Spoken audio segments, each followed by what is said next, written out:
Life's a Birch, the Bloomin Psychic Book 2, written by Annabel Chase, narrated by Megan Kelly. Chapter 1. Standing at the river's edge, I stared across the water to New Jersey on the other side and inhaled deeply. There must be a westerly wind today. I can smell the Axe body spray from here. Behind me, Scarlet snorted. I don't know how you can smell anything other than soil. I must have brought you enough to fill the Grand Canyon. I pivoted to face her. And I appreciate your charity. Scarlet York was the proud owner of York Gardens, which was the reason she currently stood in the middle of mine. She was the expert, and I was in desperate need of assistance. At 5'3", with dark hair cut chin length and dyed blue at the tips, Scarlet was petite in stature only. I had no doubt those stubborn weeds would eventually bend to her will, and even more impressively, she wouldn't spray them with chemicals to do it. Scarlet relied on organic means to help a garden thrive, which apparently meant turning the yard into a trash heap. I agreed to her plan with the caveat that if woodland creatures started showing up for a midnight feast, we would scale back the amount of compost. This was Ophelia's turf, and there was no way the cat would tolerate sharing her space with raccoons and other furry creatures. The only splotches of red I wanted to see out here were on rose petals. It isn't charity, she objected. You know I'd love to do more. Despite the delivery of spring supplies, Scarlet was acting in an advisor capacity only, except for demonstrating how to do the grunt work. Aunt Hazel hadn't allowed anyone else to tend to the gardens of red clover, and it seemed respectful to restrict their loving care to Thorne hands. Never mind that my hands had killed more plants than they'd saved. Believe me, I'd be more than happy to turn the entire project over to you if I weren't afraid of being haunted, I said. Scarlet shaded her eyes from the morning sun. You haven't actually seen any sign of Hazel's ghost, have you? No, I was kidding. Sort of. I'd inherited red clover and its extensive gardens from a recently deceased relative, Hazel Thorne. I felt guilty that I never knew my father's aunt. My father died when I was 12, and his eccentric aunt was on my mother's do not disturb list of relations. That basically ruled out everyone who wasn't my mother or whatever eligible bachelor she was intent on dating at the time. Madeline was on her third husband now. Jürgen Albrecht seemed like a perfectly decent human being, but there was no point in getting to know him. The odds were good that he wouldn't be my mother's last consort. Scarlet's almond-shaped eyes focused on the swath of overgrown garden adjacent to her. Not to sound like a taskmaster, but have you managed to do anything since you've been here?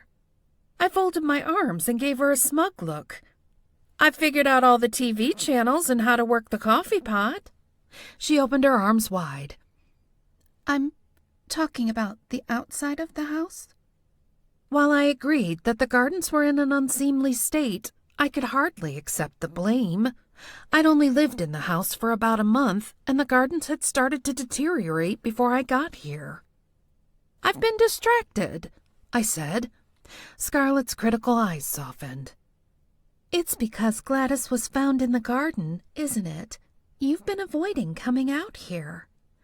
I was going to say I'd been distracted by a Bravo marathon that included every Real Housewives franchise, but Scarlet's reason sounded much better. Yes, I said, nodding.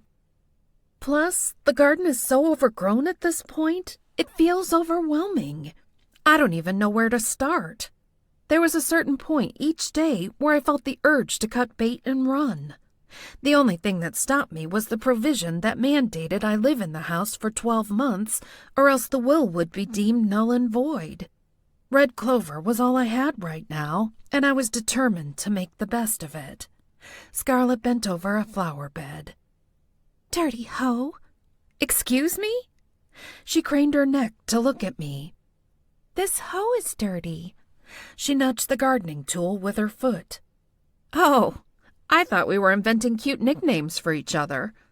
She slipped on a pair of gardening gloves covered in a sugar skull design and picked up the hoe. They were much cooler than Aunt Hazel's plain green ones. "Where did you find this?" Scarlet asked. "It's sticky and looks like it got dragged through a vat of bubble gum." "In the small barn. It may have been covered in spider webs. I'd worn gardening gloves to remove it from the cluttered barn. I can hose it down." I stepped forward to grab the hoe and felt a pang in my knee. No good deed went unpunished. Scarlet gave me a sympathetic look. "No, it's fine. How bad is it?" I shook my leg to alleviate the twinge of pain. "I'd say 1 painkiller and a heating pad. Or maybe an ice pack. I was never sure when to use heat versus ice. It was on my never-ending to-Google list." "Have you decided what you'd like to do for work?" Scarlet asked. I watched as she dragged the hoe across the soil, trying to memorize her technique. "Not yet. No matter what's out there, I'm not going to be the ideal candidate." As a middle-aged woman with a background in ad sales for entertainment-related publications, I was hardly in the right place in the sleepy riverside town of Newberry, Pennsylvania. My last job had been a few blocks from Times Square. Newberry was like a rock wall painting with an edge. Historic buildings and old-fashioned lampposts lined the riverfront. Buildings that housed a wealthy Newberry family in the 1800s now housed a lawyer's office or an upscale restaurant. One of the old mills was now a playhouse.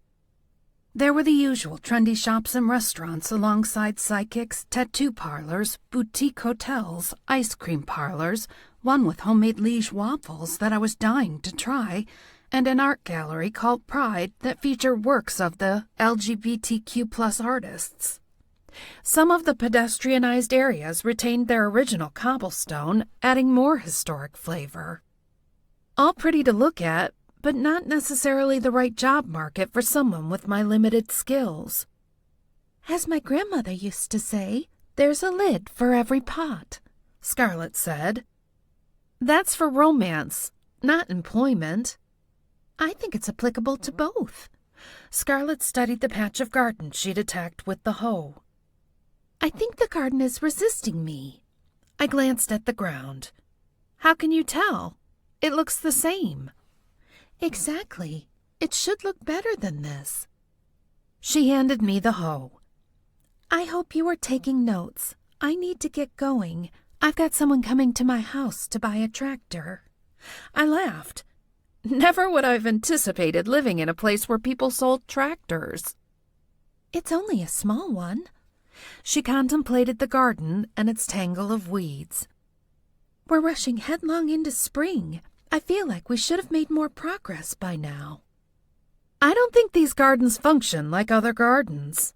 From what I'd observed so far, Aunt Hazel's gardens seemed to have a mind of their own. "No, you're absolutely right. Maybe the gardens are like Ophelia. They know Hazel is gone, and they're still mourning her. Eventually, they'll accept the situation. We just have to be patient." She swiveled toward me. "I'll come back tomorrow and see if we can make more headway.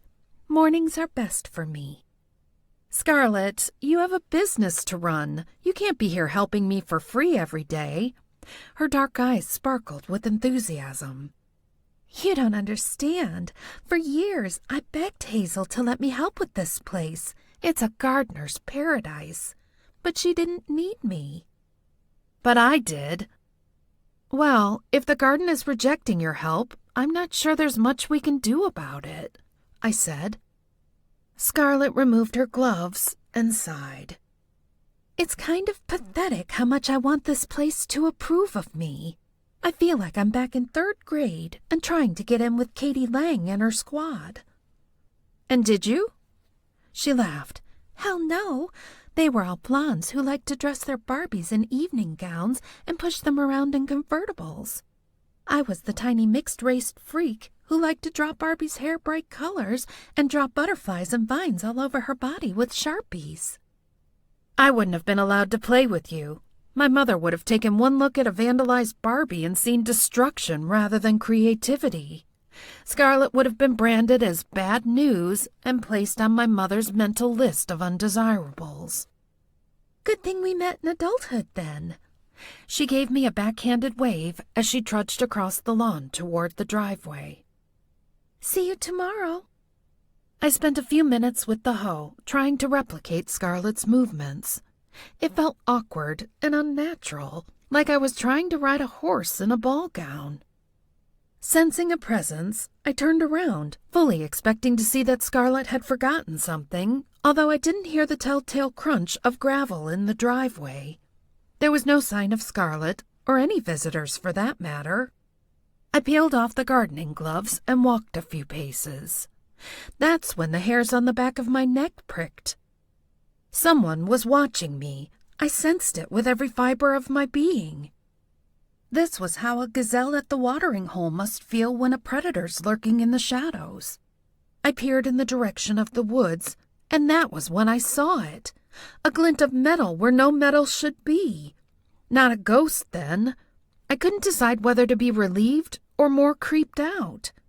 I tugged my phone from my back pocket, debating whether to call the police or handle this on my own. I squared my shoulders. I was a New Yorker, for crying out loud. They were probably local boys skipping school and building a treehouse. Did kids build treehouses anymore?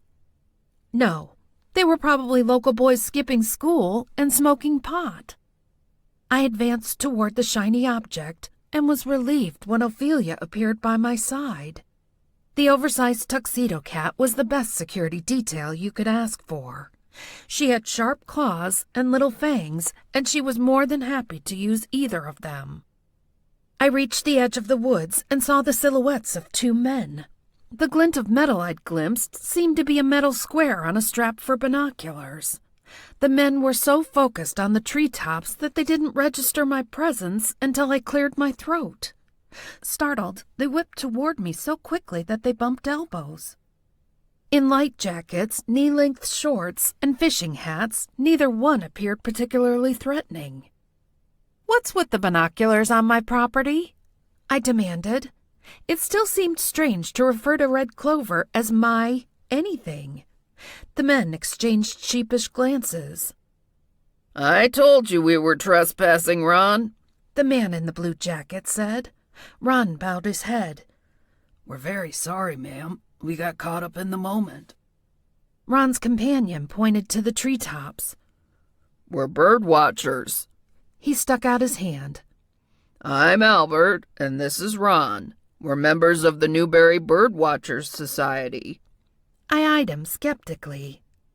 "There's a society for something you can do from the comfort of your kitchen window? Was there also a Bravo watching and drinks wine from a box society? If so, sign me up."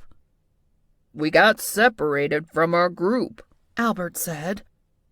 "Because Albert here saw what he swears is a half-male and half-female cardinal, which is very rare," Ron explained.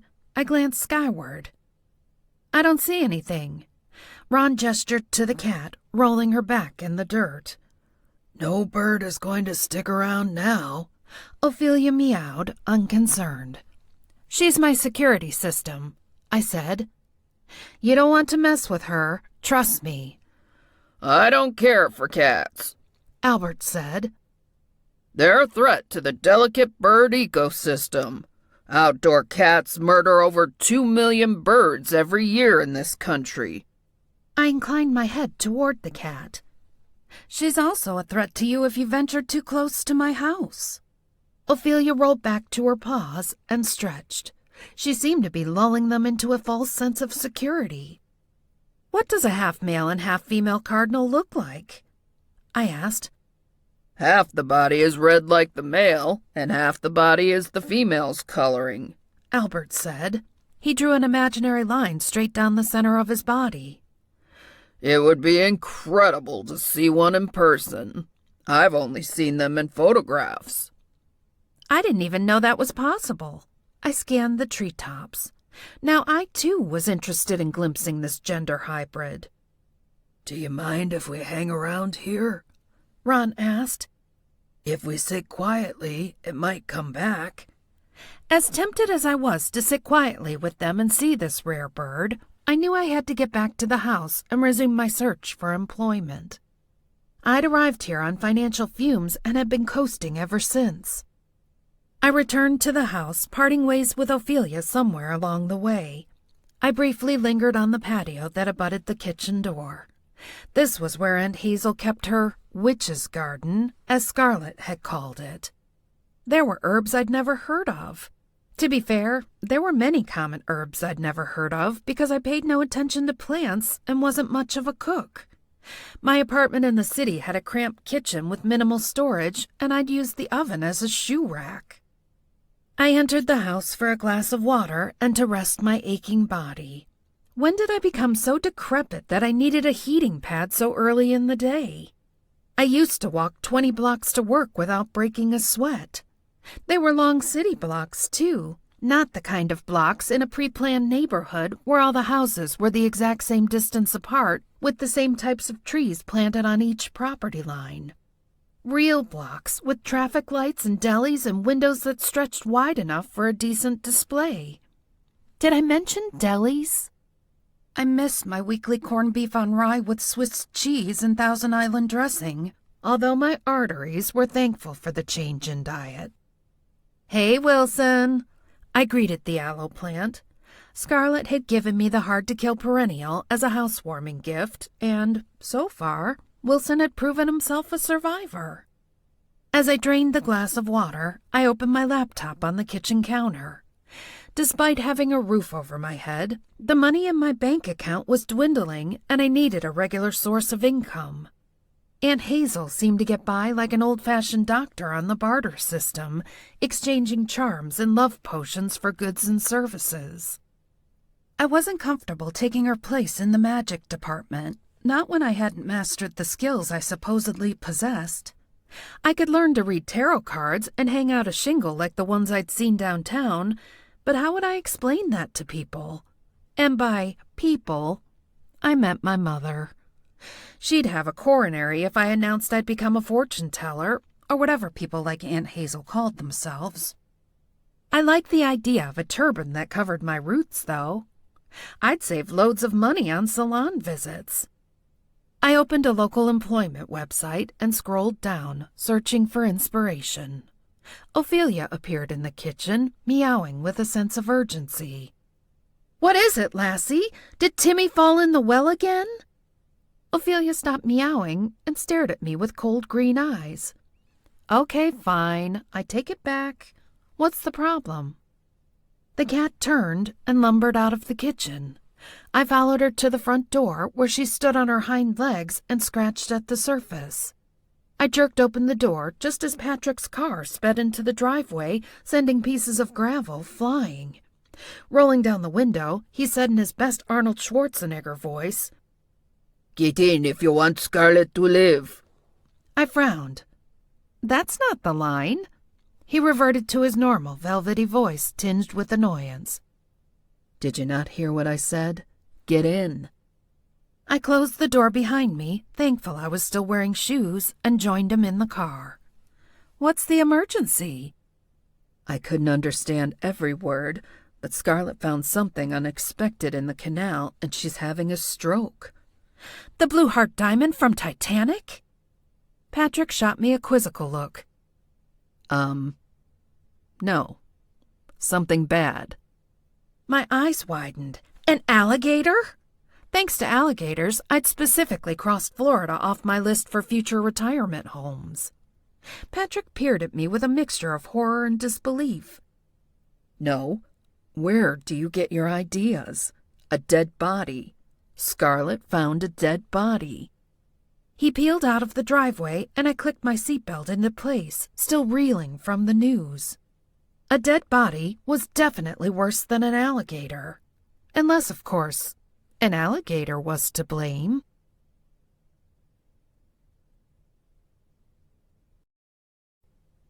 Chapter 2.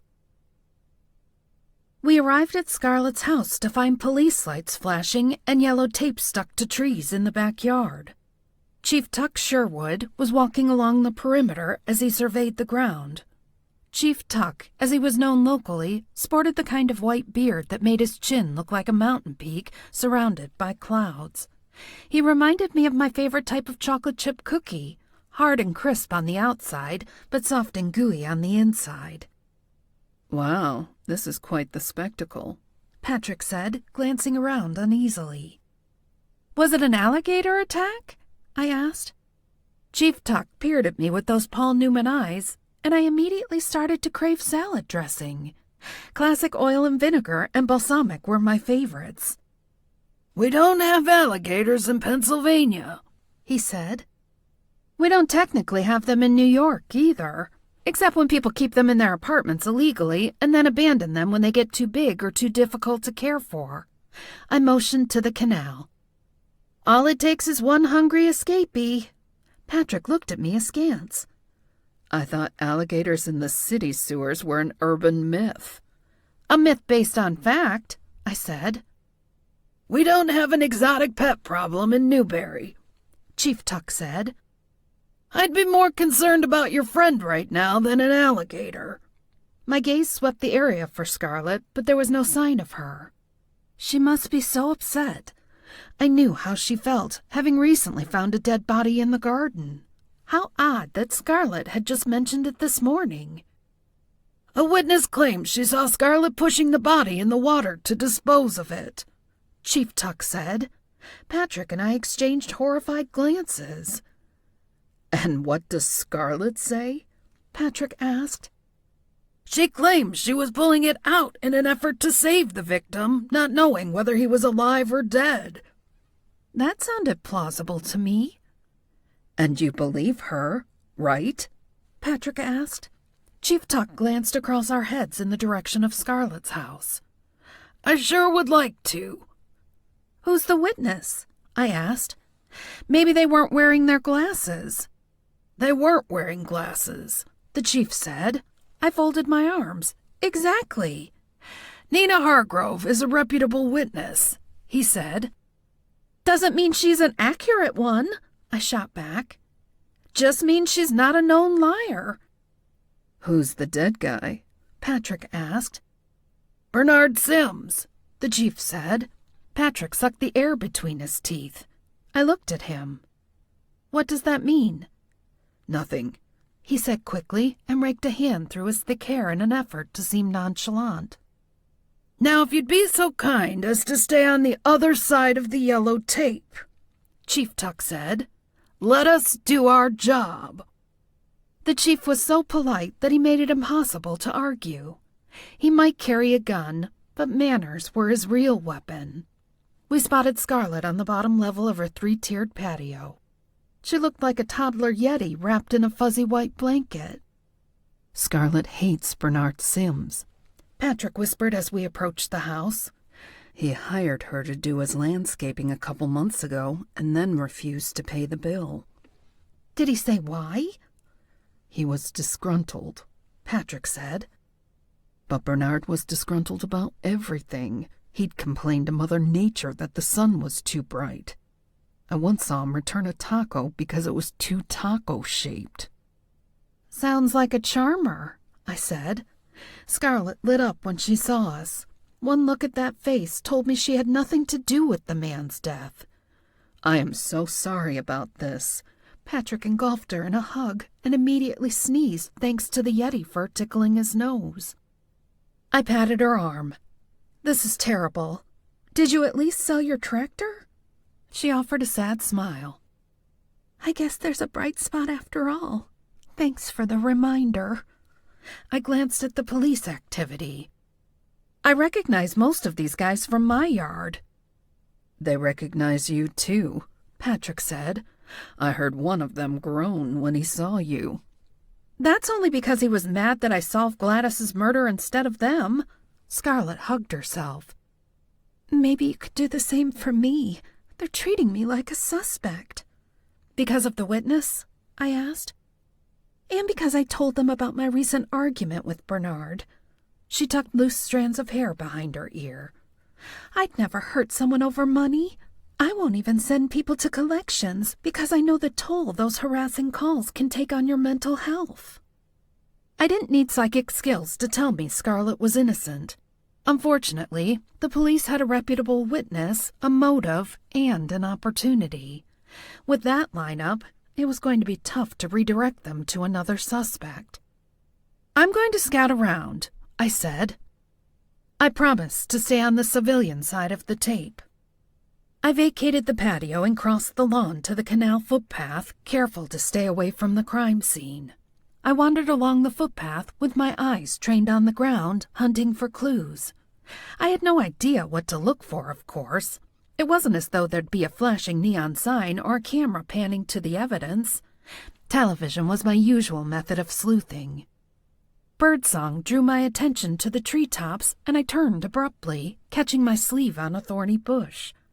I was glad there was a layer of cotton between me and those thorns. I promptly forgot about the scratches I'd narrowly avoided when I noticed what was hidden among the bushes. "Whose kayak is this?" I called. I knew enough not to touch it. Besides, there was no way I was getting near those thorns again. A moment later, Patrick and Scarlet joined me on the path. "It doesn't belong to me," Scarlet said. "I keep mine in the barn, and it's a different kind."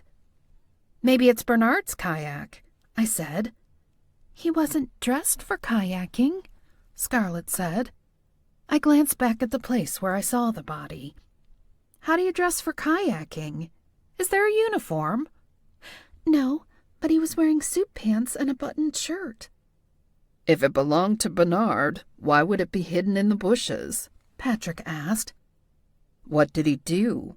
Kayak down the canal, climb out to hide it, then jump back in and drown himself? "How do we know this wasn't an accident?" I asked. "Why is the chief assuming foul play?" "Bernard has bruises on his wrists," Scarlet said. "But I told him they're probably from me pulling him out. They should be able to figure out that those are post-mortem injuries." "Patrick mentioned you knew him," I said in a low voice. Even though we were out of earshot of the police, I didn't want to take any chances. Scarlet nodded. "He was a former client who was unhappy with his landscaping and refused to pay the final bill." She exhaled. "Bernard Sims was an unhappy man in general. Everyone who interacted with him has a disgruntled Bernard story." That was the same thing Patrick had said about the deceased. I groaned as I spotted the arrival of Detective Derek Fairfax across the yard. After exchanging a few quick words with Chief Tuck, he strode toward us wearing his usual smug expression. He was handsome like his older brother, but with slightly darker hair and -2 inches in height, which I had no doubt bothered Derek more than he'd ever admit. They shared the same mesmerizing eyes, though. They were almost unnatural in their beauty, despite their color similarity to the Caribbean. I had to force myself to look at his forehead instead, or I risked getting lost in their depths. "I hear you're up to your neck in hot water," Detective Fairfax said to Scarlet. He aimed a finger at us. "See what I did there?" "That doesn't even make sense," I said. "Scarlet isn't the one who drowned, and the water isn't hot." The detective's smile faded. "Why are you three conspiring over here? Trying to get her story straight before we interrogate her?" "We're not conspiring," I said. "We're finding evidence to eliminate Scarlet from the pool of suspects." I hate to break the news, but right now, there is no pool. It's a hot tub, and your friend here is the only one in it. And we're back to hot water references, Patrick said, rolling his eyes. I jabbed my thumb toward the kayak. "How do you explain that? It isn't Scarlet's, and it's clearly been hidden in the bushes." The detective frowned at the sight of the kayak. "This isn't yours?" Scarlet gave a firm shake of her head. "Nope." "Interesting. Okay, then. We'll need to dust for prints," the detective said. He whistled loudly for one of his crew to come over. "You're welcome," I said. His mouth curved into a sexy smile. "As a thank you, how about drinks later? You busy?" "Very," I said. I have to cut my cuticles. They're really out of control. I held up a hand as proof. He pinned me with those gorgeous eyes. I'll do you. I'm told I have excellent skills. We're still talking about manicures, right? He nodded. I am, but I like where your mind goes. I immediately dismissed my impure thoughts. As hot as Derek was, I knew he was only interested in me because of his brother. The Fairfax men were competitive, and he knew Dane and I had been out a couple times. Besides, I liked Dane. Really liked Dane, if I were being completely honest, which I wasn't always, not even to myself. I had a bachelor's degree in communications, but a master's in denial. You know I'm going out with your brother already, don't you? The detective grinned. What's a little healthy competition between siblings? He regarded me with a sly twinkle in his eyes. Besides, I didn't realize you two were exclusive. I saw him out with Mandy Pinkerton the other night. Oof, Patrick said, wincing. I had no idea who Mandy Pinkerton was, but I wasn't about to let Derek Fairfax get the better of me. I wouldn't say we're serious, but it still seems unbrotherly to hit on a woman you know your brother is dating. He held up his hands. I don't know any such thing. I haven't seen you out together, and he hasn't mentioned you recently. When's the last time you saw him? I shifted awkwardly. I think we're getting off topic. I'd been trying not to focus on the fact that Dane and I hadn't had a third date. Even though I was a grown woman and fully capable of contacting him to arrange another date, I'd been too anxious to make a move. The simple fact was that I couldn't handle another crushing blow to my ego right now. I'd been publicly humiliated by my last boyfriend, and the pain lingered, simmering just below the surface. Andrew wasn't the right man for me. I saw that clearly now that we were apart, and he was already living with another woman, but the rejection stung nonetheless. I'd stupidly thought I'd marry Andrew, although now I could see how unhappy I would have been. I'd been going through the motions and following the socially acceptable path. There was no going through the motions with Dane Fairfax. He was the kind of man who made you want to hurl yourself over a cliff if it meant you might land on him. Any excuse to crush your body against his. I felt a hot flash coming on just thinking about him. You three are going to need to clear the area and let the police work, Derek instructed. He pointed a finger at Scarlet. You don't leave the premises. Scarlet scowled. I understood those instructions the first 3 times someone told me, Detective Fairfax. He smirked. Would have thought you understood murder was wrong too, yet here we are. Scarlet jerked her chin up a fraction. If you're going to arrest me, then get on with it so I can call my lawyer. Derek ran his tongue over his top teeth. Slow your roll. Nobody's whipping out the handcuffs yet. He shifted his gaze to me. Unless you ask nicely. I didn't give him the satisfaction of a response. Instead, I spun on my heel and turned my back on him. The 3 of us left the canal path at the first break in the bushes and walked back toward Scarlet's house. Was it Perry House? Patrick asked. I cast him a sidelong glance. Was what Perry House? Is that the last time you saw Dane? A cool breeze blew past, and I wrapped my arms around my waist. I think so, yeah. He's a busy lawyer, though. I get it. Except, of course, he had time to wine and dine this Mandy Pinkerton. Who's Mandy Pinkerton? Scarlet and Patrick exchanged glances. Let me guess, I said.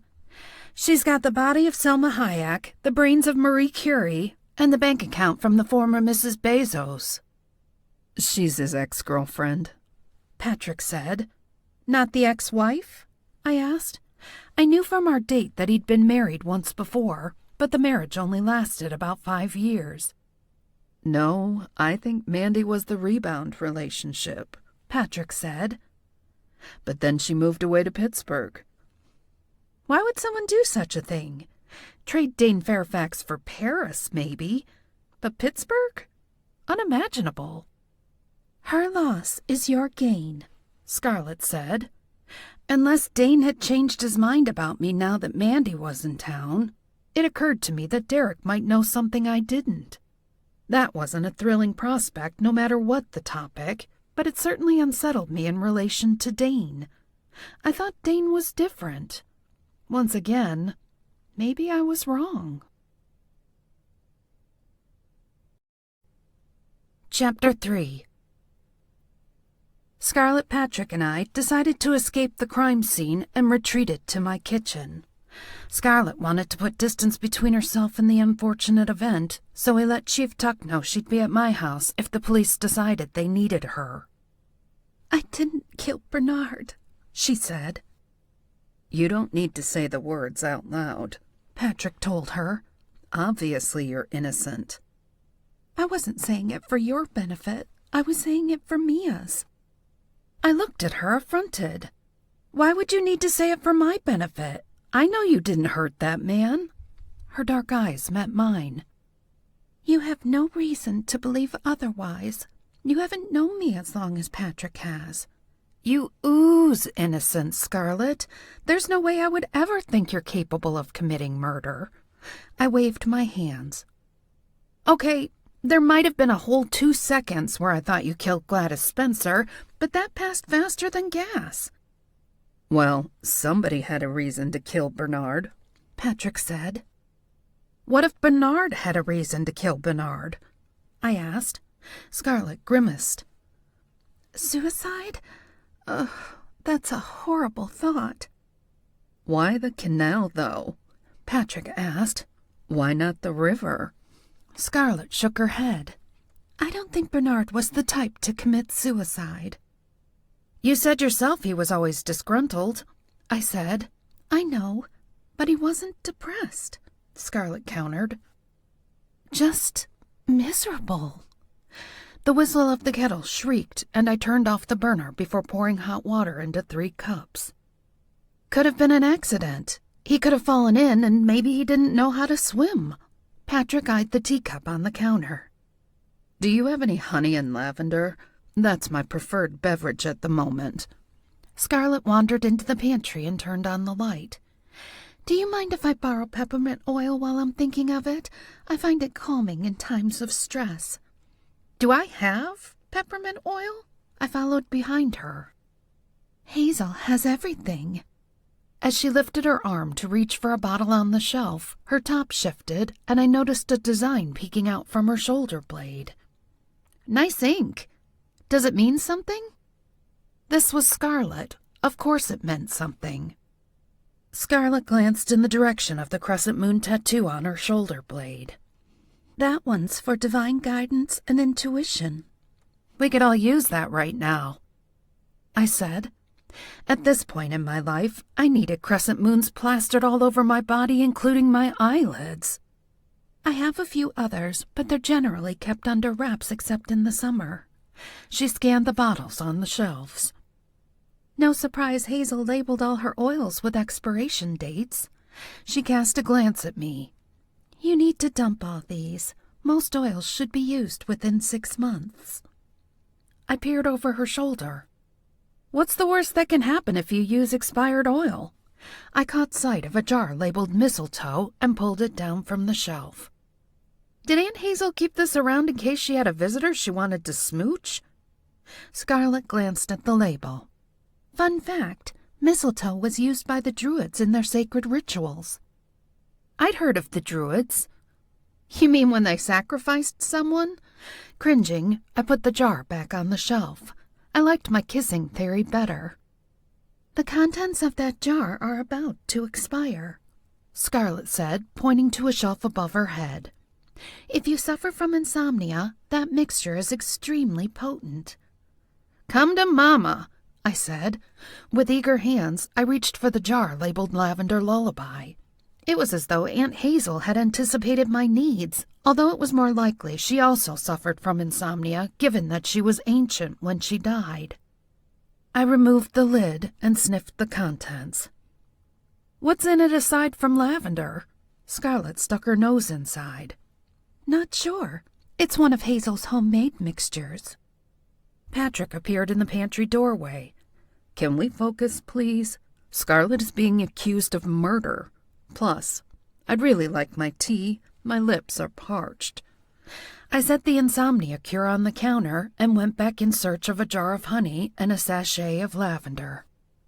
I was in the wrong place at the wrong time, Scarlet lamented. If he'd floated a few yards away, I wouldn't have seen him. More like the body was in the wrong place at the wrong time. You actually lived there, I said, emerging from the pantry. I fixed Patrick's tea and then mixed a small amount of lavender lullaby in my own cup. I figured a pinch would be enough to relax me without putting me to sleep. I removed a second sachet from the jar and tucked it into my jeans pocket for later. I'd try a dose before bedtime, if my Swiss cheese brain managed to remember where I put it. If someone did kill Bernard, what motive could they possibly have? Patrick asked. You don't go around killing people because they're bad-tempered. That would wipe out every nursing home and DMV in the county. Scarlet drummed her fingers on the counter. He didn't have a lot of money that I know of, so I doubt financial gain was a motive. His landscaping budget was modest. He was mostly concerned with working around a huge tree in his backyard. I don't think someone has to have a lot of money, I countered. I think they just need to have something that the murderer deems valuable enough to kill for. Patrick looked at me with a mixture of surprise and awe. That's a very wise insight, Mia. I straightened. I watch a lot of crime shows on television. Bernard owned his own business, Sims Insurance, Scarlet said. Small scale, nothing fancy. She stopped to examine the aloe plant on the window ledge. Have you been talking to Wilson? Yes, absolutely. Haven't I, Wilson? Patrick gave me a long look. Okay, you know the plant doesn't answer, right? Scarlet pondered the plant. What kinds of things have you been saying? I glanced uneasily at Wilson. Does it matter? Of course it matters. She turned toward me. You have to shower the plant with kindness. What do you think I'm doing? Calling it fat and telling it to stop stuffing its face with Oreos? I don't know, but the plant isn't thriving the way it should, Scarlet said. Guilt flooded my body, and here I thought I'd been doing well. Why don't you tell me what I should say and I'll do that? I leaned over the sink to address the plant.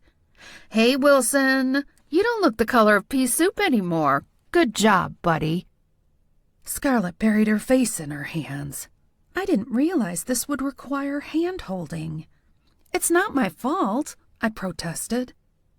I don't know how to take care of plants. You already knew that. Plants have energetic properties just like we do, Scarlet said. You have to choose your words carefully the same way you do when talking to people. The pea soup comment is a backhanded compliment, Patrick added. No plant wants to be compared to demon child vomit. Ever.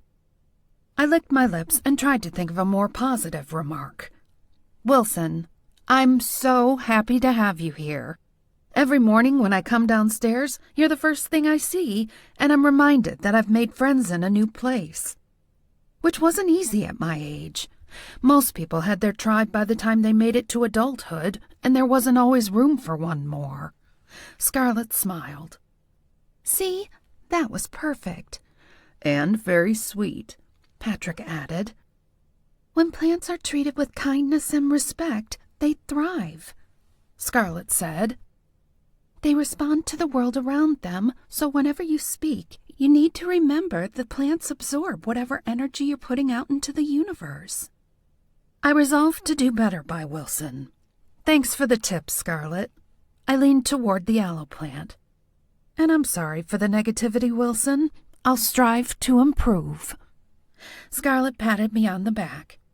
Not everyone has that quality, you know. It's a good one. I arched an eyebrow. The willingness to talk to plants? No, the willingness to admit you fell short and agree to do better, she said. Patrick nodded. It's true. I firmly believe half the world's conflicts could be resolved if the parties were willing to admit wrongdoing and agree to do better going forward. You'd make a terrible politician, I said. Hence why I stick to being diplomatic with the dead, he shot back. At the mention of the dead, Scarlet paled. You know what? Can we talk about something else? I don't want to let this stress me out. I should probably meditate. I have an idea. Why don't we focus on Mia's job search? Patrick suggested. I wasn't sure I was in the mood to be in the spotlight, but given Scarlet's predicament, I decided to take one for the team. I'd love to be gainfully employed, if only to have colleagues with whom I can banter over expensive and fattening sandwiches, but I don't even know where to start in Newberry. I also miss the birthday celebrations. Unexpected cake and coffee in a conference room was one of life's underrated pleasures. I have an idea that might help you. Scarlet faced me. Have you tried a visualization exercise? I'd participated in visualization exercises on a few corporate retreats, but I wasn't good at them. Inevitably, my mind would start to wander, and before you knew it, I was either asleep with a dried trail of drool plastered to my cheek, or I was daydreaming about meeting Chris Hemsworth and having him fall madly in love with me. Sometimes both. I'm not sure that's the way forward for me, I said, finishing my tea. Probably because you haven't been taught to do them properly, Scarlet said. Let me help you. I wanted to be a good friend to Scarlet, and right now that meant playing the role of guinea pig. Okay, what do I need to do? Scarlet grabbed my hand and tugged me into the living room. Let's start with your breathing. You want to enter a meditative state if you can, so get comfy on the sofa. I resisted and remained standing. If I get comfy on the sofa, I'll want a snack, and I'm trying to lose weight. Sitting on the sofa had a Pavlovian effect on me when it came to food. Can I meditate in an upright position? Patrick rolled his eyes. You're hopeless. How about you close your eyes and imagine yourself doing the job you want? Scarlet suggested. Picture yourself already hired and working. But make sure you're wearing appropriate attire, Patrick added. You don't want to envision yourself in yoga pants. I popped one eye open and fixed it on him. But what if I want a job that allows yoga pants? He clapped a hand on my shoulder. That's not a job that's going to allow you to afford your bills. I closed my eyes again. He made a solid point. The problem was that I didn't know what I wanted to do in Newberry. I'd seen the local job options, and they weren't encouraging. Juice bar attendant, deli clerk, grocery stocker. I was overqualified for almost every job listed. Then there were jobs like warehouse worker and Amazon delivery driver that would require me to lift packages. If it weighed more than a box of donuts, I was liable to injure myself. I'd need 2 days rest between each regular workday. I guess I'll picture myself doing my old job, but in a new place. I liked ad sales, and I was good at it. I checked the local newspapers and magazines, though, and none of them had openings. Whatever suits you, Scarlet said. Just make sure it's something you genuinely want. No point in visualizing an outcome you have no interest in. I started to focus on my breathing, although I felt self-conscious knowing Scarlet and Patrick were watching me. I instinctively waited for one of them to criticize my inhalations and was relieved when no one spoke. I pictured myself seated at a desk, wearing one of my favorite suits. I envisioned my old office in New York, although I knew there'd be no place as nice in the Newberry area. Make sure you include free snacks and water bottles, Patrick said, his velvety voice cutting into my thoughts. Could I really manifest free snacks and water bottles? In that case, why limit myself to a dingy office? Why not shoot for the moon and end up among the stars? Do you think in the next century people will think we were nuts for believing we could manifest reality? I asked. Scarlet perked up.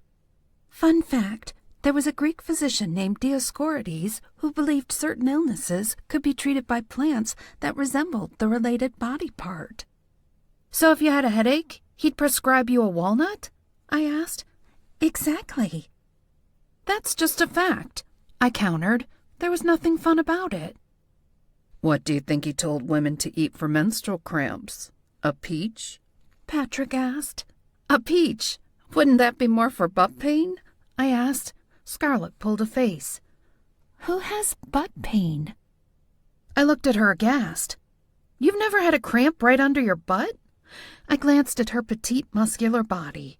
No, Scarlet's glutes were in good shape.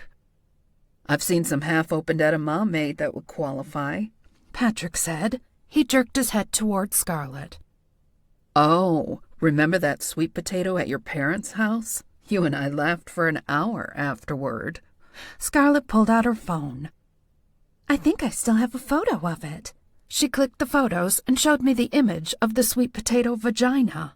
I leaned forward and squinted. Wow, it really does.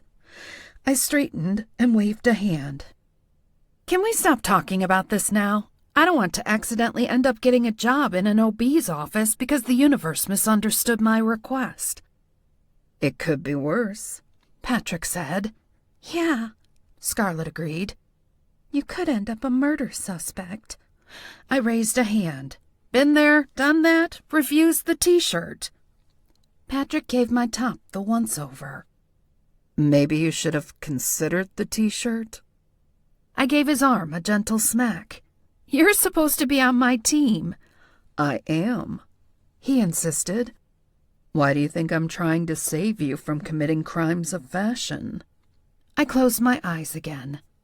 Let me try this visualization thing one more time. Everyone fell silent as I tried to focus on the inside of my eyelids. I pictured a welcoming office, not too big, not too small. There was a conference room for lunches and birthday celebrations. A full-sized refrigerator instead of one of those dwarf models whose shelves weren't tall enough for a full-size container of Greek yogurt. I began to feel woozy, probably from too much time with my eyes closed. How long am I supposed to do this?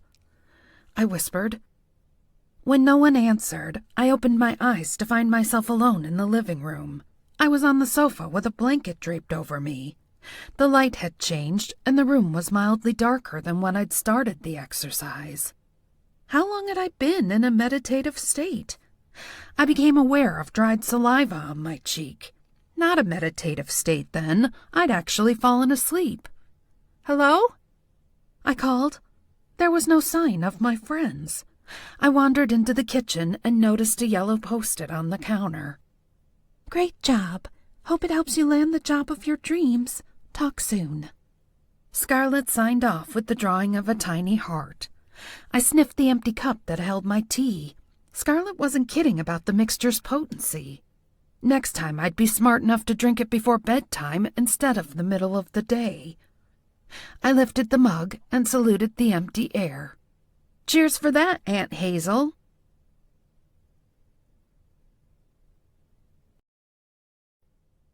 Chapter 4.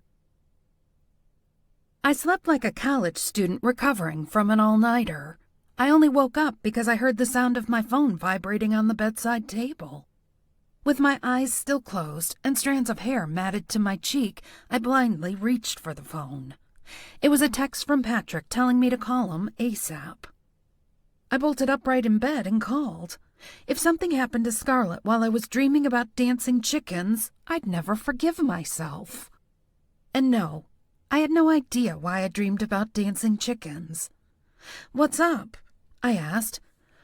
The preliminary report shows murder as the cause of the death. Yes, murder does result in death 100% of the time. His huff of annoyance was loud and clear. I mean, the police don't think his death was accidental. That means all eyes are on Scarlet.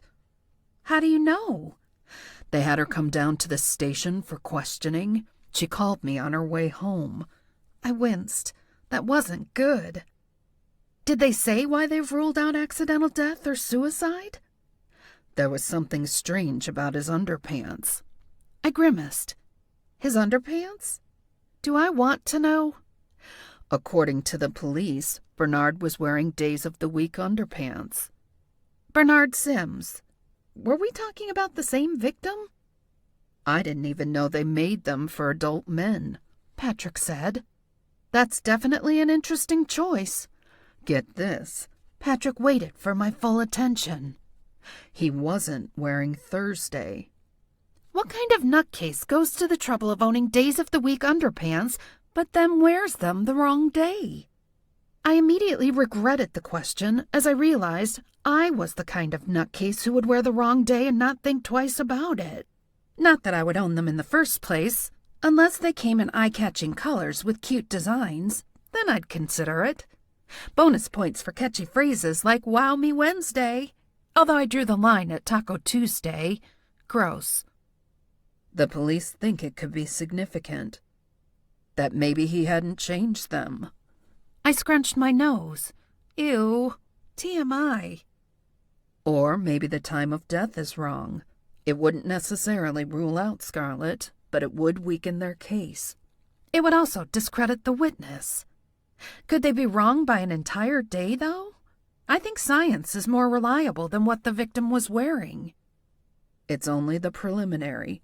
Apparently, they get a speedy overview for a case like this, which leads me to the next bombshell. Bombshell? What is it?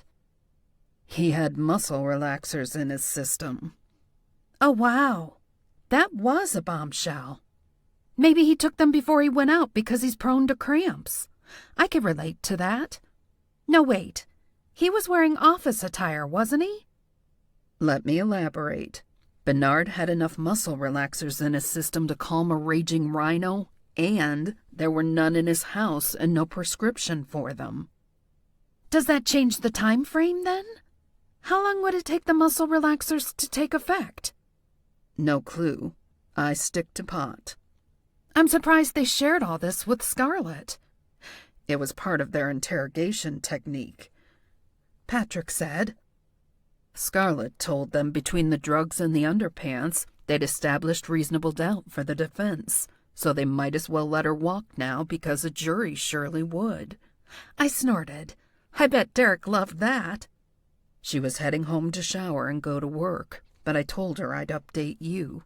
Thanks. I'll talk to you later. I swung my legs over the side of the bed, thinking. The police weren't going to let a pesky thing like reasonable doubt stop their investigation, nor should they, but I knew from personal experience they were likely to focus on the first suspect. Scarlet wasn't off the hook yet, far from it. My screen lit up with another text. I peered at the message. No meddling. I smiled when I saw Derek's name at the top. He knew me well for someone I'd only recently met. Then again, he was a cop. He probably had some sort of sixth sense about people, unlike me, who had an actual sixth sense, if my friends were to be believed. I sent back an innocent-faced emoji and wrote, "Who, me?" The reply was swift. Drinks tonight? I'll be busy hand-washing my pantyhose. #sorry, not sorry. I set the phone on the bedside table and stepped into the bathroom to shower. I wasn't about to let a little thing like rules stop me from eliminating Scarlet as a suspect. If I can evade security at Madison Square Garden in order to slip backstage and get my arm signed in purple pen by Bruce Springsteen, then I can devise a plan to circumvent the official police investigation and help my new friend. My motives were entirely selfish. Scarlet was one of 2 friends I'd made in town. If she went to prison, that left only Patrick. Plus, I'd become known as the woman who moved to town and immediately befriended a murderer, and that didn't have a nice ring to it. I decided to start by checking out Bernard's house. I wouldn't go so far as to break in and raid his laundry basket for the rest of the week underpants, but maybe I'd learned something that could help exonerate Scarlet. I was pleased when I shared my plan with Patrick and he asked to join me. I was a social creature, and being nosy was always more fun with a friend. We got Bernard's address from the internet instead of asking Scarlet. We decided it would give her plausible deniability if the police thought she'd put us up to this, not that Derek would think so. He seemed to recognize I was willing to put myself out there with or without Scarlet's blessing. I offered to drive, but Patrick wisely declined as we both couldn't fit on my canary yellow scooter with its metal basket, which was currently my only mode of transport. It wasn't even a Vespa, but as my mother always reminded me, the only thing beggars can choose is which alley to sleep in. Patrick parked on the street in front of the house. Bernard's residence was a plain one-story house with white vinyl siding and dark green shutters. A silver Buick sat in the driveway. "His car's still here," I said. Patrick peered across me to view the car. So either someone picked him up or he walked to his doom. "It's clearly a house without a woman's touch," I observed. "That's sexist," Patrick scolded me. "Doesn't make it not true. Even Scarlet's landscaping was devoid of her usual flair. Bernard must have given her strict instructions as to what he wanted." "What's your plan?" Patrick asked. "We can't exactly break in." "I've been thinking it over. Is it really breaking in when the owner no longer lives there?" He gave me a look of consternation. "Yes," he said firmly. "Fine, then we'll create a workaround." "I'm afraid to ask." I inclined my head. "We'll talk to the neighbor." The neighbor's house was identical to Bernard's, except the shutters were crimson instead of dark green. A white picket fence separated the two properties, and I noticed a large weeping willow toward the back of Bernard's yard. It was the kind of tree that put all the others around it to shame, like Jupiter among the planets in our solar system, or Beyoncé among the other members of Destiny's Child. The branches were beginning to flower, and I imagined it would be a beautiful feature of the yard in a few weeks. Too bad Bernard would miss it. Patrick and I stood shoulder to shoulder on the neighbor's narrow doorstep. He shot me an impatient look. "Aren't you going to knock?" he asked. "I figured you would knock." He examined his nails. "I gave myself a manicure last night, and I'm meeting with a client later." I made a big show of rapping on the door with knuckles without involving my nails. "Whatever," Patrick muttered. The door opened to reveal a short, squat man with gray hair and thick glasses. If I had to guess, I'd put his age at late 60s or early 70s. He wore a collared polo shirt with short sleeves and the kind of pants my mother referred to as slacks. His arms appeared surprisingly muscular, and I wondered whether he'd retired from a job that involved manual labor. There were also a few angry scratches on his arm that implied he continued to do his own maintenance around the house. "Hi, we were hoping to talk to you about your neighbor, Bernard Sims," I said. The lines across his forehead deepened. "What you want to talk about that dang fool for? Who drowns in a canal?" "Well, the police don't think it was an accident," Patrick said. His eyes narrowed. "If you're not the police, then who are you?" Good question. An image of the weeping willow flashed in my mind, so I went with it. "We're from the tree commissioner's office," I said. I had no idea if such a thing existed, but it was close enough. "Finally," the man said. "A day late and $1 short as usual, but that's the government for you." He jerked open the door. "I suppose you want me to take you round back. Let me grab a jacket. My bones don't know the calendar says April." "Do you have any idea what you're doing?" Patrick whispered. I shook my head. "Story of my life," I said quietly. The neighbor returned wearing a lightweight gray jacket that looked straight out of the 70s. He grunted. "Come on, bureaucrats. I'll show you the bane of my existence." We followed him to the backyard, where he stopped a few feet from the fence. "That's the tree," he said, motioning dramatically with his hand. "See what I mean? Nobody makes a fool of Elliot Stoop." At least now I knew his name without asking.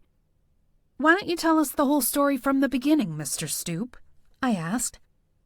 Now that I knew there was a story to tell, I was eager to hear it. "What's the point of all that paperwork if I have to repeat myself?" I adopted my kindest, most reasonable tone. "It helps put the whole situation into perspective when we're standing here looking at the tree." "It's not rocket science," Elliot said. "I want that tree taken down. It's a menace." He wanted the beautiful tree removed? "It's not in your yard," Patrick said. No kidding, Einstein, Elliot said. Why do you think I had to take drastic measures? My pulse sped up. And by drastic measures, you mean... I mean the petition I filed. What else? I tried everything. Last year I asked Bernard nicely to trim the branches because those little flowers blow straight into my yard and cover everything like a layer of soot. Beautiful fragrance soot. Those blossoms are nothing but a nuisance, he continued. And Mr. Sims refused? I prompted. Course he refused. That was his way. Wouldn't trim it, wouldn't pay to clean the mess in my yard either. I told him I'd pay to have it trimmed, but he wouldn't agree to that either. I should have told him it was the best tree in the world. $10 says he would have removed it right down to the stump. Well, he won't be removing anything now, Patrick said. I was hoping I could get my petition approved before the house gets sold, Elliot said. That way I don't have to start the argument over with a new neighbor. Maybe we'll actually get off on the right foot. You didn't get off on the right foot with Mr. Sims? I asked. Elliot blew a raspberry. There was nothing except wrong feet with that one. Nothing satisfied him. When was the last time you saw your neighbor? Patrick asked. Elliot ran a thumb up and down the zip of his jacket, thinking. Yesterday morning. I guess he was heading to work. Did you speak to him? I asked. Elliot pulled a face. No pleasantries, if that's what you mean. I asked him if he was ready to be a good neighbor and take down the tree. He asked me if I was ready to be a good neighbor and stop pestering him about it. Then he walked off. He didn't take his car? I pressed. Elliot bristled. I just told you he walked off. If he'd gotten in his car, I would have said so. I glanced at his jacket sleeve.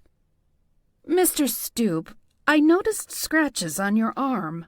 Would you mind telling me how you got those? His hand instinctively moved to the spot on his jacket where the marks lurked underneath. Vera's cat. She lives on the other side of me. It was in my yard, and I tried to send it back over the fence. I had a recent experience with cat scratches, and I was fairly certain a cat did not make those marks on Elliot's arm. Another thought occurred to me. Mr. Stoop, do you by any chance own a kayak? He squinted at me behind his glasses. What would I own a thing like that for? Kayaks aren't for real men. If you want to be on the water, you get a boat. I leveled him with a look. Mr. Stoop, those scratches don't look like they're from a cat. Is there something you're not telling us? He glared at us. Fine, but you'd better not put this in the petition. I tried to chop down the tree myself, and my arm got snagged on the bushes. I scanned the yard for signs of thorns. Which bushes? They're gone now. Landscaper lady took them out. I felt like Bernard was taunting me when he hired her to do everything except remove the tree. Wouldn't put it past him. It would be easy enough to verify his story with Scarlet. Thank you for your time, Mr. Stoop. I think we have all the information we need for now, I said. I made eye contact with Patrick. Yes, Patrick added hastily. You have yourself a wonderful day, sir. Wait, what about the tree? Elliot asked. You'll have our decision soon, I lied. With Bernard dead and the fate of his house in limbo, it was unlikely Elliot's petition would be granted any time soon. He'd have to suffer through another season of the Weeping Willow. I got a glance over my shoulder at the majestic tree. We should all be so lucky. We stayed silent until we returned to the car. How did you know to ask about the tree? Patrick asked as he started the engine. I didn't.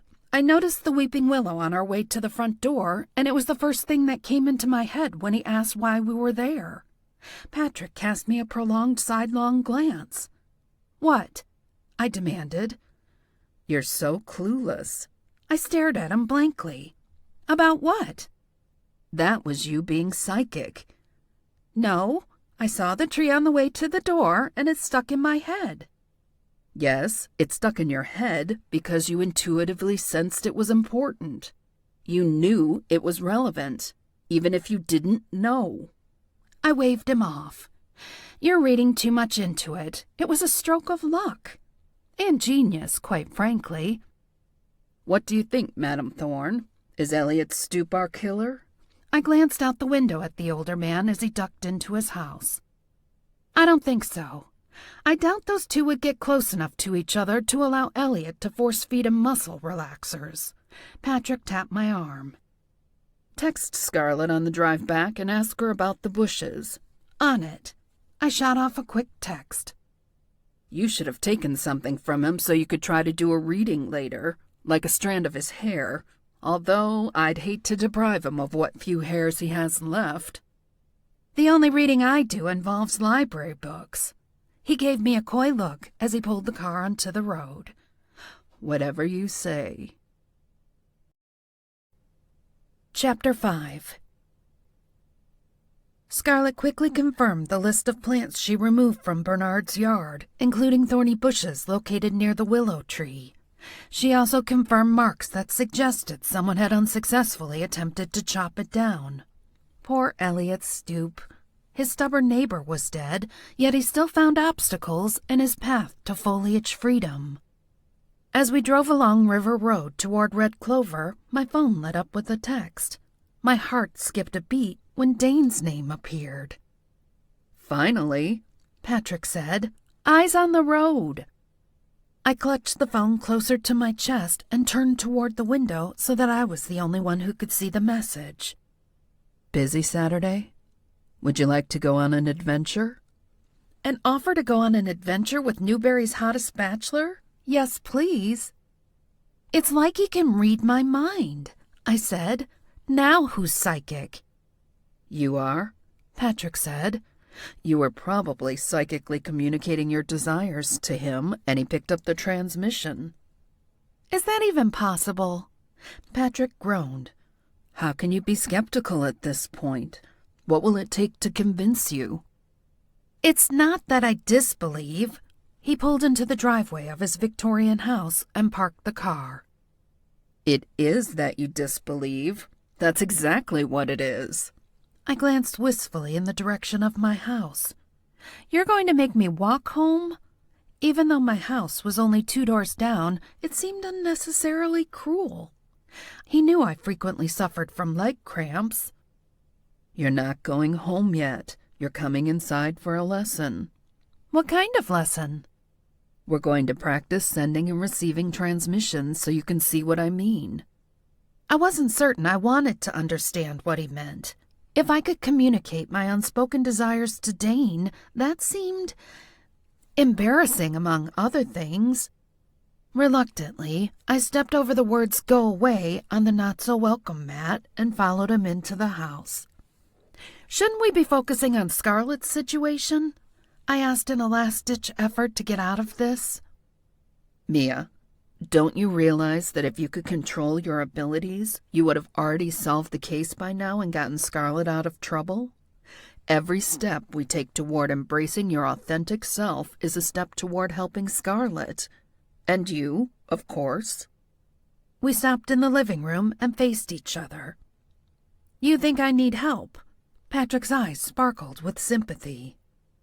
Mia, sweetie, you arrived here broke, homeless, single, and unemployed, and immediately tripped over a dead body in your new yard. That isn't the story of a woman who has her shit together. No, it wasn't. If I'd heard that story about someone else, I would wonder what had gone wrong in her life to get her to this point. Now, Patrick began, you're going to sit by yourself in a room and stare at an object. A shudder rippled through me. Not the haunted collection room. I'm not going in there by myself.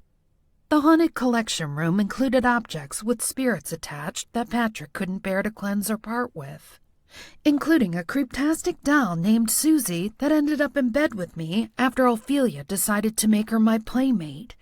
Needless to say, I was not amused. Fine, you don't have to go in there, Patrick relented. I have other rooms to choose from. We have to be apart so I can't see which object you're focusing on. Then we'll swap, and I'll send and you receive. Some people are better at one than the other. Wait, you can send and receive like a mind reader? I thought you only dealt with spirits. Patrick wasn't reading my mind right now. He was blowing it.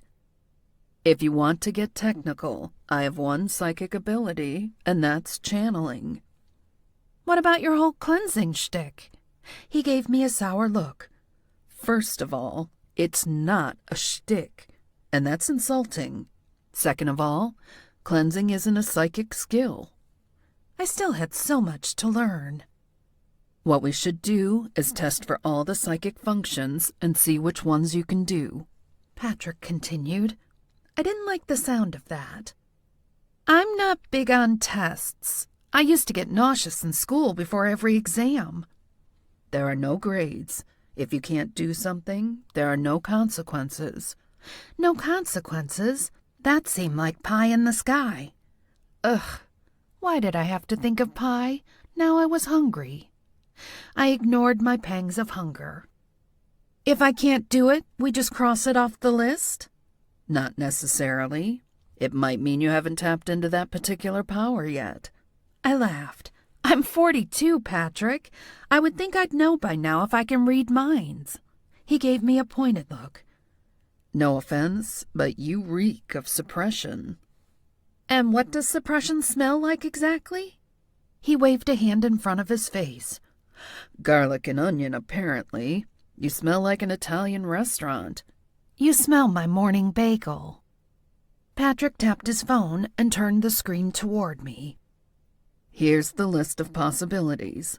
I arched an eyebrow. That print is the size of ant poop. He enlarged the page to increase the font size and make it more legible. Just say when. When I didn't speak, he glanced at the screen. Any larger and it will be one letter per page. I can see it now. Sort of. Enough to know that levitation was on the list. This can't be a real list. He flipped the screen so he could review the list. Which one seems impossible? Levitation? Teleportation? The only one that looks truly legitimate is drowsy. Drowsy was my middle name most of the day, although it didn't seem to help me get to sleep any faster at night. That's not drowsy. That's dowsing. Never heard of it. You've never heard of a dowsing rod? It's a tool used to find water. Asking Derek for directions to the river is also using a tool to find water, but it isn't psychic. He rolled his eyes. Are we doing this or not? Because if we are, you have to give in and stop the resistance. You're not Princess Leia, and psychic skills aren't the Empire. I crossed my arms. Fine. That's a resistant pose, he pointed out. Body language matters. I uncrossed my arms. Should we be bothering with this now? If we discover I can levitate, how will that help Scarlet? You can't be serious. He flicked the screen of his phone. Did you not read the list? There are at least 2 extremely helpful skills on here. If you have precognitive abilities, that means you can perceive past events. Which means I can relive the trauma of middle school over and over again. Terrific! You're not seeing the big picture, which makes sense given your visual impairment. You should really see an eye doctor, by the way. He cleared his throat. Anyway, if you're telepathic, then you can transmit or receive thoughts, and that includes the thoughts of the real killer. Get the right suspect in a room with you, and bam, case closed. I gave a rueful shake of my head. If this stuff is real, then there'd be no need for police. Every city in town would have a team of psychics catching criminals. Mia, you need to set aside your years of brainwashing, Patrick said. You are not normal. Gee, thanks. He patted my arm. That's a compliment, sweetie. Normal is overrated. I shook off my reluctance. Okay, let's do this. For the greater good. That's the spirit. He paused to listen. Not you, spirits, he called. I was speaking metaphorically. He shifted his attention back to me and pointed to the overstuffed armchair. Make yourself comfortable, but if you're going to put your feet up, take off your shoes first. I don't want to clean up scuff marks later. I kicked off my shoes and settled on the armchair, tucking my feet to the side. I assume you haven't run psychic diagnostics on a human before. No, but I live for this stuff. Patrick sat across from me on the sofa and pushed the coffee table closer to me. We already know you have channeling abilities like me, so no need to test it. Although I have to admit, I'm a little jealous that yours are superior. Recently, Patrick had invited me to a cleansing at a historic home called Perry House, where I'd ended up having a direct conversation with a spirit, which was different from Patrick's ability. He could receive information and emotions, but there was interpretation involved on his end, whereas I'd basically conducted a Q&A with a ghost I could see as plain as day and shared his answers with the living. I hadn't experienced anything like that before. I'd glimpsed the silhouette of a ghost when we tried to channel the spirit of Gladys Spencer. At the time, I'd convinced myself that it was only a shadow on the wall. I wasn't wholly comfortable with that particular ability. As someone who avoided ghost movies unless peer pressure was involved, having the ability to see and talk to the dead didn't hold any appeal for me. Why don't we go in alphabetical order and start with apportation? Patrick suggested. That sounds like the opposite of deportation.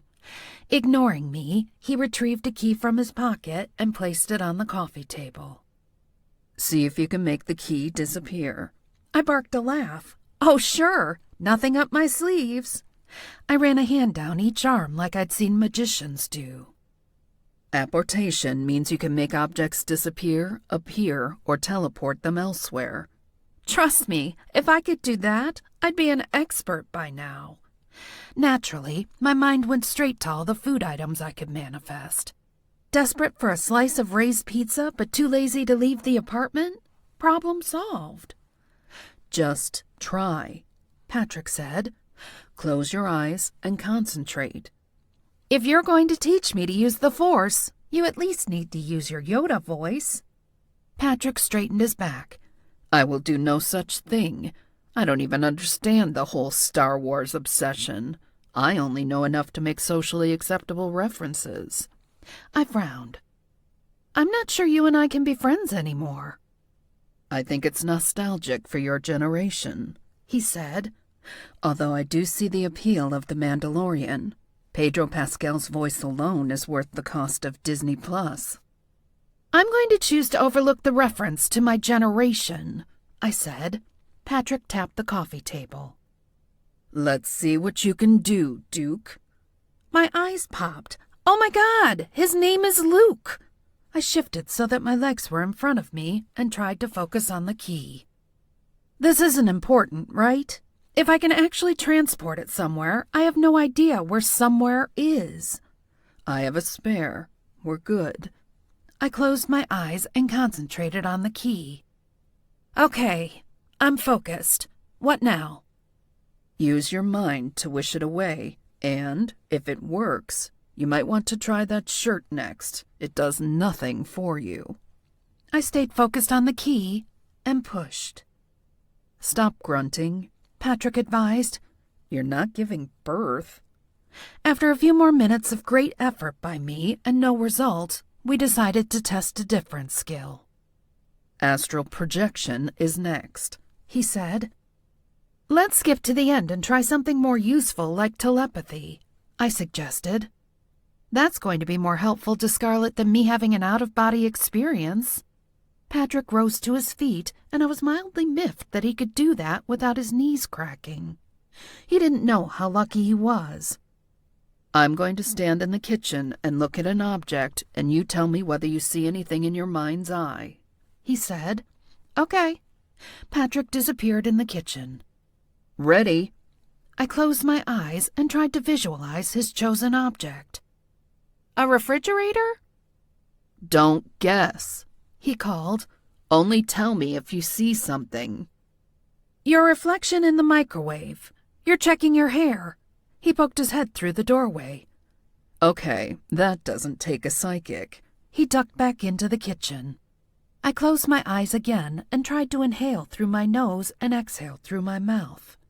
According to Andrew, I had a tendency to breathe like a pug on the verge of a sneeze.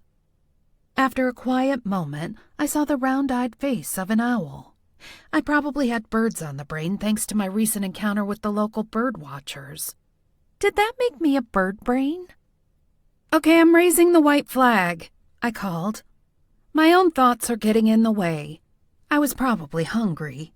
I missed my regular snack time because of our trip to Bernard's house, and my stomach was none too pleased. Patrick re-entered the living room. "Why? What did you see?" "An owl, which I assume you don't keep in your kitchen, or anywhere on the premises for that matter." He broke into a broad smile. "I knew it!" He returned to the kitchen and emerged with a mug. "Are you offering me coffee? Because I won't object, even if it's medium roast." Patrick handed over the empty mug, and I realized why he seemed elated. The design on the side featured 6 adorable owl faces.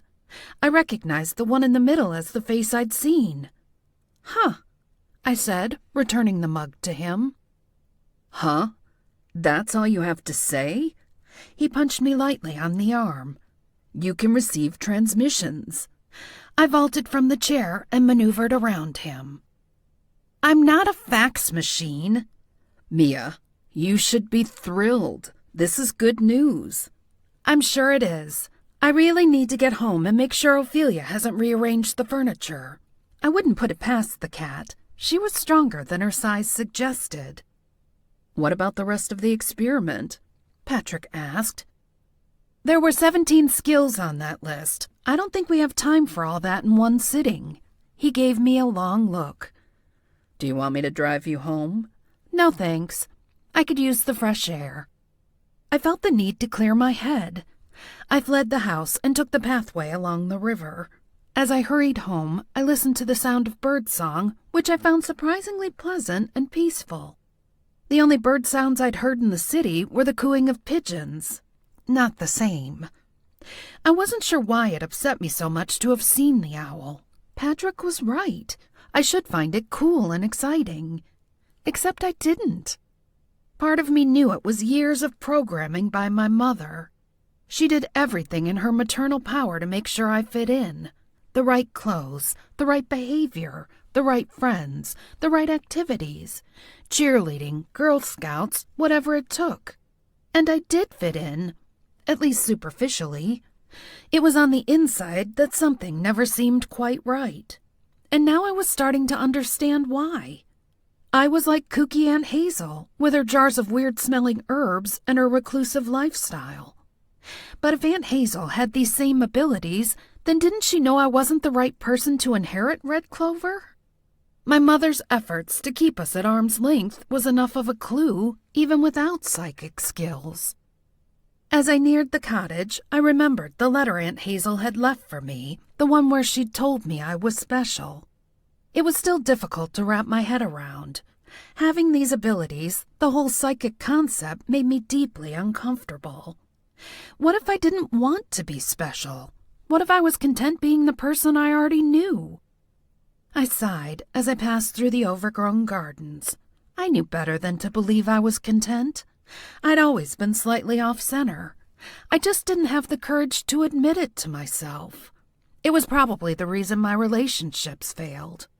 If I couldn't see myself the way I truly was, then I couldn't accept myself either. And if I couldn't accept myself, how could anyone else? I felt bad about the deteriorating state of the gardens. Under normal circumstances, they should be thriving right now. It was spring, the season for flowers in full bloom. But these weren't typical gardens, and they didn't seem to follow a normal pattern, which seemed appropriate. They'd somehow been tied to Aunt Hazel, and I was beginning to understand that it wasn't simply that she knew how to take care of them properly. It was more than that. A feature in the garden caught my eye, and I stopped short. What on the literal earth? I moved closer to inspect the small tree that now sprouted from the newly spread soil. I was certain it hadn't been there yesterday, yet it was at least a foot high already. I snapped a photo with my phone and sent it to Scarlet with multiple question marks after it. The response was immediate. Wow, those heart-shaped leaves are a telltale feature. It's a ficus religiosa. And? I prompted. I wasn't familiar with the name, but her next message gave me chills. It represents enlightenment. Chapter 6. You should not have that type of ficus in your garden, Scarlet said. She'd insisted on coming over to see the tree for herself. I readily agreed, if only because I didn't want to be the one to stand between a murder suspect and her distraction. Because I suck at gardening? I asked. Because they're not native to this region, and because they require a hardiness zone of 9 through 11, unless the weather's warm and sunny. Which spring in Newberry most definitely wasn't. It reminds me of Groot from Guardians of the Galaxy, I said. Scarlet's hands rested on her narrow hips as she contemplated the tree. I think it's a message for you, Mia. Letters work well for that, or emails, although I delete most of those without reading them. These trees can live over 3,000 years, she said. My eyes popped. I guess Ophelia will be the only one still here to see it. I was convinced the ancient cat was immortal. There's an interesting story associated with the ficus religiosa. Of course there was. Enlighten me. I pretended to elbow her. See what I did there? Scarlet ignored my joke. It's also known as a sacred fig, and people have been known to meditate under them. I glanced at the short tree. By people, do you mean leprechauns? According to the story, the Buddha sat under a ficus religiosa for 6 years, which was the period of his enlightenment. 6 years? Isaac Newton took maybe an hour. Too bad there were no apples on the ficus. A ficus can take anywhere from 100 to 500 years to be fully grown. The leaves are considered by some to be sacred treasures. People believe if you walk around under the tree several times, you can get rid of evil. I examined the space in my garden. Do we need to make room for it, or am I going to have a Jack and the Beanstalk situation? Scarlet considered the question. I think you should leave it be for now. Don't do anything special. The garden seems to be responding to your presence. She tilted her head. Have you had any epiphanies recently? Anything you would consider enlightenment? I have, actually. Did you know almond milk is bad for the environment? I was floored, quite frankly. You think you're doing a good thing that turns out to be a bad thing. I shook my head. This is why people choose to do nothing instead. Everything's too hard. She narrowed her eyes. Mia, I don't think that ficus appeared because you read an article about almond milk. Okay, fine. I had a realization about myself on my walk home from Patrick's earlier. You don't have to tell me what it was if it's too personal. Just the fact that you did is helpful. Her dark eyes shone with excitement. This is fascinating. You have a connection to the garden just like Hazel. I wish this enlightenment would include finding Bernard's real killer, I said. Scarlet gave me an appreciative smile. And maybe it will, but the garden isn't about me, it's about you. You seem pretty relaxed about that, given you're the one under the police microscope. I didn't kill Bernard, so I don't see how they can get any evidence to suggest otherwise. They don't have to prove it to arrest you. The fact that the witness seems to think you were pushing the body in instead of pulling it out is concerning. It's basically her words against mine, and the police know about my disagreement with Bernard over the unpaid bill, which doesn't help my case. They think he came to my house to argue about the bill. I spiked his coffee and shoved him into the canal afterward. Why don't I go speak to the witness? I offered. Maybe I can enlighten her, get her to change her statement. I appreciate the offer, but I don't think it was said out of malice. I think she genuinely believes that's what she saw. But what if she's 95 and wasn't wearing her glasses? That would make a difference. Her lips formed a wan smile. I'm pretty sure the police have already taken that into account. She touched one of the heart-shaped leaves. As long as they don't find other evidence to use against me, I wouldn't worry. A question popped into my head. What about the red rose? A single red rose had appeared in the garden my first day in Newberry. Scarlet glanced in the direction of the garden where the rose still bloomed. I was wondering when you'd ask about that. I tapped my foot impatiently. And? She turned back to me and smiled. Courage, Mia. It symbolizes courage. I generally considered myself a courageous person. I could walk into a room full of strangers and start talking, that sort of thing, which is how I made a career in advertising sales. You had to be able to chat with people you didn't know, and in some cases, didn't like. I had one client who treated restaurant staff horribly. One of the perks of my jobs had been wining and dining clients, charming them into the purchase of ads and overcoming any budgetary objections. I would aim for half-page full-color ads minimum. I loved eating out, mainly because I can't cook, and New York City has amazing restaurants. Anyway, Ronald Kingsley was a regular advertiser, and he was the one client with whom I didn't want to share a meal. It wasn't just that he chewed with his mouth open. He would insist on paying out of sexist tendencies, even though I had an expense account. Then he would leave a paltry tip so lean and mean that I would inevitably fake a need for the restroom once we left so I could return to the table and leave more money. He sent a plate back to the kitchen at every meal, and I once watched him kick over a chair in a toddler-like fury because his meat was undercooked. I hadn't been brave or courageous then. I should have stood up to him or refused to keep him as a client, but I wasn't one to rock the boat. My mother raised me to be compliant, a good girl, one who blended into the masses and didn't cause trouble, although trouble seemed to find me anyway. Women like me didn't tell Ronald Kingsley to shove it. My thoughts drifted back to the garden. Somehow, I knew the red rose signified far more than bravery in a social setting. The blooming of the rose was more likely in response to my decision to hop a train and leave the city to live in a town I'd never visited. To move into a house sight unseen and accept the presence of one ornery and snack-happy cat. To not flee at the first mention of psychic abilities and magic. Between bravery and enlightenment, I seemed well on my way to becoming a different woman than the one who suffered through meals with Ronald Kingsley. I thought back to the Buddha who sat under a tree for 6 years while he became enlightened. Reflexively, I'd mocked him, but it occurred to me that the Buddha was onto something. I'd sat under a hypothetical tree for 42 years and was only now beginning to figure out who I really was. Maybe it would take another 40 years. Who knew? The important part was that I was making strides, or baby steps, whatever.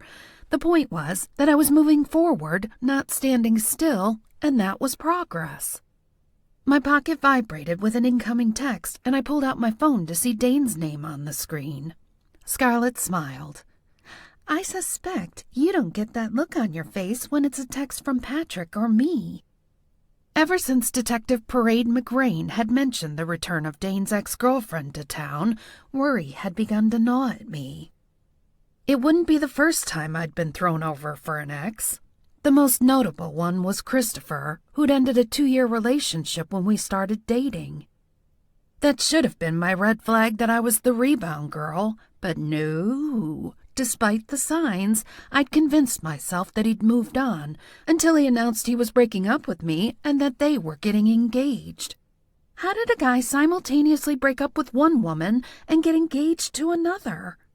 Apparently, they'd run into each other at Grand Central Station when he was getting on one train and she on another, and realized they'd made a huge mistake by breaking up.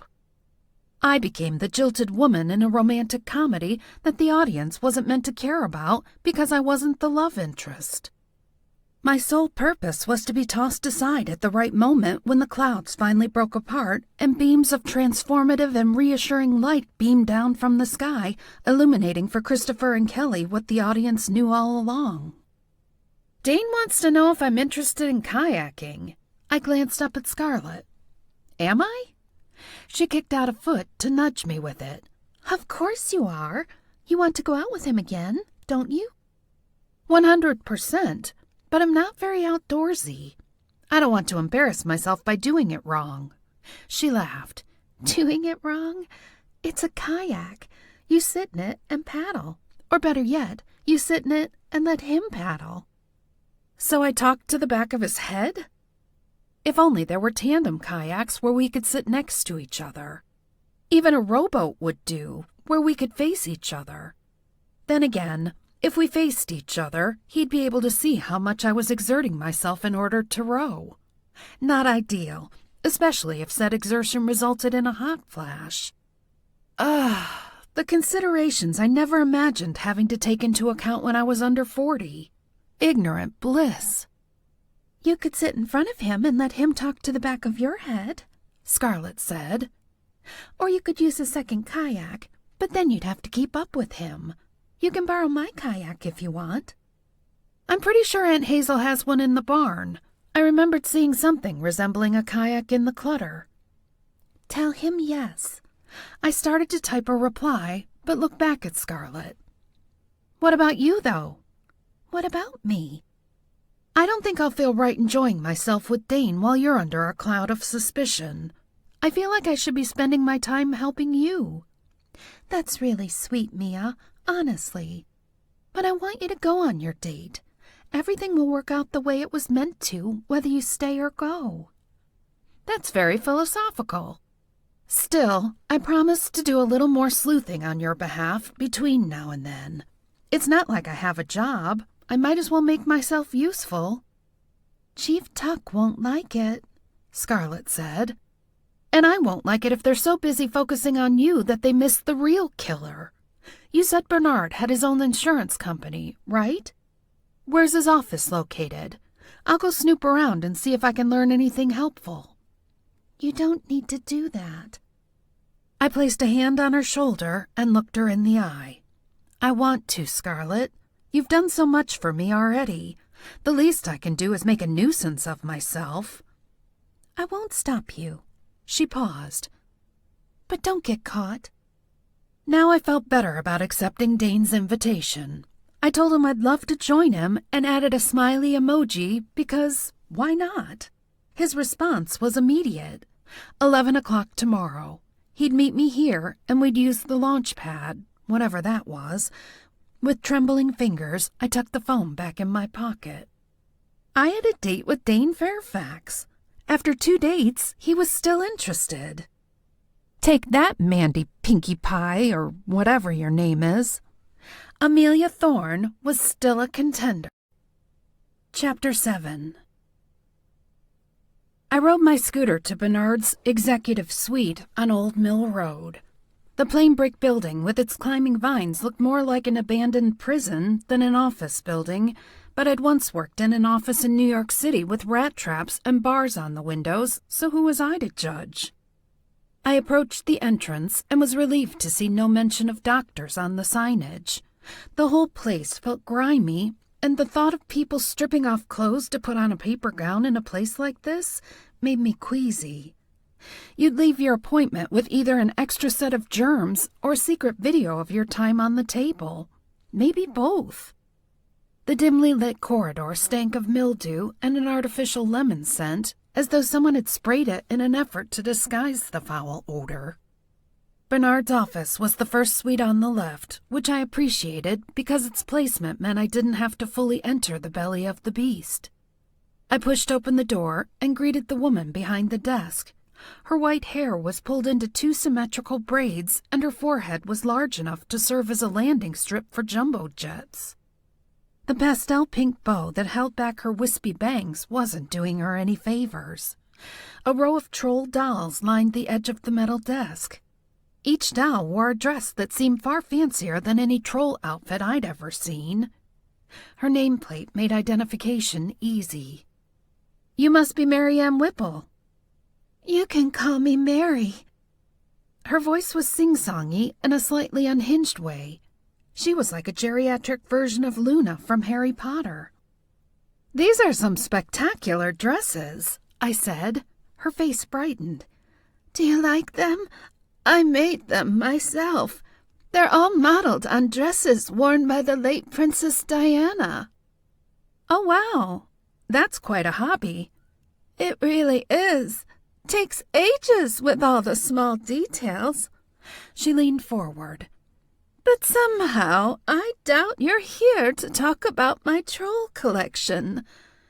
"My name is Mia Thorne. I was hoping to talk to you about your boss." "Yes, a terrible tragedy." Despite her words, her vague smile remained intact, which made me slightly uneasy. I cleared my throat. "I'm sorry for your loss." I made a sweeping gesture with my hand. "I'm surprised to find you working. Wasn't Bernard the sole owner of the business?" "Yes, he was, but I'm not about to jump ship now. The clients are depending on me." "What will you do without him?" "I'm taking care of our policyholders until someone tells me to stop."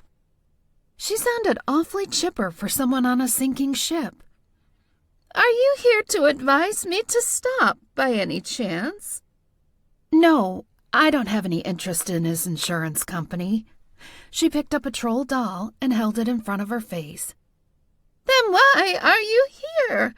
she asked in a squeaky voice. Oh, wow. I'd met many strange people in the ad sales business, but this was a new situation for me. "I'm gathering information." That sounded less problematic than conducting an investigation. She lowered the troll doll. "You must be following up for the detective I met yesterday. He said he might have follow-up questions." "Detective Fairfax?" I asked. "Tall, handsome fella with a smile you don't quite trust?" "Yep, that's him." "Yes, he's the one I spoke to. Do you have follow-up questions, dear? I'm not sure what else I can tell you." Was it wrong to not correct her assumption? I decided to forge ahead. If I didn't actually say I was working with the police, then it wasn't a lie. Ask for forgiveness, not permission. That was what my former boss Lynette used to say.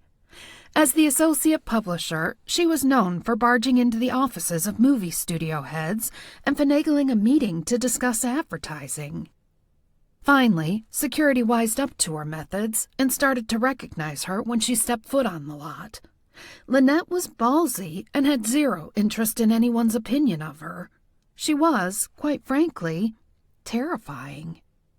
"Sometimes it's good to talk again after a day or so," I said.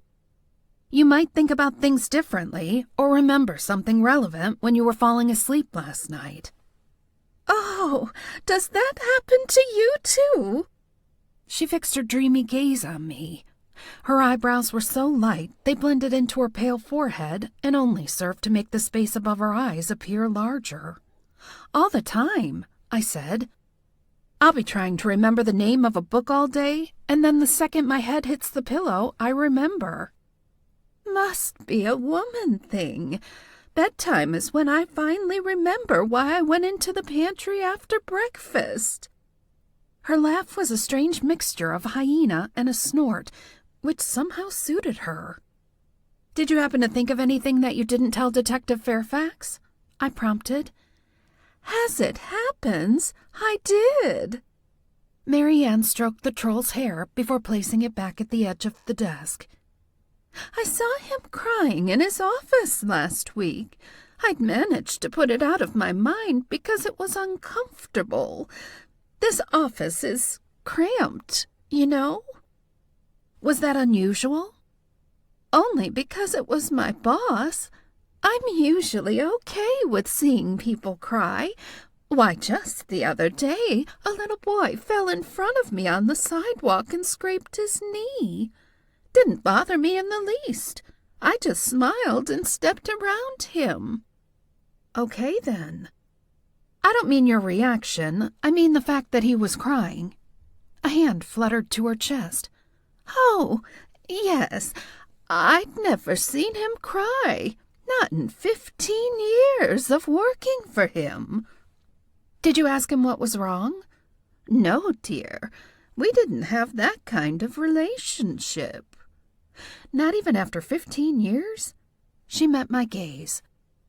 Despite our age gap, he didn't view me as a maternal figure to confide in. To be perfectly blunt, Bernard didn't like me as a person, only as a secretary. Well, that was perceptive. It seemed like I'd stumbled on a private moment, she continued, so I backed out of the room quietly before he noticed me. I didn't want to embarrass him.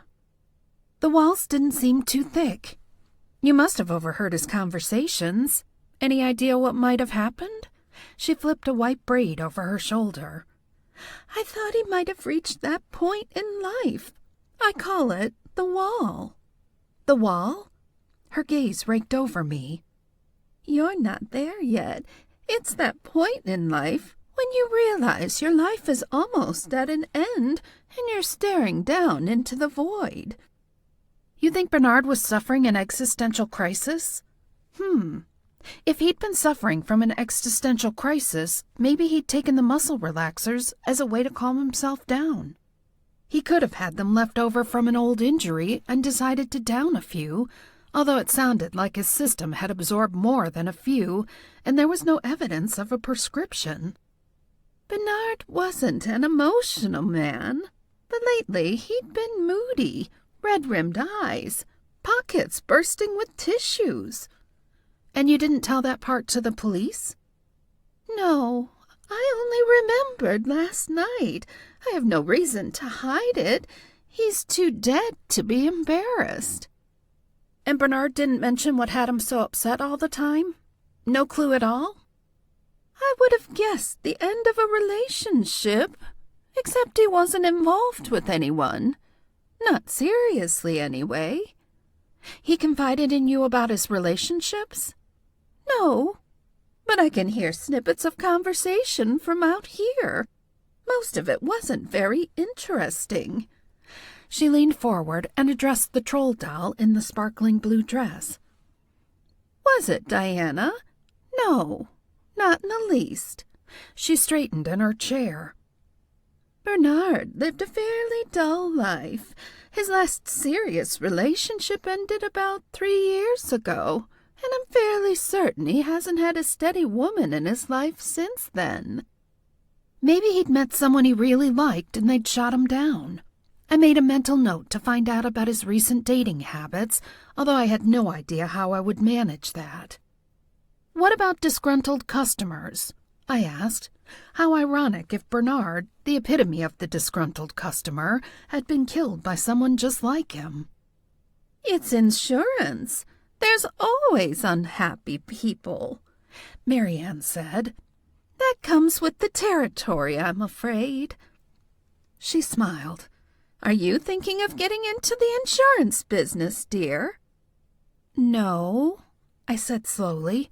I'm here to talk about Bernard. Did anyone complain recently? Let me see. Her gaze swept the line of troll dolls. Can anyone think of an incident? How about you, Cynthia? She lifted the troll doll dressed in a white gown and held the doll to her ear. Cynthia says there was an argument between Bernard and a policyholder last week. Cynthia says this. You'd be surprised what you can learn from your surroundings if you're willing to listen. She stared at me for a prolonged moment until I was forced to look away. It wouldn't have surprised me to learn that Marianne kept the shrunken heads of her enemies in the middle drawer next to the stapler. Do you remember which policyholder? I wasn't sure whether I was supposed to address Marianne or the troll doll, so I directed my gaze somewhere in the middle. The president of the local birdwatching society. He wanted a policy that protected their members, but Bernard said he couldn't provide what the group wanted. He wanted an insurance policy for birdwatchers? That part wasn't impossible, Marianne said. Birdwatching is a safe activity for the most part, But there's always a risk of injury, especially for those who are passionate. They are willing to climb trees and all sorts of daring feats. I'd hardly consider climbing a tree a daring feat. It is when you're over 70 with arthritis in your hands and knees. Good point. If these policies aren't unusual, then why did Bernard reject this one? I asked. Because the requests weren't standard. I don't know the details. You'll have to speak to Jack Mulligan. He's the president. And where can I find him? He owns a bar in town called Mulligan's. Small place with an Irish theme. I bit back a smile. You don't say. I'm not a drinker, so I've never been. My sister likes a nice glass of sherry after dinner, but I can't stand the taste. She grimaced. Did you tell the police about Jack Mulligan? Yes, I believe I did. Did Bernard have any other personal disputes that you were aware of, other than the one with his neighbor? She snorted. You mean Elliot Stoop? Bernard must have mentioned him more than once. Oh, yes, many times, usually followed by a string of swear words I won't repeat. She covered the ears of the nearest troll doll and whispered, One of them rhymed with Brother Sucker. Brother Sucker doesn't sound much better, to be honest. She blew out a gentle breath. I suppose the good thing about retiring will be no more commuting to Newberry. It's fine most of the year, but the winters can be beastly. You don't live in town? No, I'm about 10 miles away. It's more rural. I nearly choked. More rural than here. Newberry was the most rural place I'd ever lived. Much. I prefer to be surrounded by cows and chickens than people. I preferred being surrounded by falafel stands so I could be spoiled by choice, but we couldn't all be so lucky. I thought of Bernard's attire and his wrong day of the week underpants. I guess you were here working the morning of Bernard's death? Of course. Where else would I be? She cocked her head. With her long neck and large forehead, she reminded me of an exotic bird. Can anyone vouch for you? As I told the handsome detective, I chatted with 2 of the executive suite members further along the corridor, Ginny and Keith. Did you see Bernard at all the day he died? She lowered her gaze. No, sadly not. Was that unusual not to see him in the office in the morning? Not really. He sometimes scheduled personal plans for a weekday. One of the perks of owning your own business. What about the day before? Did you see him then? I asked. Only in the morning. I chewed my lip, thinking. Do you happen to recall what he was wearing the last time you saw him? Naturally. He had 5 suits, and he wore a different one each day of the week. He died on Thursday, so it was... She trailed off, frowning. No, he wore his Monday suit on Wednesday. Funny, I didn't even realize it until you asked. He was pretty committed to his routine, huh? Bernard was a creature of habit, yes. Made it easy for me to anticipate his needs, which is one of the reasons he thought I was such a good secretary. There's no secret to it, not that I would have told him that. A faint smile touched her lips. Best to let him believe I'm magical. Any idea why he might have worn the wrong suit? And the wrong underpants? None that I can think of, other than the fact he wasn't himself lately. That made sense. If he was distracted by a personal issue, he wouldn't have cared about wearing the right suit on the right day. What's the fascination with Princess Diana's dresses? I asked. Why not Disney princesses? She looked down the end of her nose at me. I'm in my 70s, dear. Do you really think Disney princesses would appeal to me? I wouldn't have thought troll dolls would appeal to her either, but I decided to keep my mouth shut. Maybe she had grandchildren who bought them for her. I had a colleague with an entire pig collection because someone once bought her a ceramic pig and Katie didn't have the heart to regift it, so she left it on her desk at work, except then everyone thought she liked pigs and kept buying them. By the time I left that particular job, Katie had pigs in all formats: hand towels, oven mitts, pajamas, a key ring. If someone saw a pig, they thought of poor Katie. "Thanks for the chat.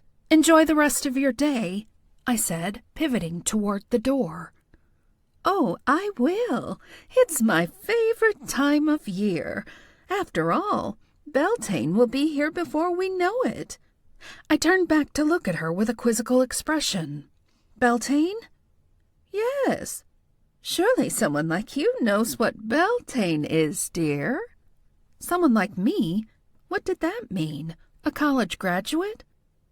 "Why don't you enlighten me?" There was that word again.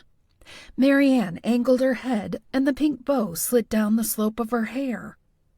"It's a time for celebration that signifies the coming of summer. A pagan fire festival." I think I saw a documentary about that. It involved music and people being swindled out of money, though. A real downer, but fascinating. Marianne wore the hint of a smile. "You're a strange bird, aren't you?" "Hello there, Kettle." "Thanks for your help, Marianne. It was nice meeting you." I patted the troll on the head. "You too, Cynthia." Marianne's eyes hardened like two stones. "Please don't touch her without permission." I wrenched my hand away. "Sorry," I mumbled. I whipped around and fumbled my way out of the office. The moment I stepped outside and breathed the fresh air, I felt better. Between the sing-songy voice, the youthful hairdo, and the troll dolls, I'd reached my daily creep limit.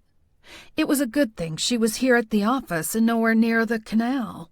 Despite her apparent lack of motive, there was something decidedly off about her. But just because Marianne was creepy didn't mean she was capable of murder. Or did it? Chapter 8. It was impossible not to be excited about my date with Dane. I wasn't even sure why I was resisting the feeling. Probably because I'd been disappointed by men so many times before, and the news about an ex-girlfriend in town wasn't exactly reassuring. I only changed my outfit twice, but it was necessary. I sat on the floor and checked my reflection in the full-length mirror, imagining how I would look seated in a kayak. Needless to say, the image wasn't flattering. It was bad enough that I looked ready for a gynecological exam with my knees up and open, or maybe like a monkey foraging for nuts and berries. Ultimately, the outfit had to work for me and not against me. I chose a short-sleeved top and lightweight knit pants with a little give at the waistline. I would have preferred jeans, but denim seemed too stiff for maneuvering in a kayak, and I didn't want to show off my muffin top if a breeze blew up my shirt. I'd throw a jacket on to satisfy my layering needs.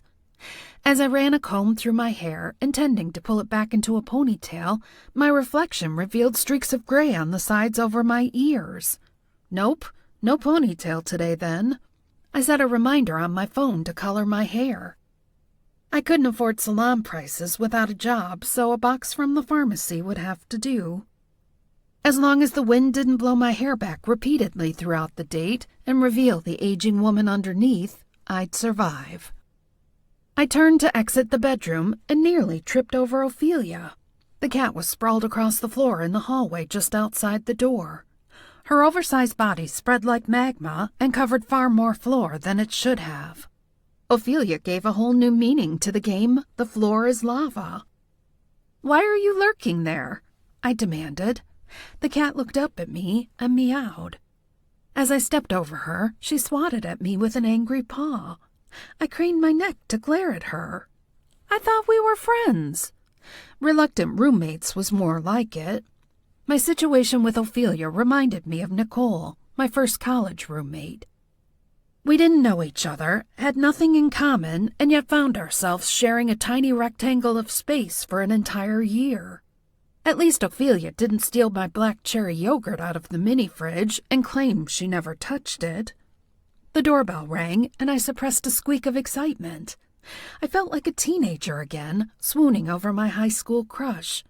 Except this time, I was actually going on a date with him instead of fantasizing about it. I drew a deep breath and tried to calm my racing heartbeat before opening the door. With his sharp legal mind and scorching good looks, Dane Fairfax could have been the love child of Alexander Hamilton and Matthew McConaughey. If they'd lived in the same century, and if one of them had been capable of giving birth. At 6'4", Dane towered over me, not that I minded. There was an innate sense of security that came with his height. I felt like he could wrap those arms around me and protect me from all the horrors of the world. It was primal, I supposed. His dark blonde hair was damp from the mist, which only increased his sex appeal. "Sorry about the weather," he said. "The forecast didn't mention rain. I understand if you want to bail." "It's only a light rain." I'd walked more than my share of city sidewalks in the pouring rain. I could handle this, especially if it meant alone time with Dane. He seemed pleasantly surprised by my answer. "Really? You don't mind that you'll get your hair wet or anything? I actually love to kayak in any weather, but I don't expect anyone else to feel that way." Voices in the back of my mind tried to push their way forward, advising me not to go. That I'll look terrible with my hair matted to my head and he'll lose interest. I ignored the voices. "I'm still game if you are," I said. "Great." He fixed those Caribbean blue eyes on me, and I nearly melted into a puddle in the foyer. "The kayaks are set up, so we can head out now if you're ready." Kayaks, plural. On the one hand, I was relieved. I didn't like the idea of talking to the back of his head for an hour. On the other hand, I was woefully out of shape and had no idea how to paddle. I grabbed my jacket from the hall closet and pulled the hood over my head before joining him outside. I made sure to lock the door behind me. If there was a murderer on the loose, I didn't want to arrive home later to find him camped out in my bedroom closet. I walked alongside Dane toward the river. As we maneuvered through Red Clover's massive gardens, Dane paused to admire the latest addition. "Hey, look, you've got something growing. It's cute. Reminds me of Groot." "That's what I said." I fingered one of the heart-shaped leaves. "It's called Ficus religiosa." He looked at me impressed. "Somebody's been doing her homework."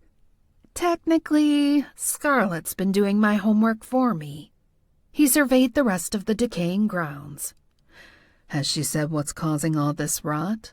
Maybe a disease took hold after Hazel died?" I couldn't very well explain the theory of Aunt Hazel's connection to the garden. Dane would think I was bonkers.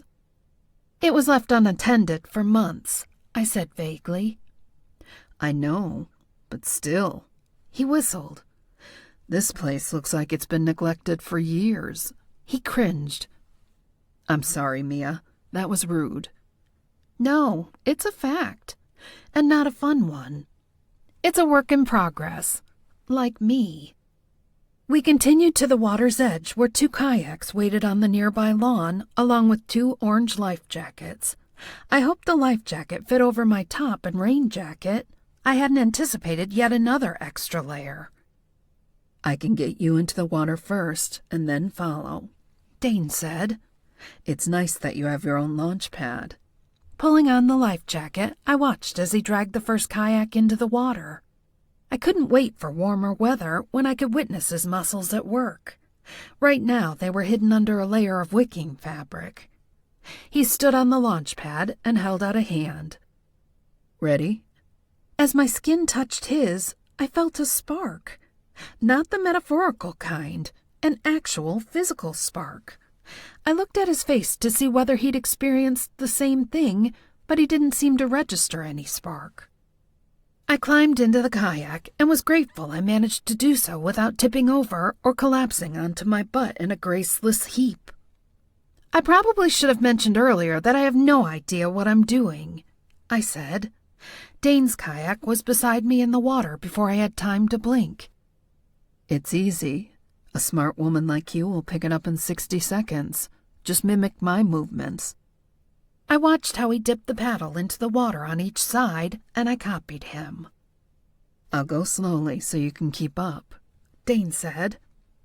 But once you feel more confident, we can step up the pace. That whole statement seemed to reflect our dating situation as well, unless he wanted to go slow. Mandy Pinkerton's name floated to the top of my brain, and I pushed it back down. I was not going to be the kind of woman who asked about an ex-girlfriend. It would make me sound insecure. It didn't matter that I was, in fact, insecure when it came to men. I still didn't want to show it. My friend Tracy Gladstone told me it was because my father died during a pivotal developmental age and that I would always worry about men abandoning me if I didn't properly own and explore the feelings I'd buried. I'd explained to her that my mother had rules about grieving, and the main rule was to hide emotions. My mother could have written Elsa's line in Frozen, "Conceal, don't feel," was her mantra. That probably explained why she was on her third husband. The rain began to dissipate as we made our way downstream. You don't want to go too far past town, or you'll have a hard time fighting the current to get back, he said. If there'd been a decent wind, I would have driven us further north and had us kayak down to your launch pad. Then you'd have to get back to your car, I said. Dane had obviously forgotten my vehicular situation. Doesn't matter. The current doesn't look too strong here. No need to remind him that he was on a date with an adult woman who couldn't afford a car. I liked that I was required to keep a close eye on him under the guise of copying his movements. It let me ogle him freely without fear of getting caught. You're catching on quickly, he said. I was. I was also sopping wet thanks to the amount of water I was flinging at myself every time I switched to the other side of the paddle. No matter. I was on a date with the hottest, sweetest guy I'd ever met. I'd soak myself in sewer water if necessary. This is nice. I can see why you enjoy it. The scent of pine mingled in the air with the smell of fresh rain. People paid money for these scents in artificial form.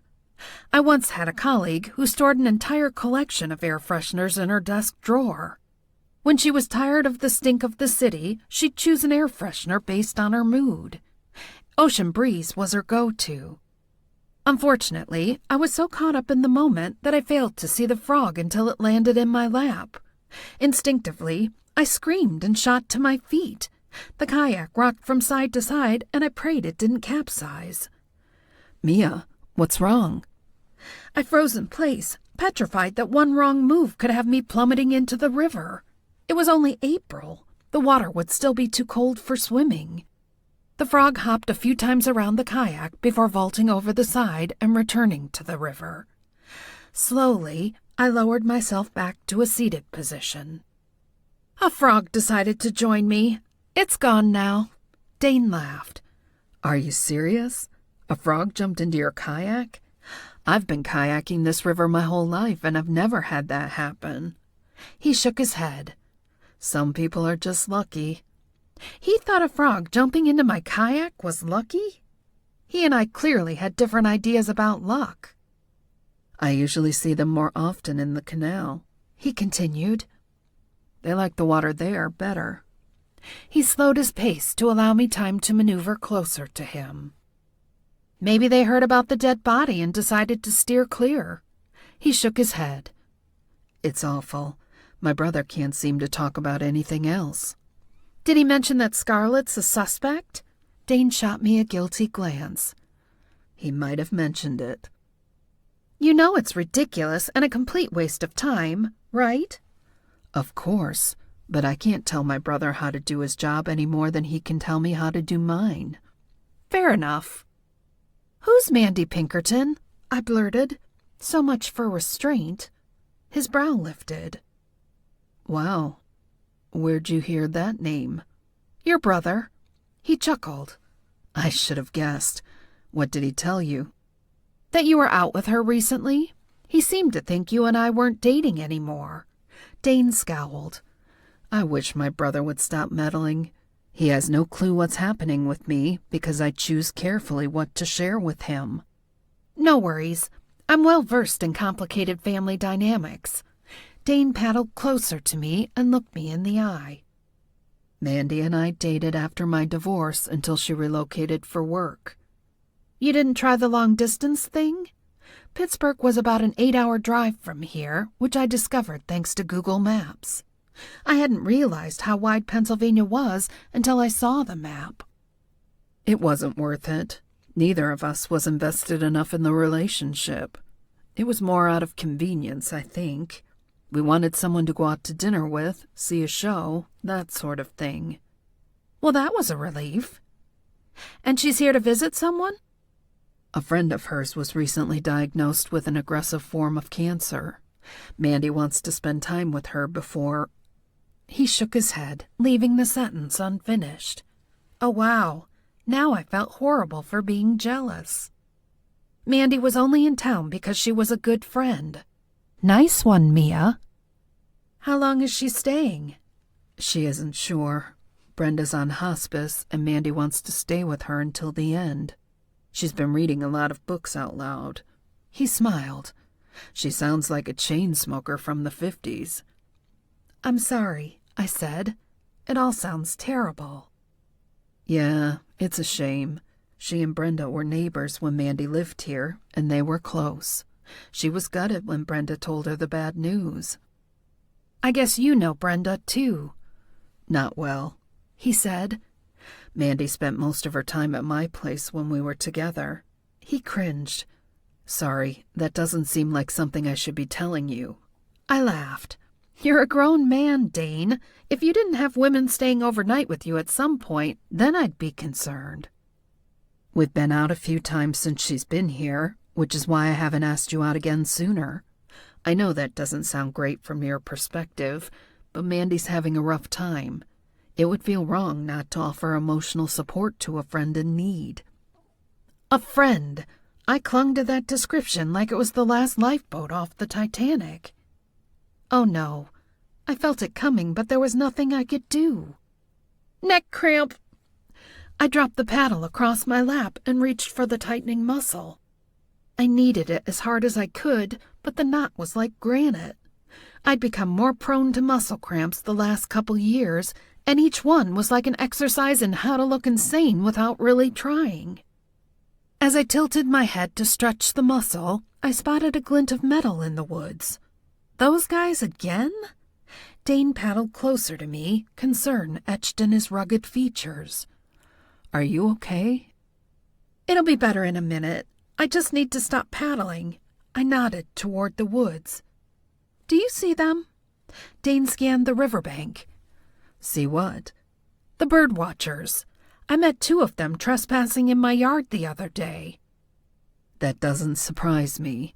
This is an area that attracts nature lovers, and spring is a great time for bird watching." Still, something seemed off about these guys. "I can't say I love the idea of strange men camped outside my house with binoculars." He grinned at me. "I can understand that. But think of it this way. They won't be able to see past all the weeds to peep at you." My face grew flushed. "Hey!" The knot loosened, and I used my paddle to splash him with water. He laughed and paddled far enough away from me to launch his own attack. My arms were going to be sore tomorrow, and probably the day after as well. It was worth it, though. I was having fun. Andrew and I didn't have fun. We had meals in restaurants and attended parties as a couple, but we didn't have fun. Dane Fairfax was a gift from the gods. We continued chatting and paddling until it was time to turn around and head back to the launch pad. He was so easy to talk to. I felt like we'd known each other forever. I could develop a rapport with a client, but this was different. This was a genuine connection. When we reached the launch pad, I continued to sit in the kayak, debating my next move. Short of capsizing myself, I wasn't sure how to vacate the kayak without making a complete fool of myself or pulling another muscle, or both. From his place on the launch pad, Dane seemed to notice my paralysis. "You okay, Mia?" Could you maybe pull me to my feet?" I stuck out an arm for him to grab. Dane took my hand and gently tugged me to a standing position. All was well until I attempted to step out of the kayak. The boat tipped, and I grabbed Dane's arm with both hands. Big mistake. Together, we plunged into the water. The river was every bit as cold as I expected, and I felt a pang of sympathy for Bernard Sims. Not a nice way to go. Strong arms wrapped around my waist and propelled me to the surface. Quickly, I swam to the launch pad and climbed to safety. My heart was beating rapidly and my teeth were chattering, but I was otherwise fine. I dropped onto the lawn, breathing heavily. Dane landed gracefully beside me, and we both burst into laughter. "Well, I guess I don't need a bath today," I said. I was relieved I'd opted to leave my phone in the house. "Hey, did your brother mention whether they recovered Bernard's phone? Maybe recent messages would offer insight." Dane shook the water droplets from his hair. "They did, but he said the phone was beyond repair." He leaned back on his elbows. "You're being a very good sport about this." "Me? I'm the one who toppled us. You're the one being a good sport." His gaze lingered on me for a beat longer than necessary, and warmth radiated through my body, which was a plus because I really needed my internal furnace to fire on all cylinders right now.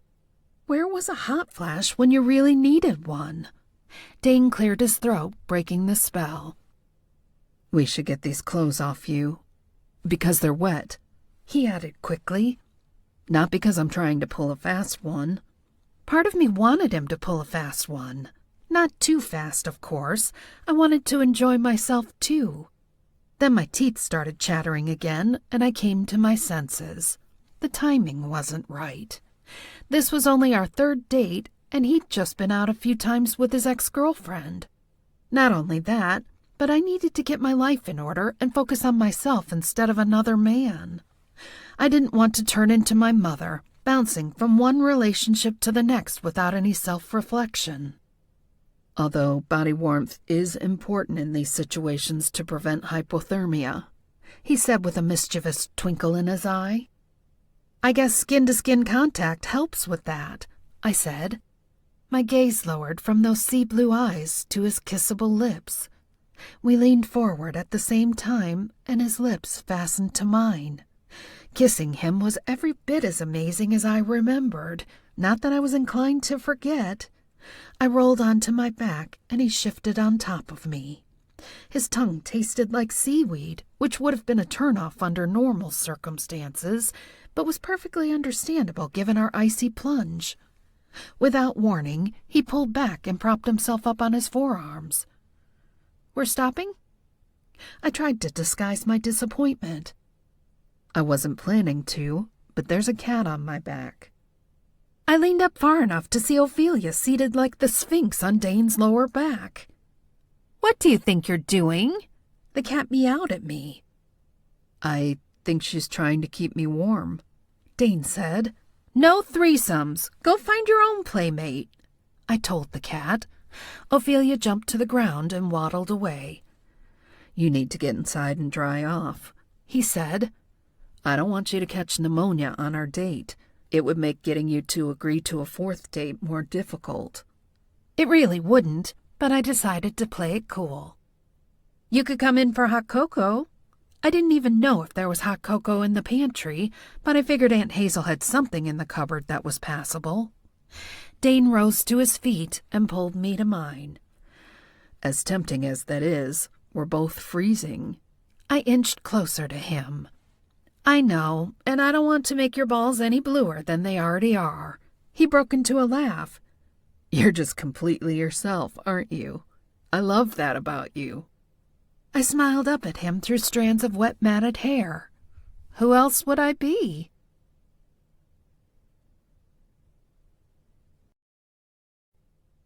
Chapter 9. After showering off the stench of river water, I walked to Patrick's house to persuade him to join me in my quest to interview Jack Mulligan, the president of the local birdwatching group, mostly so I had an excuse to have a drink while I asked the owner a few questions. I don't do well in Irish-themed bars. Patrick complained over a cup of hot water with honey and lemon. There's too much guilt and angst in the air. What if I buy the round? I offered. You do realize it's beer from a tap, right? We won't be toasting flutes of sparkling wine in a place called Mulligan's. We'll survive. It's a hard pass from me, but I'm willing to drop you off so you don't have to embarrass yourself on that scooter. It's on my way anyhow. I squinted at him. On your way where? I'm going to that grubby gas station on the outskirts of town. He snapped his fingers. Gas and Go, or some exceedingly clever name like that? Why would you voluntarily go somewhere grubby like that when you won't go to Mulligan's? Can I buy lottery tickets at Mulligan's? No, I cannot. And the pot is up to $500 million. Why not buy a ticket at the place on Main Street? It looks clean and respectable. He gave me an incredulous look.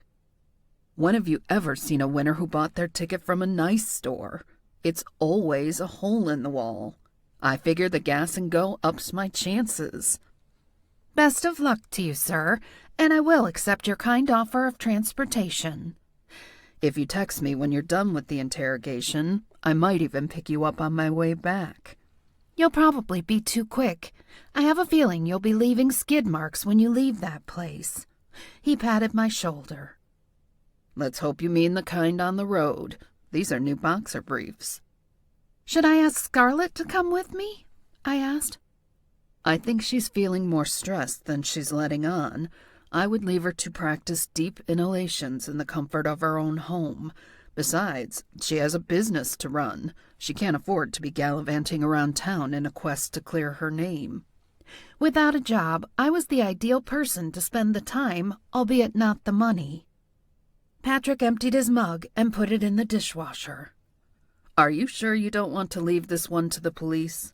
Chief Tuck and Fairfax are both better options to talk to the owner of an Irish bar. I snickered. Fairfax is so appropriate. I know, right? For both of them. I just worry, how many times have you watched a true crime show where even well-intentioned cops only focus on one aspect of the case? He frowned at me.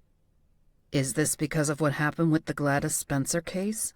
They did focus on me as a suspect at first. You were new in town, and Gladys was found dead on your property. It wasn't a stretch to add you to the list of suspects. In fact, it would have been damnable if they hadn't. I begrudgingly acknowledged his point. So what are you saying? I should stop trying to help Scarlet? Of course not. I think it's commendable that you're so committed to unearthing the killer. I don't want you borrowing trouble, that's all. Talking to his crotchety neighbor is one thing. Getting the attention of Jack Mulligan is riskier. I cut a sideways glance at him. Do you know Jack Mulligan? Not personally, but I know his type. Plaid shirt, gun rack on the wall of his office. Patrick shuddered. Just be careful. You don't have any weapons. I'm a New Yorker. My mouth is my weapon. Laughing, Patrick grabbed his keys and ushered me out of the house. Be sure to tell that to Dane on your next date. He dropped me off on the corner of Main and Mechanic Streets, and I walked the rest of the way on foot to where Mulligan's was tucked away on a nameless side street. Mechanic Street had sloped upward, making the climb harder than it looked. I waited outside the entrance to steady my breathing before entering the bar. I was aiming for a nonchalant entrance. I couldn't go in there huffing and puffing like I was about to blow the bar down. The interior was dimly lit and reeked of stale beer and the faintest whiff of cigarette smoke, which nauseated me even in small amounts. The floor was sticky, I hoped from spilled beer, and Come On Eileen played on the jukebox. The song was a little on the nose, but I enjoyed the catchy 80s tune, so it was easily forgiven. There were two old men seated at the end of the bar with an empty stool between them. A third man stood behind the counter wearing a plaid-collared shirt and a white cloth over his shoulder. His strawberry blonde hair showed streaks of white, and I put his age at about 65. His cheeks were ruddy, and I wasn't sure if it was from the cool temperature in the room or the fact that he was enjoying a pint alongside his two patrons. "Afternoon," the man behind the counter said. "You looking for directions, ma'am?" Ma'am. I hated when people called me ma'am.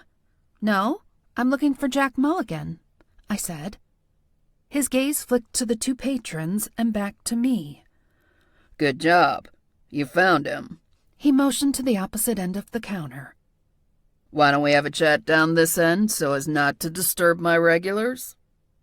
"Why the secrecy, Jack? She don't look like a cop," the man at the end of the bar said. He wore a Philadelphia Eagles hat and a coat that seemed heavier than necessary for the mild spring weather. "No secrecy, Herb," Jack replied. "Just don't need you two jabberjaws repeating what you hear. You're worse than Dottie's sewing circle." He joined me at the far end of the counter. "Can I get you a drink before you start firing off your questions?" "No, thanks." I paused. "What makes you so sure I'm here to ask questions?" "Well, I don't know you. You're looking for me." He gestured to my clothes. "You look the professional sort." "I'm here because I want to join the birdwatching club," I said. His eyebrows rose to meet his hairline. "Is that so? And where'd you hear about it?" "What does it matter? It's not a secret, is it?" He pursed his lips, studying me. "No, not a secret. But we're not exactly advertising on posters, neither." "There were two men in my yard the other day," I said. "They were trespassing, technically, but I was more interested in what they were doing." Jack wagged a finger at me. "Aha! You're the new Red Clover owner, aren't you? Hazel's relation." "She was my father's aunt," I said. He nodded, smiling. "I heard about you moving in. Darn shame about Hazel. Interesting lady." "You knew her?" "Not well, but I don't think many did. You live in Newberry long enough, though, you hear about Hazel Thorne." He wiped condensation off the counter in front of me. "What did those two numbskulls have to say about the Birdwatching Society?" "Just that it existed. There was no point in mentioning Marianne or Bernard if I could use this angle. They were trying to find a cardinal that looked half male and half female." "Right. You met Albert and Ron, then?" "I did. Any idea if they managed to find what they were looking for?" He pinned me with a hard stare. "You like birds, young Hazel? Is that what you're telling me?" "Mia," I corrected him. "My name is Mia Thorne." "Mia. Pretty name." "I'll let my mother know you think so." He pulled a pint of Guinness and set it on the counter in front of me. "On the house. For Hazel." "Thank you." I tried to calculate how many calories were in a pint of Guinness. If memory served, it was heavy and loaded with carbs, basically like drinking swamp water. "What's the official name of this birdwatching society?" He grunted a laugh. "We initially tried to call ourselves the Tweets, but Twitter has all kinds of trademarks, and we didn't want to risk exposure, especially if we were going to have trouble getting liability insurance." "Then what are you?" "We kept it simple. The Newberry Birdwatchers Society." "Like Dead Poets Society without the... dead poets." Maybe there was a reason my mother encouraged me to keep my thoughts to myself. "You mentioned trouble getting insurance. What was that about?" Jack leaned a hip against the counter. "I wanted an insurance policy that would cover the whole group. The guy I know claimed to be an expert, but then couldn't give me what I wanted." He blew out an annoyed breath. "That's like somebody coming in here and asking for a beer and me saying I can't sell it to him." I thought back to my conversation with Marianne. What kind of insurance does an organization like yours need? "It's not that I couldn't get any insurance. I wanted specific provisions, not the basic package." "Sounds excessive for a bunch of people who like to watch birds," I said. He glanced down to the end of the bar where the two regulars were deep in conversation. I heard the words Area 51 and aliens, so I could hazard a guess as to the nature of their conversation. I want to insure us for death and dismemberment, criminal charges, harassment, those sorts of things. I nearly spit out my mouthful of Guinness. Are you sure you're a birdwatching club? He looked left to right before lowering his voice. Can you keep a secret? I straightened. Of course. It's a front. Oh, like for money laundering? I knew of a few places like that in the city. There was a store that only sold socks and not particularly nice ones. Everyone within a 10-block radius knew what went on there, but it was best not to get involved. If someone like me knew, then the police definitely knew. He frowned. No, we don't engage in criminal activity. The government are the real criminals. We're out to get the truth. The truth about what? He looked at me like I was nuts. That birds aren't real, of course. They're a government conspiracy designed to keep tabs on us without our knowledge. Birds are a government conspiracy? I repeated slowly, more for my benefit than his. We aim to expose the truth, which means we have to protect ourselves from tactics used to silence us. Who's trying to silence you? He scowled. The government? Who do you think? My brow furrowed as I tried to grasp the information. And they use birds for what now? Drones, of course. If it flies, it spies.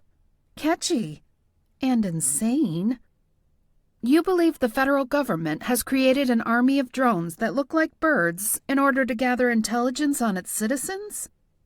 In a nutshell. Or an eggshell. I kept waiting for him to start laughing, but he kept a straight face. So the club is an excuse to go hunting for the truth. He bobbed his head up and down. The truth is out there, and we're going to prove it. And you couldn't get the insurance coverage you wanted. Imagine that. The whole reason I went to Bernard is because he was a member of our group. Wait, what? Bernard Sims was a member? The dead guy? Oh, you heard about him, did you? Yeah, a real shame. I thought an insider would be in the best position to help us out. But he refused? He said he would if he could, but there was no way to make it happen. Jack shrugged. If it's not the government out to get you, it's insurance companies. My mind was busy clicking the new pieces into place. So Bernard knew your group was a front? Oh, sure. Did he ever threaten to spill your secret? Jack chuckled. Why would he do a thing like that? He didn't stop being a member just because he couldn't give us the right coverage. I tried to think of another reason Jack would have wanted Bernard dead, but nothing sprang to mind. If you're really keen to join, Jack continued, I can get you the information for the next meeting. Fair warning, though, we don't get many women. I feigned shock. You don't say. No, it's true. You'd think it'd be a real attraction given all the rugged men in the group, but the women don't seem interested. That's a real missed opportunity. The guys get together here on Tuesday nights. Might be a good chance to come by and introduce yourself. See if we're a good fit. I'll make a note of it. To avoid mulligans on Tuesday nights. Thanks for the beer, Mr. Mulligan. Best of luck with your campaign to expose government lies. Don't need luck when the truth is on your side, he said with the kind of conviction generally reserved for drunk women convinced their ex wants to get back together because he butt-dialed them. One of these days, we'll have the evidence we need to show this country what's really happening. Big Brother has become Big Bird. On a wing and a prayer, I thought as I hurried out the door. Chapter 10. I begrudgingly began the long trek home from Mulligan's because, in his quest for lottery success, Patrick got held up at the sketchy gas station, thankfully not at gunpoint, just delayed. As I walked along Main Street, my mood began to lift. I was no stranger to pounding the pavement, and I'd forgotten how natural it felt to me. I enjoyed peering in shop windows and observing people along the way. When I reached the main intersection in the heart of downtown, I spotted a familiar figure across the street. To be fair, he stood out like a god among mere mortals. Dane noticed me at the same time and broke into a huge grin that made my stomach flip. He jogged across the road before the light changed. "Hey, didn't expect to see you again today," he said. "I'm heading home. Patrick was supposed to drive me, but there was a change in plans." He gestured to the bridge with a pedestrian walkway that spanned the Delaware River and connected Pennsylvania to the red-headed stepchild state officially known as New Jersey. "I've been catching up on work, but I came outside to clear my head. Care to join me?" "Why not?" We turned right and headed for the bridge. The wind picked up once we started across the bridge, and I zipped up my jacket to stave off the chill. "Do you always work on weekends?" I asked. "I try not to make it a habit, but I can't seem to help myself. I like to stay active as much as I can on weekends, which is why I kayak. Lawyers don't exactly get to use their muscles." "Are you kidding? You exercise that huge muscle between your ears every day." He blew out a relieved breath. "I'm sure glad you said ears. For a split second, I got nervous." I laughed as I gazed at the scenic view. The river stretched into the distance, flanked by evergreens on one side and a row of historic buildings on the other. Another gust of wind smacked me in the face, and I shivered. Spring seemed to bring erratic weather to Newberry. It probably wasn't much different from New York. I was less aware of the weather there, though, unless it was pouring rain. "My brother stopped by earlier," Dane said. "Does he do that often?" "Sometimes. Usually when he wants to show off or brag." Dane wore an amused expression. Derek's antics didn't seem to ruffle his feathers, which probably frustrated Derek to no end. "What did he want to show off today?" "He bought a new phone." I stifled a laugh. "I'll alert the media." "It's the newer version of my phone," Dane said. "I think he wanted to make that clear." Ah, boys and their toys. "He also mentioned the kayak you found at the crime scene. They figured out who it belongs to." My curiosity was piqued. "A person of interest?" "Not sure. He only said her name. Sherry Keating." The name didn't ring a bell. "Any idea who she is?" "I know where she works if one were interested in learning such information." He gave me a pointed look. "Not to suggest that any civilians here are interested." My smile was so wide that I nearly pulled a muscle in my cheek. I'd like to claim it would be a first, but that would be a lie. "Thanks, Dane. I really appreciate you helping out." "Helping what? I'm just a neighborhood gossip like Sandy Lansdale." I leaned my forearms on the metal railing. "Sandy Lansdale was yours? Mine was Shirley Kowalski. I used to see her peeping out from behind the drapes to spy on the neighbors." "Sandy was our immediate neighbor, which wasn't great for us. Well, more for Derek since he was the troublemaker in the family. She was always ratting him out." "How did the troublemaker become the police detective and you became the ambulance chaser?" His brow shot up. "Ambulance chaser? Wow, those are fighting words." "Sorry, I didn't mean it." "I don't do slip and fall cases. My work is more community-minded." I nudged him with my elbow. "I know. You wouldn't have done work for Aunt Hazel otherwise. She probably paid you in bags of cat litter." He chuckled. "You're not far off. She gave me homemade treats for Willow as partial payment." Willow was his beautiful black and white Great Dane. We stood for a moment in companionable silence, admiring the view. I was eager to see how the town looked once all the trees and flowers were in full bloom. Well, all the trees and flowers in town except mine. Red Clover had its own ecosystem that seemed to exist outside of reality. Dane turned his head to look at me. "We're going out again, right? Despite the whole drowning each other in the river debacle?" "I told you that was completely my fault, and yes, we're going out again." I hesitated. His expression clouded over. "Mandy called earlier. Brenda's taken a turn for the worse, and they've increased her meds to keep her comfortable."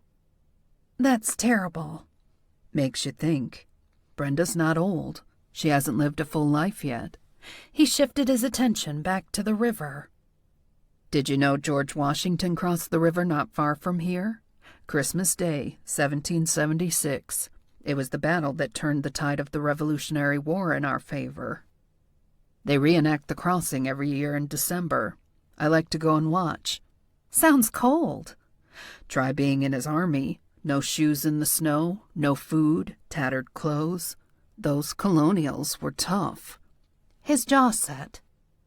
Why not seize the day? What do you mean? He nodded past me. Why don't I take you to Sherry Keating right now? You would do that? Why not? It's a public place. I'm there all the time. She works as a hostess at a microbrewery called Hops up the street. Officially, I'm asking you to have dinner with me, but if you happen to engage in conversation with the hostess once I've walked away... He shrugged. For a brewery, they have an excellent dinner menu. My stomach rumbled on cue. I was Pavlov's dream. Now? If you're available. I was so available. Not unless you count a Netflix movie and a bottle of wine. I paused. Glass. I meant glass of wine. His mouth twitched. If you don't object to 2 dates with me in one day, I can see how that might be overkill. I would love to. I ushered him off the bridge. All this talking about food has really worked up my appetite. Dane looped his arm around mine. Then allow me to satiate you. Oh, wow. That sounded sexier than he probably intended. As we headed toward Hops, I sent a quick thank you text to Patrick for getting delayed and not picking me up. Clouds sometimes gathered, but they inevitably parted and made room for the sun. Hops was best described as industrial chic. There was a huge bar in the center of the main floor, and the entire wall at the back was transparent in order to show off the numerous vats. The dining area was U-shaped, with a metal staircase that led to an upstairs seating area. The woman behind the hostess stand was mid-50s with reddish-brown hair cut chin-length. Her makeup struck me as overboard for a casual microbrewery, but then again, I was never one to overindulge in cosmetics. That was my mother's terrain. I dropped my gaze to her name tag. Sherry. Bingo. Table for 2, please, Dane said. Sherry offered him a coy smile. Welcome back, Mr. Fairfax. Her gaze darted to me. Nice to see you dining with a friend. Dane shot me a look. Sometimes I bring work at lunchtime and eat here on my own. A server swooped toward us, and Sherry handed over 2 menus. Table 6, Laura. Dane pressed his foot on mine before turning to follow Laura. I'll catch up, I called after them. Sherry flashed her hostess smile. Is there something I can help you with? Are you Sherry Keating? She looked me up and down. That's right. Do I know you? She popped a hand onto her hip. Let me guess. Another of Mike's special friends? What did he do? Tell you he needed money for medical bills and then stop returning your calls? Who's Mike? Her brow creased. My ex-husband. You're not here because of him? No. Is it common for women to track down his ex-wife? She rolled her eyes. You'd be surprised how many women have contacted me. We've been divorced for 5 years, but I'm still plagued by his mistakes. I'm here to ask about your missing kayak, I said. She blinked, the picture of pure innocence. What kayak? I suddenly felt a tingling sensation that had nothing to do with a UTI. My spidey senses told me that Sherry was hiding something. Well, I knew she was hiding a kayak, but this tingling sensation suggested she was hiding something else, too. I'm talking about the kayak you left near the canal on my friend's property, I said. Oh, does she need me to move it? I wasn't planning to leave it there forever. To be honest, it was a heat-of-the-moment thing, and I forgot and left it there. A heat-of-the-moment thing, as in a crime of passion? What happened that you abandoned your kayak? And did it involve pushing Bernard Sims into the canal? Her shoulders slumped. It's stupid, really. I had an argument with the guy I was seeing, and we broke up. He was with you? No. I was kayaking when I saw a text from him canceling our date, so I paddled over and got out of the canal so I could find a place with decent reception. Do you always kayak in the canal? Sometimes. Depends on my mood. Anyway, once Bernard texted, my day was ruined. I put on my surprised face. Bernard as in Bernard Sims? Yes, that's right. Did you know him? No, but I heard about his tragic accident. I made sure to refer to his death as an accident to put her at ease. We were supposed to have our date the day he died. Can you believe it? She paused. If he hadn't canceled, I wonder if he'd still be alive now. I'm sorry for your loss. And your last interaction was so negative. I gave a sympathetic shake of my head. He'd been acting moody lately. He was a grumpy guy at the best of times, but this was next level. Did he give a reason for canceling? He said it was because he had an outing for his club. She put air quotes around club. Like a strip club? She laughed. That would have been more acceptable. Turns out he was one of those conspiracy theorists. I find that whole mindset unattractive. And what happened?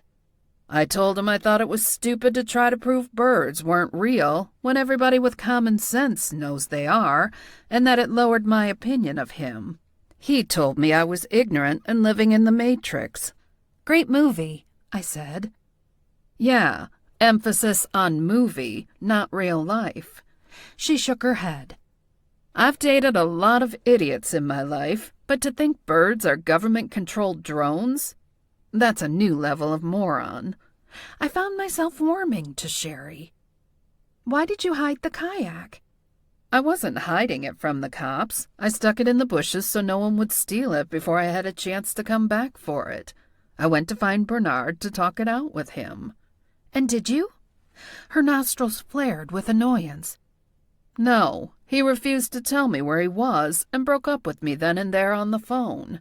I'd still be pissed if he weren't dead. I wasn't that into him, but I didn't want to be dumped by him either.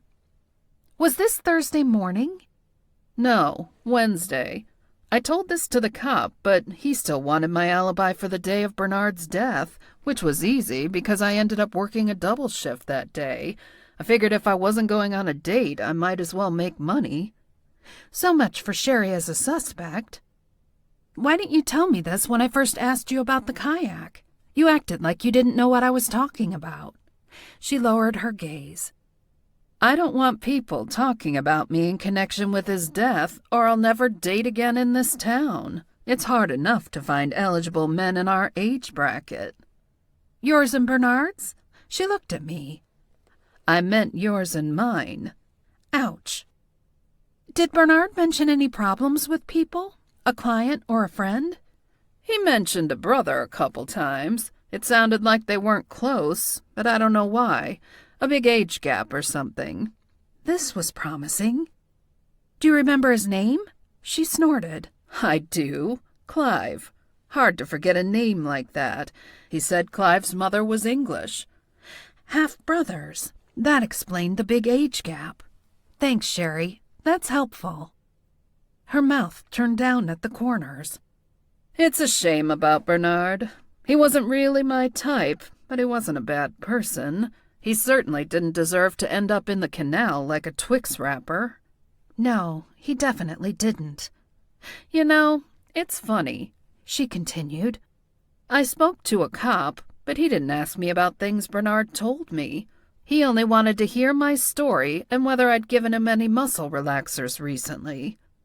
Why did they think you might have given him muscle relaxers? She shrugged. The cops said there was no record of a prescription, but they were in Bernard's system when he died. They weren't from me, though. I don't have a prescription either. I'm strictly a CBD girl. Which cop did you speak to? Detective Fairfax? Tall, attractive, with a smug attitude?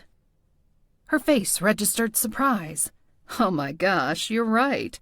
His name was Fairfax. I didn't even put two and two together. She smacked the side of her head. Get it together, Sherry. They're brothers, I said. She glanced in the direction of Dane's table. Man, what a gene pool that is. You should probably join him before Laura brings the food. She has a huge crush on him. He usually eats here alone, so I'll see her hovering by the table and batting her lash extensions. It's good to see him with someone, although I have to admit, I'm a little jealous. I get it. Even I'm jealous of me. Okay, I fully realized that made no sense, but I often said gibberish in awkward social situations. Over the years, I'd found that as long as I appeared pleasant, any nonsense I spewed was quickly forgotten. I hope they find out what happened to him, Sherry said. Me too. I left the hostess stand and joined Dane at one of the small tables by a glass wall that overlooked the train station. An old-fashioned red train waited at the platform. I didn't realize there was an actual train station here, I said as I slid into the chair opposite him. Where does it connect to? Nowhere now, although they do birthday parties and a train to the North Pole with Santa in the winter. It rides through the countryside and back again. I haven't ridden it since I was about 10. He gazed at the train with a dreamy expression. I should take a ride when the weather's nice just to appreciate the scenery. I wouldn't have noticed it as a kid. He returned his attention to me. Would that interest you? My heart thumped. 2 dates in one day, and now the prospect of a romantic train ride at an undetermined point in the future? This was shaping up to be the high point of my 42 years. I hoped that didn't mean it was all downhill from here. I would love to ride you. My cheeks burned from embarrassment. With you. I'd love to ride with you. I held the menu in front of my face to block his view. His phone vibrated on the table, and he chuckled. What's so funny? I asked, lowering my menu. He held up the phone. You're calling me. I pressed my lips together in consternation. Sorry, butt dial. You must be the new Tracy on my phone. I dug my phone from my back pocket and moved it to the table. Who's Tracy? A good friend of mine in New York. I've butt dialed her more times than I can count. She's listened to entire client meetings just to be able to make fun of me later. Seems you've moved into her special spot on my phone. I flicked the menu. Did you order yet? Not yet. It seemed presumptuous, and I didn't want to order the wrong thing. I scanned the offerings and started to salivate. There didn't seem to be a wrong thing. I closed the menu. Done. He gaped at me. How can you know already? You've never been here, and you looked at the menu for 2 seconds. The crab cakes called to me. I intended it as a joke, except I realized it was kind of true. When I looked at the menu, the entry for crab cakes stood out among the others. I would even go so far as to say the letters glowed. Dane peered at me over his menu. Are you okay? You look a little dazed. I waved him off. Fine. I'd always had a knack for choosing the best items on the menu. Colleagues would invite me to lunch for the sole purpose of copying my order. Had I been tapping into psychic powers all these years without realizing it? Laura appeared at the table with her smile firmly intact, although the energy she was throwing in my direction suggested she wasn't thrilled to wait on me. I'd leave her a big tip, not that I had a wad of cash to throw around. Still, if I intended to come back here as a regular, I wanted to make a good impression on the staff, no matter how much they wanted to chuck me under the wheels of an oncoming historic train. How are the crab cakes? I asked. Laura's eyes grew round, and I found myself distracted by her eyelashes. Sherry wasn't kidding about the lash extensions. They looked like twin spiders performing a synchronized dance. You chose the perfect day to try those, she said. The chef started using a new recipe this week, and everyone's been raving about them. Perfect. I handed over the menu. A glass of water, too, please. No beer? Dane asked. I sort of had a Guinness earlier. He laughed. I'm not sure how to interpret that. They have a great selection here if you want to experiment. You can even get a flight. Laura handed me a smaller menu. This one lists all the beverage options. My eyes glazed over at the columns of tiny print. If I tried to read these, I'd give myself a headache. You choose, I told Dane. He ordered a flight of IPAs with tropical notes for me and a Bavarian beer for himself. Laura practically bowed. Of course, Mr. Fairfax. She retreated from the table, her eyes still glued to Dane. He didn't seem to notice. In all the years I've been coming, I've never been tempted by the crab cakes. I hope she didn't oversell them. No, Laura's recommendations are always spot on. If she says customers are raving, they are. He grinned at me. I'll have to start bringing you to all my meals as a consultant. I did that a lot at my old job. I told him about my colleagues. Made me very popular. I'm sure you were popular for other reasons as well. No one would invite you along to meals unless they enjoyed your company, too. I know it sounds silly, but I miss having coworkers. I wasn't an introvert who liked the hermit life. I missed idle gossip and talking about TV shows. Have you had any luck with the job hunt? He asked. I haven't seen anything that makes sense for me so far. Laura returned with the beer order. She placed the single glass of beer in front of Dane and the flight of 3 smaller glasses in front of me. Thank you, Laura, he said, smiling at her. No wonder she has a crush on you, I said. He looked at me with a genuinely innocent expression. What? I'm not supposed to be polite? You can't smile like that at a woman and think it doesn't have an effect. Forget it. I lifted a glass to my lips to stop myself from saying too much. He fiddled with the fork in front of him. You know, a friend of mine is the publisher of the Newberry Free Press. I can ask him if he's in the market for a star salesperson. The thought of going from the glitz and glamour of a major entertainment publication to a local rag would be a huge step down. Then again, my life seemed to be a series of steps down. Exactly how far until I hit rock bottom? Are you sure you don't mind? I don't want you to owe him a favor or anything. Dane swallowed a mouthful of beer. Everett King and I have known each other since we were 6. He owes me so many favors. I probably stopped counting when we were 16. Everett King? He sounds fancy. Dane burst into laughter. Tell me that again after you meet him. The name is misleading, huh? I'll send him a text right now before I forget. He pulled out his phone and shot off a quick text. Thanks, I said. This is really kind of you. I can't promise he's got room in the budget, but it doesn't hurt to ask. He leaned across the table and dropped his voice. Speaking of asking, did you learn anything helpful from the hostess? Another lead, the victim's brother, Clive. Excellent.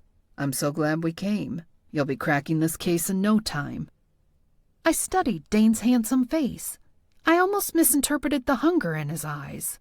Almost. This isn't about helping me or my friend, is it?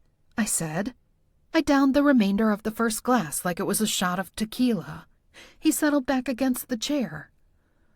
What do you mean? This whole thing is about your brother. His eyes widened. Dating you? Mia, my brother has nothing to do with my interest in you. Maybe not the dating, but passing information to me about the investigation? You want me to solve the case to stick it to your brother. That's the real reason you're so eager to help. It seemed that Derek wasn't the only one who wanted to use me as a pawn in his brotherly chess match. Apparently, Chief Tuck was wrong. One Fairfax was as bad as the other when it came to competitive behavior. Dane's face fell. No, not at all. As much as my stomach cried out for delicious crab cakes, my dignity wouldn't allow me to stay. Opening my purse, I dug out a few crumpled dollar bills and a handful of coins and dumped them on the table between us. I'll have to owe you for the rest, I said. I pushed my chair back and swung my purse strap over my shoulder. Thanks for the drink and the information, but this ends here. Mia, please wait. I didn't give him a chance to explain. There was nothing he could say to convince me otherwise.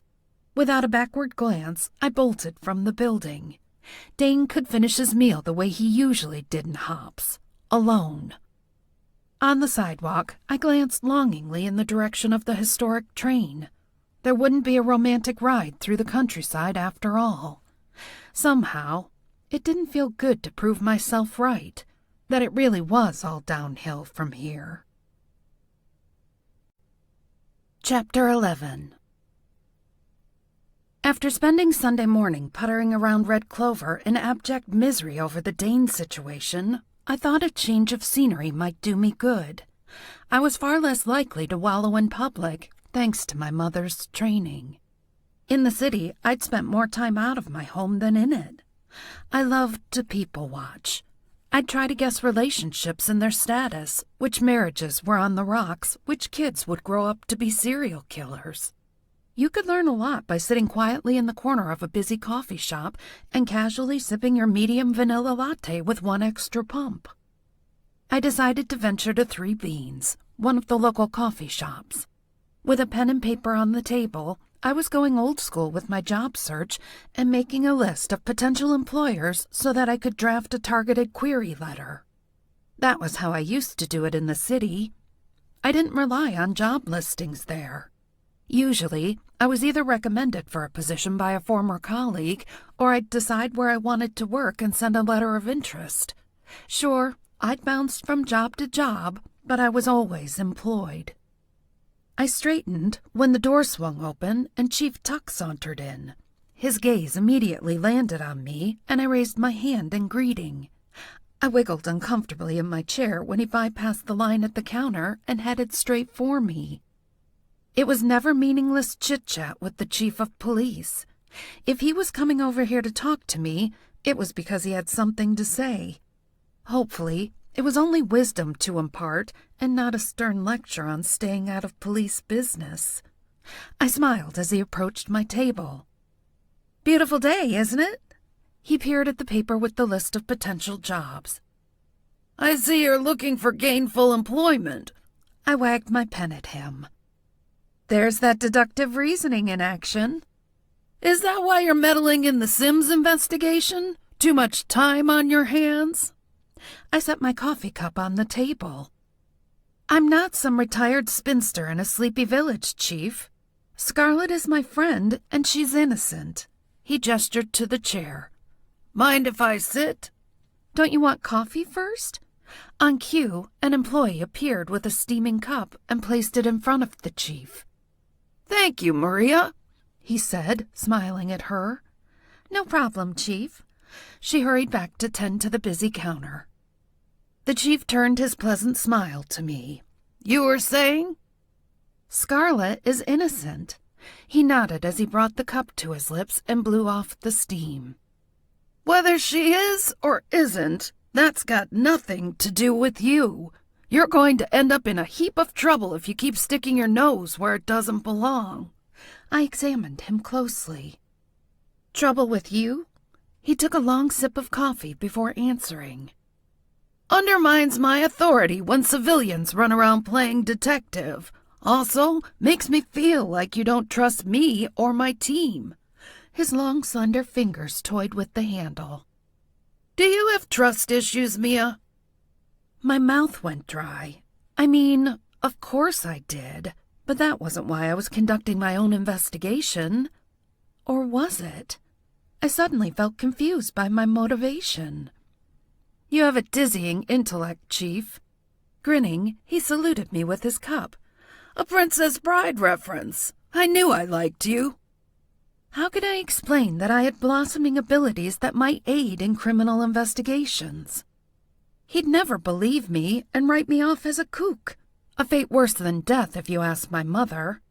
How could I further explain that I needed Scarlet around, not just as a friend, although that was important, but because she was one of the few people in town with knowledge of my situation and a willingness to help me hone my skills?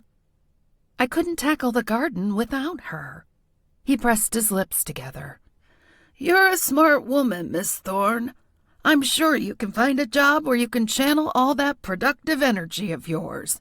I will say, I wish some of my team had half your tenacity." I believe you meant to say stubbornness. He smiled. I was being polite. You're too new in town to offend you. Oh, please, you couldn't be offensive if you tried. No, probably not to a city slicker like yourself. I laughed at the term. Nobody actually says that. I do. I use all sorts of outdated jargon according to my friends and family, although I steer clear of emojis, which is a good thing, depending on who you ask. Makes me look like a boomer, and nobody wants that. I smiled. You are a boomer. Not the way my grandkids say it. As he lifted the cup back to his mouth, I noticed the black liquid swishing around inside. How do you drink it without cream or sugar? I'd rather not drink it at all. How do you drink yours, chock full of sweetness? He shook his head.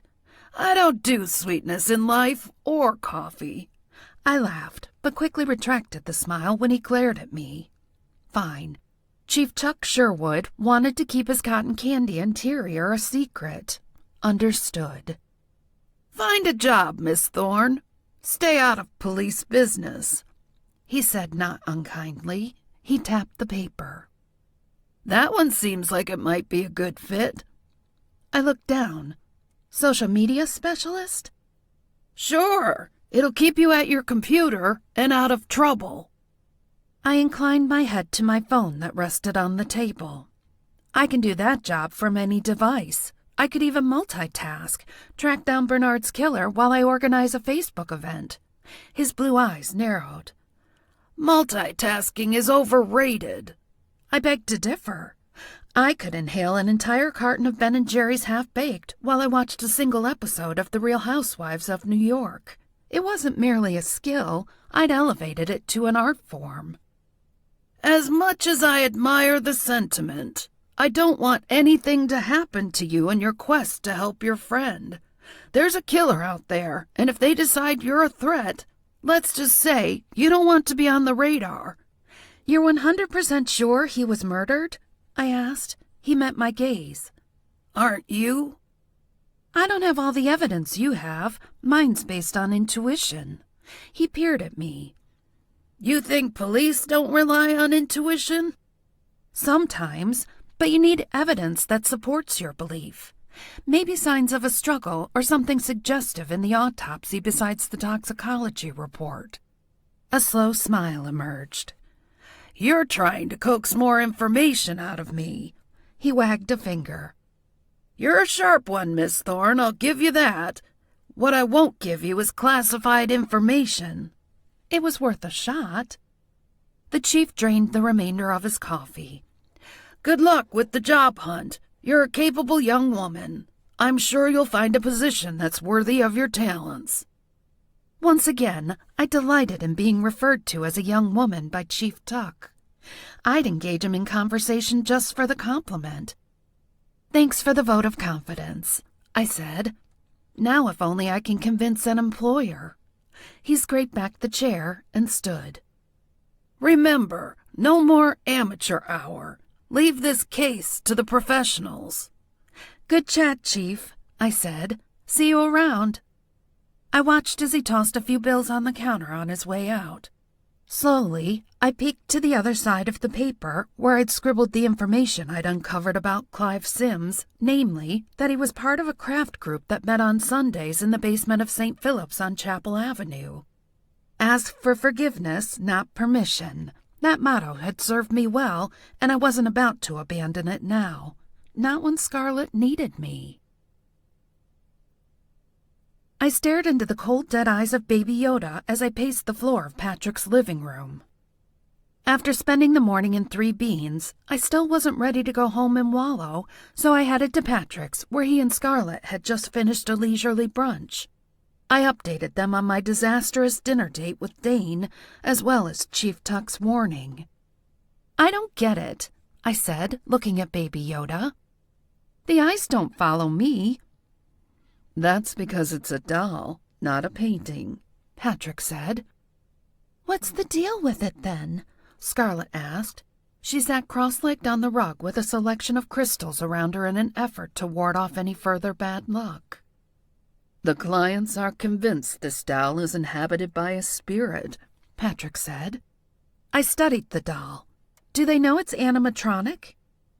They know. They said it keeps turning on at night and talking when no one's around. I had a Furby that did that. I plucked the doll from the sofa and examined it. Do you know for sure it's a ghost? Not yet. They only dropped it off about an hour ago. I heard the squeal of tires when they left. I cradled the doll in my arms. Did you introduce it to Susie? That might frighten the spirit right out of here. Patrick pretended to laugh. Very funny. Susie is a sweetheart once you get to know her. I'd rather be on intimate terms with hemorrhoids. Give it a few years, and I'm sure you'll get to experience that. Patrick shot back. I glowered at him. Did they say whose spirit they think might be inhabiting a relatively new toy? Don't things need to be old to get saddled with a ghost? Not necessarily, although that's more often the case. Sometimes spirits are like crabs. I cringed. I hope you mean the crustacean.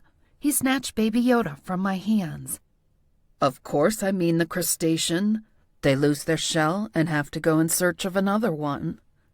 Like a hermit crab, Scarlet said. Patrick's nostrils flared with annoyance. Yes? What part of crab did you not understand?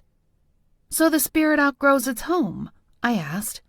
Outgrows, gets displaced, maybe an item breaks or gets destroyed. Patrick said. If this Baby Yoda doll got incinerated, the spirit would jump to another item? I asked.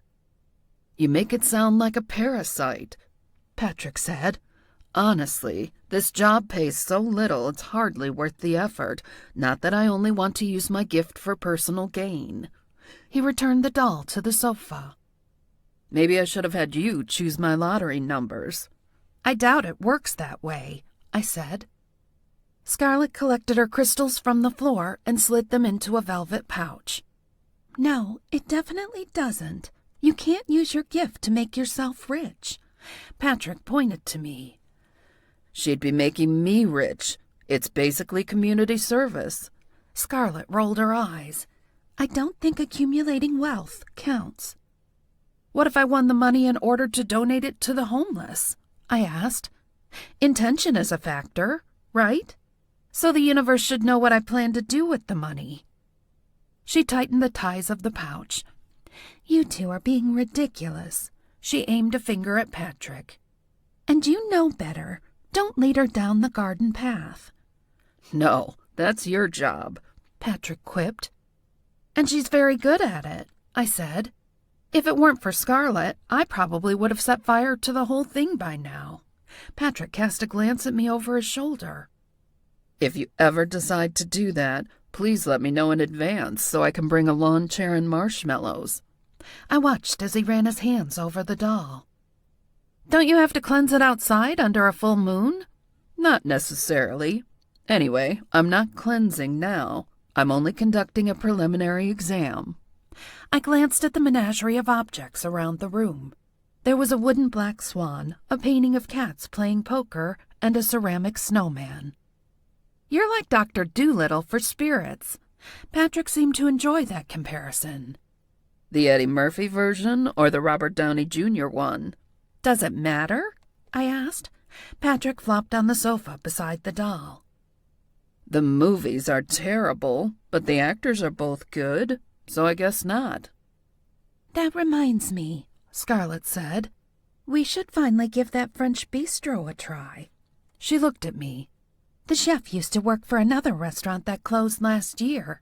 We didn't love the food there. Patrick tucked a blanket over Baby Yoda. I checked out the bistro menu online, and I'm not sure this place will be much better. I rubbed my hands together. Well, we now know I can choose the best item on the menu. I'd be happy to come along and offer suggestions. You could become a food critic, Scarlet said.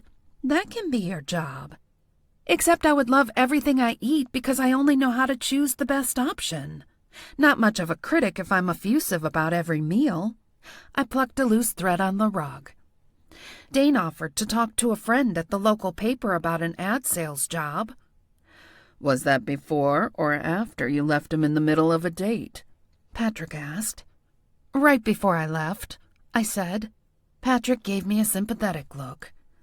I guess that's no longer an option then. Too bad. Scarlet scrunched her nose. Is it, though? I jerked my head toward her. What do you mean? Ad sales is your old life. Newberry is your new life. I feel like you'd only be going backward with a job like that. I mulled over her viewpoint. Not necessarily. Anyway, the bottom line is I need an income and health insurance. I was already feeling aches and pains where none had been pre-40. It was only a matter of time before annual physicals turned up issues that required immediate and expensive attention. She can always take the job and change later, Patrick said. Sales jobs are a revolving door. That's the nature of them. He wasn't wrong. I couldn't recall the names of half my colleagues from over the last decade. There was always someone departing for a competitor or making a move to a new category. There was a time when a stolen Rolodex was a huge problem, but technology changed that. I still remembered a salesperson named Mona who'd quit to work for a competitor and wore an enormous trench coat to the office that day for the sole purpose of sneaking out the Rolodex. She looked pregnant as she meandered her way through the cubicles to the elevator. It was like the sales version of Indiana Jones trying to escape a cave with a coveted artifact. Too bad Mona tripped over a file box on her way out and the Rolodex dropped right on her big toe. She ended up hobbling out, escorted by security, and without the precious contact information. I heard she didn't last long with the competition because they'd only hired her to get their hands on the Rolodex. Corporate espionage at its finest. Maybe it's for the best, I said. I wouldn't have wanted to feel beholden to Dane for getting me the job. Patrick flicked his fingers. Oh, honey, I think you wanted to beholden him at every opportunity. Don't make her feel worse, Scarlet scolded him. I lifted my chin. I'll be fine. I've been treated worse. I expect it from Derek, but Dane surprises me, Patrick admitted. He's only human, Scarlet said. He's lived his entire life with this unhealthy dynamic with his brother. It's so deeply embedded in him that it probably seems normal. Patrick looked at me. Too bad you won't get the chance to be deeply embedded in him. I wanted to hear all the glorious details. It's for the best, I said. Better to know now than discover the truth after I'd become too attached. Oh, who was I kidding? I was already too attached. I don't care whether I show up Detective Derek Fairfax or not, but if Dane's information helps clear your name, Scarlet, then I'm more than happy to take advantage of it. Agreed, Patrick said. Scarlet smiled at us, her dark eyes shining with unshed tears. Thanks. You guys are the best. If I were truly the best, Scarlet would be exonerated by now. Patrick was right. I had to make more of an effort to improve my skills no matter how uncomfortable they made me feel. This wasn't about just me anymore. Chapter 12. The air had cooled significantly now that the sun was on the verge of setting, although I didn't bother to wear a jacket. My menopausal body was generating enough heat right now to power a metropolis. When I was younger, I looked forward to the dog days of summer. I'd gladly sweltered in the heat and relished the new freckles on my skin. Now I dreaded the heat and humidity, knowing that they would trigger more hot flashes and more skin cancer biopsies by an overly enthusiastic dermatologist. St. Philip's was a modest Episcopal church with a bright red door outlined in white trim. I climbed the steps and pondered the door. What was the protocol? Did I knock, or was the house of worship open to the public? My experience with churches was limited to sightseeing and the occasional wedding. I decided to try my luck and pushed the door open. The hinges creaked, but that was the only sound. There was no sign of life inside. Still, I felt the need to tiptoe past the pews as I made my way to the basement door. The basement was the entire length and width of the building, creating an impressive space for gatherings. The group currently occupying the basement sat in a circle in folding metal chairs. Between each set of chairs, a basket rested on the floor stacked with balls of colorful yarn. No one noticed my presence until I was practically in the center of the circle. "Hi, I'm looking for Clive," I announced. There was only one man seated in the circle, but it was possible Clive wasn't present this evening. A pair of thick-lashed eyes drifted up to study me. "I'm Clive." He looked to be in his 40s, although his shaggy hair looked straight out of the 70s. His outfit was the most noticeable thing about him, though. The rainbow-colored crocheted jumpsuit was open at the top, revealing Clive's hairy chest, and the bottom was lined with fringe. His feet were swaddled in brown leather sandals, which was about the only type of shoe I could imagine wearing with such an outfit. Barefoot probably wasn't an option on the cold basement floor of the church. "Hi, I'm Mia Thorne." The elderly woman beside him snapped to attention. "You're Hazel's kin." She scrutinized me from behind her thick glasses. "I see the vultures have come out to pick over the carcass. That's always the way." I frowned. Am I the vulture in that scenario? "Well, you're not the carcass." Clive sat down his crochet hook and looked at the woman.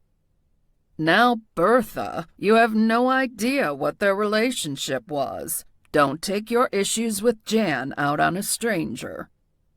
"Who else am I supposed to take them out on? I can't take them out on Jan if she isn't here." I faced Bertha. She wore a peach-colored twin set in a light knit fabric and tan trousers. "If you must know, Hazel was my father's aunt, and he died when I was 12. "Oh, boo-hoo," Bertha said. "And I'm supposed to ignore the fact that you neglected an old woman for the entirety of her life because her nephew wasn't there to introduce you?" I folded my arms. "Hey, communication works both ways, you know. I was only a kid. Hazel could have made more of an effort to reach out to me. For all I knew, she had, and my mother had run interference. Typical Madeline." Bertha blew a dismissive raspberry. "Excuses, excuses. You're a grown woman now, and you sure hightailed it here fast enough when you found out she left you something." To be fair, months had passed between Aunt Hazel's death and my arrival in Newberry because I hadn't known about the will. My mother swore she told me, but I would have remembered a little thing like an inheritance. "You're in my line of sight," another elderly woman scolded me. "You need to move." I stepped to the side. "What is it you're trying to see?" "Clive's outfit," the woman replied. "I'm making the same one for my nephew." She wore leopard print leggings and black boots. She was quite the hipster for a woman pushing 90. I glanced back at Clive's attire. "You want to make that for your nephew?" "He's going to wear it to the next Pride Parade," the old woman said. Clive looked past me. "Beth, I told you I would help with that."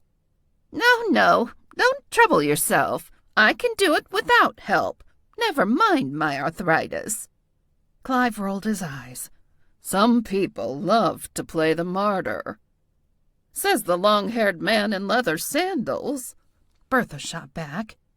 "Should we just prop you up on the cross upstairs on our way out?" "Not me," a third woman said. "I have terrible inflammation these days. I can't prop anyone anywhere."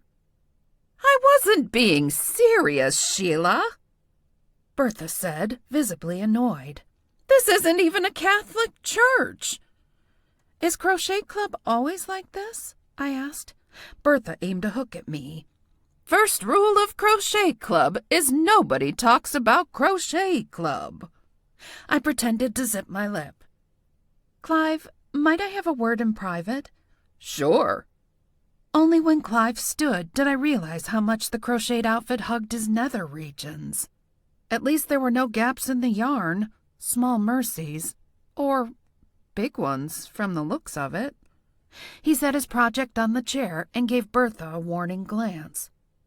Don't even think about pinching any of my yarn. I brought it special for this project. Like I would touch your gnarly yarn, Bertha said. You probably went dumpster diving for it. Might have, Clive said. Might also have the defensive wounds to prove it.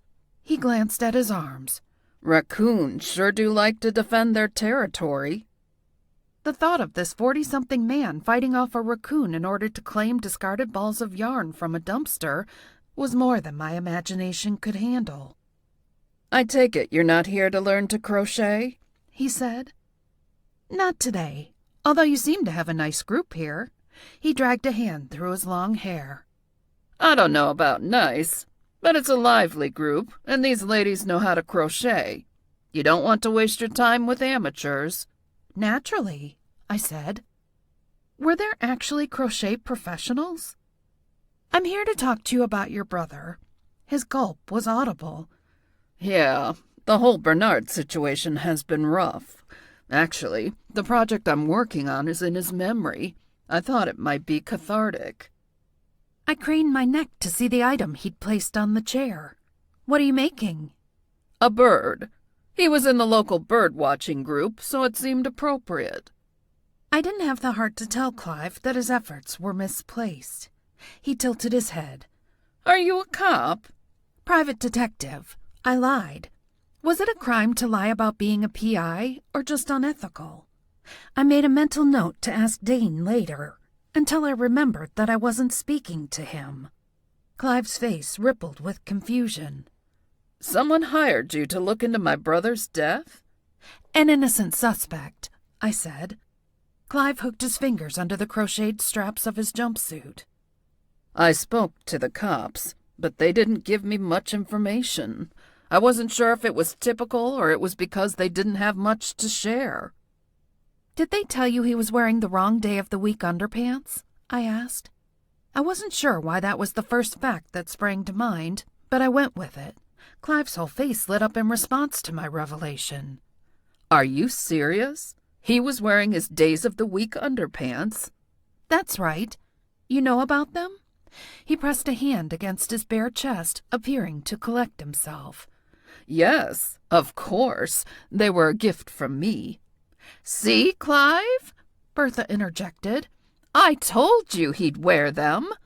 I got a glance at the circle. How can she hear us? I turned up my hearing aid, Bertha answered, twisting her body to see us. Makes my ears bionic. Did you ever watch that show with the pretty blonde? The bionic woman? I asked. She pointed a pruned finger at me. That's the one.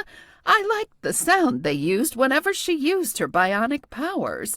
When I had my hip replacements, I'd make that noise every time I got out of bed. Really adds a bit of sparkle to the day. Great story, Bertha, Clive said. Now, if you don't mind, we're discussing my dead brother. Bertha turned back to her project. Don't mind me, then. Consider me as invisible as every other woman over 60. Might as well be a ghost at my age. Clive's expression softened. I'm sorry, Bee. I didn't mean to snap. It's all right, Bertha said. I know you're unsettled by it, rightfully so. Turn down your hearing aids, everyone, Clive called. This conversation isn't for public consumption. We could go upstairs, I said. There's no one up there. Clive grimaced. I try to avoid the upstairs portion of the building. I have an irrational fear of bursting into flames. I smiled. You're not the only one. Sinners are winners. He held up a hand, and we high-fived. What else do you know about Bernie's death? Nothing that can't be found on the autopsy report. He had muscle relaxers in his system. Any idea why he might have taken them? Clive shrugged. Why does anyone take them? Knotty muscles, a back spasm. Bernie was wound pretty tight. Doesn't surprise me that he would have taken them. Except the police didn't find any prescriptions in his house, I said. Clive chuckled. Has that ever kept anyone from taking them? I accept pills from friends all the time.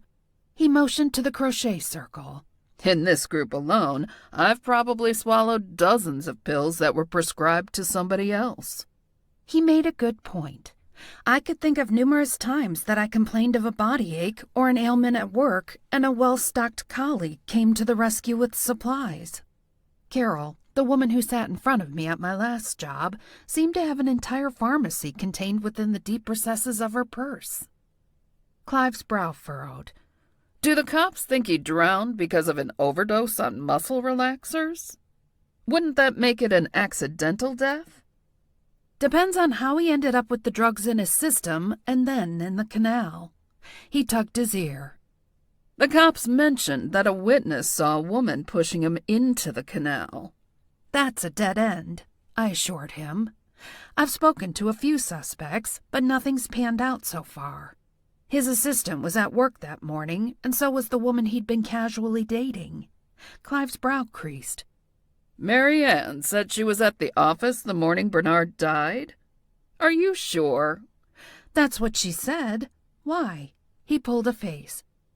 I hate to say it, but she can't have been at work then. I saw her coming out of a store on Main Street at 10 o'clock. We even spoke in passing. She said she was running errands and on her way to the post office next. Are you sure about the time? He appeared thoughtful.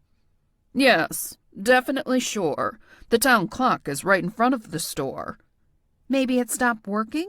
He snorted. Not likely. We pay taxes to keep that thing ticking. It's iconic. Been there for over a century. That meant Mary Ann could have slipped the muscle relaxers into Bernard's morning coffee at the office and then escorted him to the canal where she dumped him in the water, dusted off her hands, and walked into town. Do you happen to recall the name of the store? I asked. Sure. It's called Good Fortune. Love that place. Clive scratched a tuft of hair on his chest. Poor Bernie. He wasn't the best big brother in the world, but he deserved better than this. He wasn't a model older brother? Oh, sure. I mean, on paper. Had his own business, owned his home outright, no mortgage. If that's the sort of conformity you're into, Bernie was someone to emulate. Why do I sense a huge but? He spread his arms wide. Well, look at me. Do I look like someone who cares about those things? My mother would have needed to down muscle relaxers like water if Clive had been her son. Was Bernie accepting of you? We weren't close, but we didn't fight. There was also a pretty significant age gap, so we didn't have the sibling rivalry thing happening either. Apart from the occasional game night, we basically coexisted. My thoughts turned to the Fairfax brothers, and I wondered whether their close ages contributed. Maybe if they'd been born further apart, their competition wouldn't be as prominent and unhealthy. I guess Bernard wouldn't have confided in you if he were having problems. Clive eyed me closely. Sounds like you know something. His assistant mentioned she'd seen him crying recently. Clive balked. Crying? Bernie? I would have paid good money to see that. Not that I'd want him to be upset. He added quickly. Just the idea that he'd expressed an emotion other than annoyance or dissatisfaction would be pretty amazing. Then you don't know what would have upset him so much? No recent breakups that you're aware of? No. As far as I know, his last serious relationship ended a few years ago. And what happened? He broke up with her. Clive adjusted his crocheted straps. I can't remember the details. Nothing earth-shattering that I recall. He was bored in the relationship or something. Went in search of greener pastures. Didn't find them. Had regrets. In other words, a typical man. When was the last time you spoke with Bernard? 2 days before he died. Nothing unusual. I asked to borrow his power washer. As soon as the weather is warm enough, I want to have friends over on my patio. I love to entertain. Bernard was cool with letting you borrow things? Oh, yeah. That was the extent of our relationship, though. I'd asked to borrow a household item. He'd warned me to give it back in the same condition I found it. Clive broke into a broad smile. He liked to parent me. Clive didn't appear to mind being bossed around by his older brother. I couldn't see Derek having the same response to Dane. Thanks for your help, Clive. It was nice meeting you. He inclined his head toward the circle. If you're interested in learning to crochet, there's plenty of room in the group. We make a mean tea cozy, Bertha called. You were supposed to turn down your hearing aid, Clive said. Bertha raised her chin. Come over here and make me, son. I appreciate the offer, I said, but I'd be a terrible addition to the group. I was no more adept with crochet hooks than I was with a weed whacker.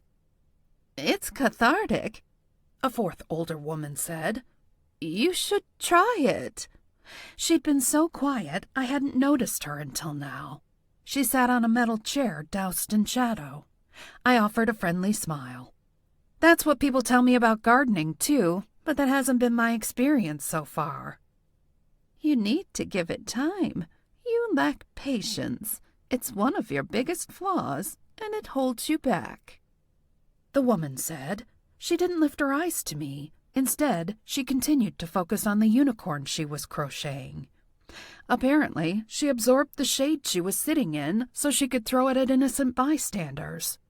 I resisted the urge to glare at her. I couldn't bring myself to direct my best stink eye at an old woman crocheting a unicorn. It went against the unwritten laws of the universe. What do people tell you about gardening? Clive asked, seemingly perplexed. That it's cathartic. He gave me a funny look. Right. I waved to the women. It was great to meet you all. Good luck with your projects. Nobody responded.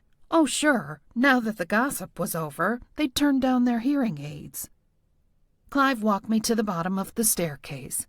If you hear anything else about the case, will you let me know? Absolutely. I nodded my head toward the circle. And tell your 4 friends to be careful out there. If there's a killer on the loose, everybody's a potential victim. 2 straight lines formed between his eyebrows. No problem. I'll let my 3 friends know. I leaned closer. Which one don't you like? You can share. I promise I won't tell. Clive's expression grew baffled. I like all 3 of them. What about the lady making the crocheted unicorn? Who's that? The color drained from his face. How do you know about Margie? I laughed, awkwardly. What do you mean? She's right.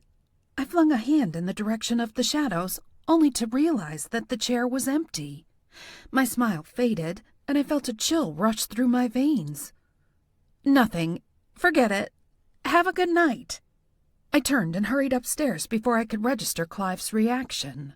Whoever Margie was, she was no longer with us. Not in the basement, not anywhere.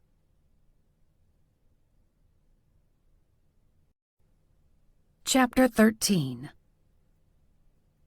Good fortune was sandwiched between a woman's clothing boutique and an ice cream parlor that specialized in homemade liege waffles. As much as I was drawn to the delicious smell of waffles that lingered in the air, I knew I had to stick to the program.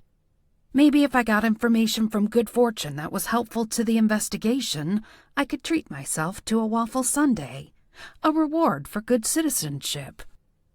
Down, Mia. I scolded myself. If I ever hoped to lose the extra weight I'd been carrying around the middle, I couldn't give in to every confection. The smell of the waffles was almost torturous, though, calling to me like sugary sirens. Every fiber of my being responded with need, want, gimme. I pushed open the door to Good Fortune, and my nostrils were immediately assaulted by the scent of patchouli. At least that took care of my waffle cravings.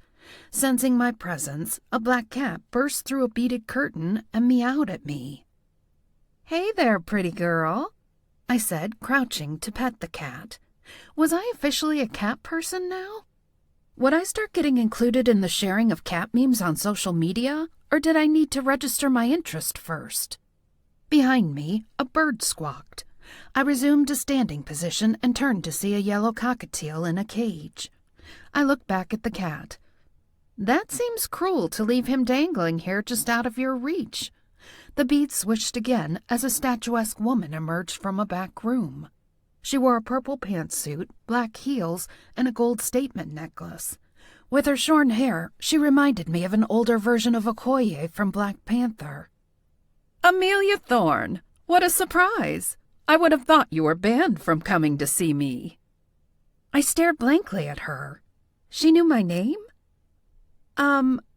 I'd like to ask you about a customer who was in here Thursday morning. Did Chief Tuck or Derek beat me here too? An amused smile stretched across her smooth skin. You don't know who I am, do you? Of course I do, I stalled. You are the proud owner of good fortune. She burst into laughter. Honey, you need to work on your poker face. You don't have a clue. She extended a bejeweled hand. Virginia Barclay. I shook her hand. Nice to meet you, Miss Barclay. You're right. I don't have a clue who you are. How do you know me by name? Virginia examined me from head to toe. You look a little bit like her, mostly around the eyes. Similar mannerisms, too. You knew Aunt Hazel, I said. That explained her reaction to me. It was almost a relief, except the part about me being banned from coming here. Why would Aunt Hazel not want me to visit good fortune? Oh, I sure did. She crooked a finger. Why don't you join me in my office and we'll have a nice chat?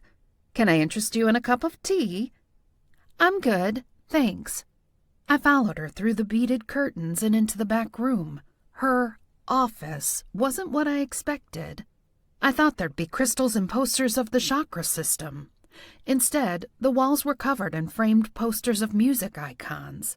Each one featured a quote, presumably lyrics by the artist. Prince, Beyoncé, Madonna, Tina Turner. A coffee table sat in the middle of the room, flanked by 2 purple beanbag chairs. I like your taste in music, I said, inclining my head toward the posters. She smiled. Thank you. Hazel wasn't such a fan of modern music, but I like a good beat. Keeps you young, I say. I don't know. These days, a good beat could result in a broken hip. Laughing lightly, she motioned for me to sit in the opposite beanbag chair. Inwardly, I groaned. Beanbag chairs were almost as bad as kayaks. The entry was fine. The exit was a master class in how to look your most awkward without even trying. I wasn't sure how a woman Virginia's age managed to get up and down without pulling a muscle. Maybe I'd watch and learn. Virginia sank gracefully into the chair, so I copied her movements. I lowered myself and grabbed the edge of the coffee table at the last second when I lost my balance. At least the soft, squishy beanbag was there to catch me when I fell. I find this type of seating better for engaging my core, Virginia explained. The fabric of the chair seemed to be swallowing me whole. I felt like I'd entered a children's book where a grape was getting its revenge. The black cat pushed through the beads and climbed onto Virginia's lap. This is Mercy. I hope you don't mind if she joins us. Not at all. I'm getting used to having a cat around. Her face lit up in recognition. Ah, how is that crusty old feline? I have great respect for Ophelia. She's been around a long time. Mercy meowed as though she understood we were talking about another cat. Are the cats nemesis like you and Aunt Hazel? Virginia tickled Mercy under the chin. What do you think, Mercy? Is Ophelia friend or foe? Mercy hissed at me, prompting a smile from Virginia. That seems to be your answer. On Virginia's side of the table, I noticed a strip of fabric that ran the length of it. Upon closer inspection, I realized there were 7 pouches attached to it. The setup reminded me of fabric organizers that some elementary school students had strapped to the backs of their chairs because they weren't good at finding items in their desks. And by some elementary school students, I meant me, and my childhood friend Darcy Nelson, too. We'd bonded over our need to have left-handed scissors tucked into the organizers behind us so that we didn't stab ourselves when we reached into our desks for a notebook. "You said you came to ask me about a customer?" Virginia prodded. "Yes, a witness spotted a woman leaving here on Thursday morning. Mary Ann Whipple, a 70-something woman with white hair. You can't miss the forehead. It could have its own zip code." "I know who you mean. Yes, she was in here. I'd have to check my records to be certain of the date and time." "What kind of records? Do you have security cameras?" "I don't, actually. Did you notice the bird by the door?" "Couldn't miss him," I said. "He's my security feature. I tell people he was once a customer who tried to steal from me. Works like a charm. If you ask him, he'll tell you his human name was Beauregard Munson. I call him Beau." "That's awfully specific." I began to wonder if it was more than a cute story to ward off thieves. "If I recall correctly, the woman made a purchase. I don't know her name offhand, although I've seen her in here on occasion. She usually buys something small like a few crystals or herbal tea. I can check my records once we're finished here." "Thanks, I'd appreciate that." She angled her head. "Why are you asking about this woman?" "I'm trying to help a friend in trouble." Virginia chuckled as she scratched the cat's back. "You really are like Hazel." Although it sounded like they were rivals, Virginia spoke about Aunt Hazel with affection. There was obviously a story there. "Why were you surprised to see me?" I asked. "Shouldn't you have known I was coming? Felt it in the ether or something?" Virginia wore a patient expression. "That's not how my gift works. Perhaps if you were a danger to me, I would have sensed a warning in the air, but that's not the case." "How does your gift work?" I was curious to know how it compared with mine. "What can you do?" "Divination, of course. Channeling." "Like Patrick?" "Patrick? The one who specializes in cleansing?" "Yes, that's him." She raised her chin haughtily. "I don't cleanse, my darling. I only communicate." "Is that a choice or a lack of ability?" I asked. She whistled. "Ooh, child, you don't mince words, do you?" "I actually wasn't trying to be rude. I'm genuinely interested." She reached across the table and patted my hand. "I am not offended. I like that you're taking an interest. Sounds like you haven't been properly educated. A shame. Hazel would have been an amazing teacher." It was a shame, not only because of all the years I could have been honing new skills, but also the years I could have developed a relationship with a family member. "What about you?" I asked. She blinked. "What about me?" "Can you be my teacher?" She continued to stroke the cat. "Oh, honey, I don't think that would be wise." "Why not?" I caught sight of a deck of cards on the edge of the table. "You can teach me how to read tarot cards." "And why would I help the competition?" "Because unlike many westerns, this town really is big enough for the both of us." I motioned toward the street. "If Newberry can support 5 tattoo artists, 3 coffee shops, and a partridge in a pear tree, I think it can support 2 genuine psychics." "Why not ask your new friend? I'm sure Patrick would be happy to assist you." "Because he can't do what I can do." The hint of a smile touched her lips. "I suppose that's true. Patrick's limited to the ghostly plane, isn't he? You and I are a bit more talented than that." "I don't think I can call myself talented when I'm not even sure what I can do yet." She arched a dark eyebrow. "Why tarot cards?" "Why not? They seem to be popular and there are loads of pretty ones on Etsy. And I was a sucker for pretty things that took up residence in a drawer or a box never to be seen again." Virginia regarded me for a quiet moment. Finally, she said, "All right, then. Let's take a peek and see what we can learn." She dipped her hand into one of the pouches along the coffee table and removed a second deck of tarot cards. I leaned forward. "What else do you have in those pouches?" "Handy, isn't it? I made it myself." She flicked the end pouch.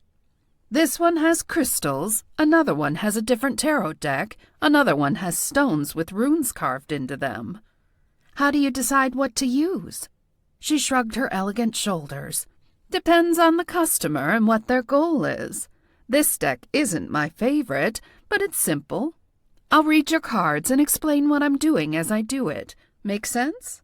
I nodded. The first thing you want to do is shuffle the deck. Virginia demonstrated by shifting the position of the cards. Is there a trick to it, or you shuffle like you would any deck? Do you play cards, Amelia? That's your given name, isn't it? I nodded. I have mad Uno skills. Other than that, not so much. I loved playing Uno, but as a child, I had to round up a group of neighborhood kids to play with me. Being an only child sucked sometimes. I see. Well, this is very different. You won't be asking anyone to draw 4 or skip a turn. She continued to shuffle the deck. How long do you do that for? Should you set your timer on your phone or something? Virginia's laugh was deep and throaty. No timer necessary. I shuffle for as long as I feel it's necessary. Each reading is different. Scarlet and Patrick think I'm a witch. I watched her face to gauge her reaction. I figured a grown woman with pop star posters and beanbag chairs wasn't going to be judgy. Her face hardened. Witch is a loaded word. Wouldn't you agree? Potatoes are loaded. Well, they are if you eat them right. How is witch a loaded word? She regarded me coolly. What do you think of when you hear the word? I'm melting! I imitated the Wicked Witch from The Wizard of Oz as she dissolved into the floor. Don't quit your day job. Anything else? I vaguely remember the craft. The brunette is bad and the blonde is good. Why do we do that to brunettes? Betty and Veronica, Crystal and Alexis Carrington. The struggle is real, Virginia confirmed. But my point is that the word witch still has a negative connotation in this country, even centuries after they were burned at the stake. The women were redeemed, but the reputation remains. I took a moment to absorb her point of view. So you don't think I'm a witch? Is it necessary to put a label on it? Labels can be helpful. Labels tell you how many grams of fat are in the cherry chocolate bar you're about to wolf down so you only end up eating half. She set the cards on the table and separated them into 3 piles face down. Labels are fine as long as they're used properly. The problem is many people don't know how to do that. They get carried away to the point where they start caring more about the superficial than the substance. I thought of my mother and how she would freak if I told her I was a witch like Aunt Hazel.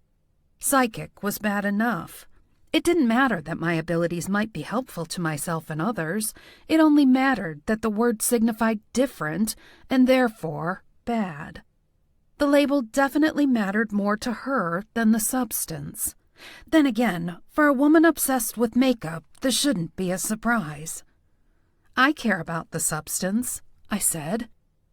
You wouldn't be sitting here now if you didn't.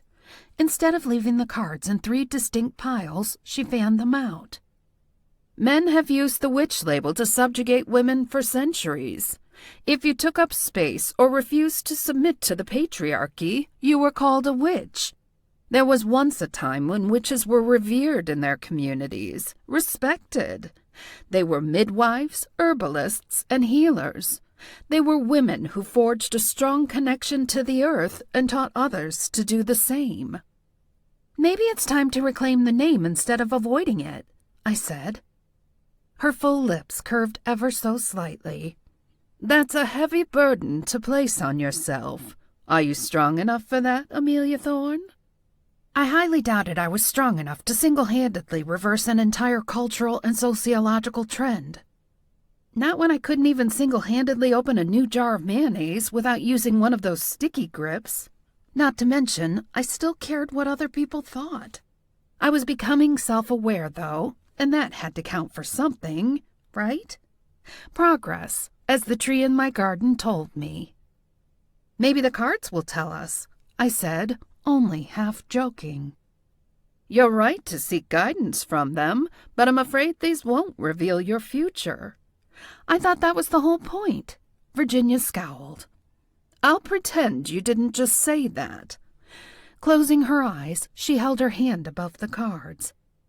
"The cards can be a key to unlocking the past. They can help us examine the present and also show us a range of potential futures." She paused. "I will emphasize the word potential in that last statement." "How many cards do you pull?" "Depends on the reading. This one is general." Virginia opened her eyes and plucked 3 cards from the deck. "This one is for your past. The middle is for your present, and this last one for your future." She proceeded to flip over each card. My attention went straight to the one in the middle. My heart skipped a beat when she turned the final card. "Death? That's my present card, right? Not my past?" "Relax, honey. It's not what you think." I stared at the image on the card as a lump formed in my throat. It has a skeleton right there. How is it not what I think? "The death card often represents major changes in someone's life." "I'd classify death as a major change, wouldn't you?" She wore a patient smile. "What did I tell you about getting hung up on labels? You need to look beneath the name. Dig deeper." I glanced at the first card that represented my past. The tower featured a tall burning building with people jumping to escape the flames. "That one doesn't look so great either," I said. At least it was my past and not my future. "Crisis, sudden change, deception." Her brow furrowed. "A challenging childhood." "It wasn't that bad," I argued. "My dad died when I was 12, so that obviously wasn't so great, but it was pretty typical otherwise for a middle-class suburban white girl." Virginia kept her attention on the first card and finally blew out a breath. "Girl, you are a magnet for trouble." "My mother would agree with you. According to her, she needed Botox earlier than her friends because of all the worry lines I inflicted upon her. Which was ridiculous when I really thought about it, because I'd been such a rule follower. Anything to fit in and not draw attention.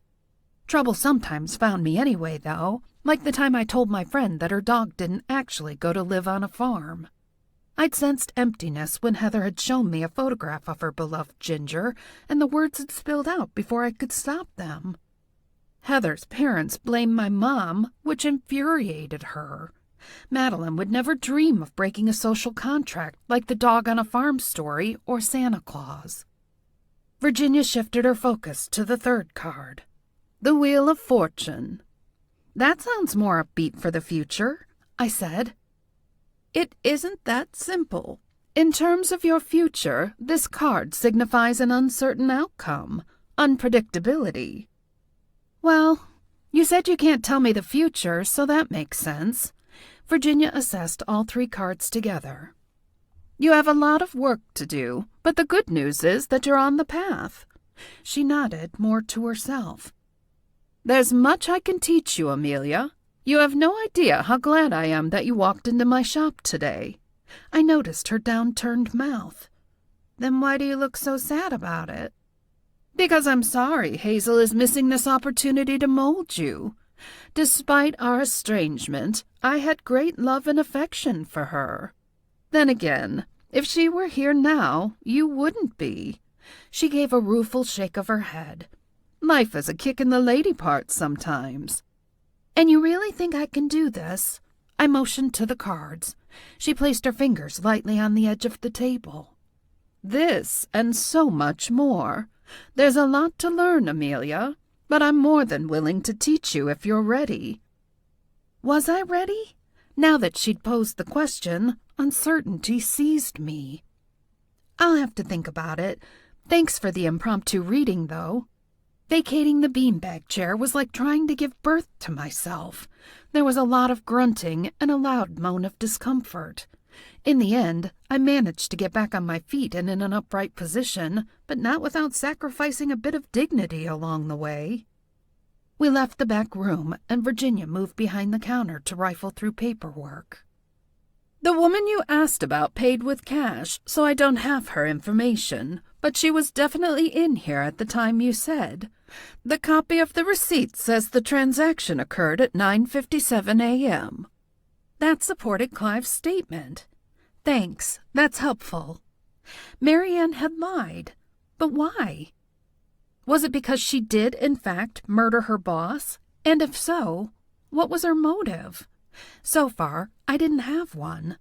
It could have been a simple case of revenge. Marianne was a long-suffering employee who decided she'd had enough. Instead of quitting, she served him muscle relaxers in his coffee and later pushed him into the canal, knowing he'd be unable to swim to shore. How would she have lured him to the canal in the middle of the morning on a weekday, though? If he were sleepy enough, she could have easily guided him into the passenger seat of her car and driven him there.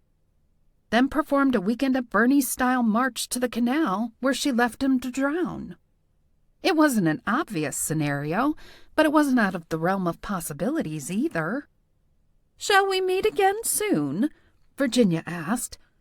"I'll admit, I enjoyed our little session more than I expected." "I'll text you," I said. She smiled. "Yes, I believe you will." I passed the bird on the way out. "See you, Bo," I whispered. "Hope you're really only a bird." Bo squawked. If it flies, it spies, I thought to myself. Well, Bo was in a cage. He wasn't flying anywhere, although he did sort of spy. The bell jingled as I left good fortune behind, and I glanced longingly at the window next door. Inside, I could see it display with an image of a waffle sundae. My stomach gurgled in response. Mustering all my restraint, I tore myself away from the lure of carbs. I hadn't earned the reward yet, not until Scarlet was off the hook. The ghost in the church basement had said I needed to learn patience. I figured there was no time like the present to start.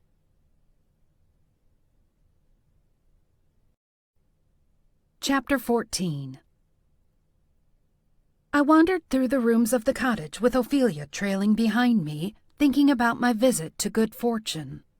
Although I was living in her house and basically stepping into her life, I still knew very little about Aunt Hazel. It felt strange to meet a rival and have no idea about their relationship. I thought that by spending time in the cottage without the sound of TV or music to distract me, I might gain insight. I stood in the master bedroom and closed my eyes, trying to immerse myself in the space. Unfortunately, my phone had other plans. The sharp ringing sound jolted me back to reality. I didn't recognize the local number. "Hello?" Mia Thorne? "This is she." "This is Everett King. I run the Newberry Free Press." My stomach tightened. "Hi. How are you?" "Good. Listen, Dane Fairfax mentioned that you're a crackerjack salesperson." Crackerjack? I highly doubted that was the word Dane used. "Would you be interested in coming by the office to see me?" Dane had gone ahead and spoken to him anyway, despite our disagreement. Maybe it was because he'd already sent the text, or because he felt guilty for playing me against his brother. Either way, I needed a job. "I would love that," I said. "When works for you?" "How about tomorrow at 11? "Perfect. I'll be there." Everett gave me the address. "Unfortunately, there's no parking lot, but there are usually spaces available out front on a weekday. Why don't you email me your resume in the meantime?" "No problem." "Terrific. Dane had nothing but good things to say. I look forward to meeting you." "Likewise. Thank you for reaching out." I hung up the phone, my heart palpitating. I had an interview. Ophelia darted to the front door before I heard the knock. I'd been so engrossed in the call that I failed to hear the crunch of gravel. I opened the door to see Stella Battenberg, the aging realtor who took care of Red Clover after Aunt Hazel's death. In her stiletto heels and blinding jewelry, Stella was dressed like she was out for a night on the town in Vegas. She crossed the threshold without an invitation, which seemed to disprove my theory that she was a vampire. "Hi, Stella. Come on in." She glanced at Ophelia, who stood sentry between the foyer and the living room. Have you been feeding her? I choked back laughter. Is that a serious question? The cat was in no danger of starvation. Stella examined the cat with a critical eye. I think she's lost a few pounds. Are you buying the same food that was in the pantry? The vet thought it would be wise if she lost a few pounds, so maybe I'm actually doing something right. I turned to the cat. Repeat after me. Food does not equal love. I secretly worried Ophelia would repeat after me. Thankfully, the cat remained silent. Stella whipped around with such force I was afraid she'd lose her balance. You went to see Virginia Barclay. Her accusatory tone made her objection clear. Not on purpose. I didn't know who she was when I went there. I squinted at her. Were you spying on me? Did she have a bird-covered drone flying around to keep tabs on me? I quickly suppressed the thought, embarrassed that it even occurred to me. The nutty birdwatching group had gotten their claws in me. Her hands flew to rest on her hips. I wasn't spying on you. Newberry is a small town. People talk, and right now I need you to listen to this person talking. She pointed to herself. You cannot go to that woman for help. Why not? Because she and Hazel had a long-standing rivalry. Virginia will view you as the competition, might even hex you for it. She didn't seem interested in hexing me. Besides, she seems like the ideal person to teach me a few tricks. They're not tricks, Stella objected. Anyway, Patrick can teach you, or find a few instructional videos on YouTube. Would seeing Virginia Barclay really be so terrible? Scarlet is in trouble, and I supposedly have this gift. If Virginia Barclay is the best person to help me hone my skills, then why not let her? Stella gave an adamant shake of her head. Absolutely not. You can't trust her. Aunt Hazel didn't leave any notes about avoiding Virginia Barclay. If it were that important, I would think she would have. Stubborn woman, Stella huffed. You're as bad as Hazel. No surprise you two are related. What's the story between those two? Did Virginia steal her man or something? Stella actually guffawed. I'd heard the word and knew the definition, but this was the first time I'd encountered an actual guffaw in the wild. It was mesmerizing. There was no man, Stella said, catching her breath. Why is that so funny? I paused as the alternative settled in my brain. Was Aunt Hazel a lesbian? Hazel transcended sex and gender. I have no idea what that means. She was non-binary? It means she was asexual as far as I know, but if she were going to swing in any direction, it definitely would have involved laps in the lady pond. She gestured to the window. Hazel's connection was to nature, not people. She wasn't involved with anyone ever? I'd been in and out of relationships ever since Bobby Cantrell asked to hold my hand in the 4th grade. I couldn't imagine living as long as Aunt Hazel and being alone for all of it. I don't know the details, Stella said. We weren't confidants in that regard. But you know she had a tiff with Virginia. That I do know. Everybody in town knew. If you were in the coffee shop and one was inside and the other one walked through the door, you could feel the temperature drop 10 degrees. She shivered and hugged herself. Whatever they were feeling, everyone else felt it too. That sounds intense. Oh, it was. And does everyone in town know the root cause? She shook her head. No, Hazel only confided in a handful of people. And what did she confide? She felt Virginia took advantage of people, setting up good fortune and offering palm readings and that sort of thing. Stella sniffed. Hazel felt it was unethical. Why unethical if Virginia can actually read their palms? There's a code, apparently. You keep things quiet. Only charlatans hang out a shingle. You invite the people who need you to your house and accept small tokens in exchange for services. The hacks are the ones with storefronts and crystal balls in the window display. If I was seriously considering making money from my abilities, it seemed important to learn more about this code. Where can I get more information about this code? Is there an organization that oversees psychics or something? If so, would I have to pay dues? Because the thought of another fee was enough to send me straight to the sofa where I could induce a Bravo coma. I'm sorry, I don't know more than that, Stella said. If you're not part of the group, why did you take Aunt Hazel's side? Stella's gaze flicked to me. I may not have her skills, but you learn a thing or two about people after decades of working as a realtor. I know a good person when I lay eyes on one, and Hazel Thorne was the best of the best. An idea occurred to me. Stella had been representing home buyers and sellers in the area since George Washington crossed the Delaware. Any chance you know Mary Ann Whipple? Can't say that I do. Why? Does she need a realtor? No. I wanted to see which way she tipped on your scales of good versus evil. Stella looked at me askance. Why? What'd she do? She lied about her whereabouts the morning of Bernard Sim's murder.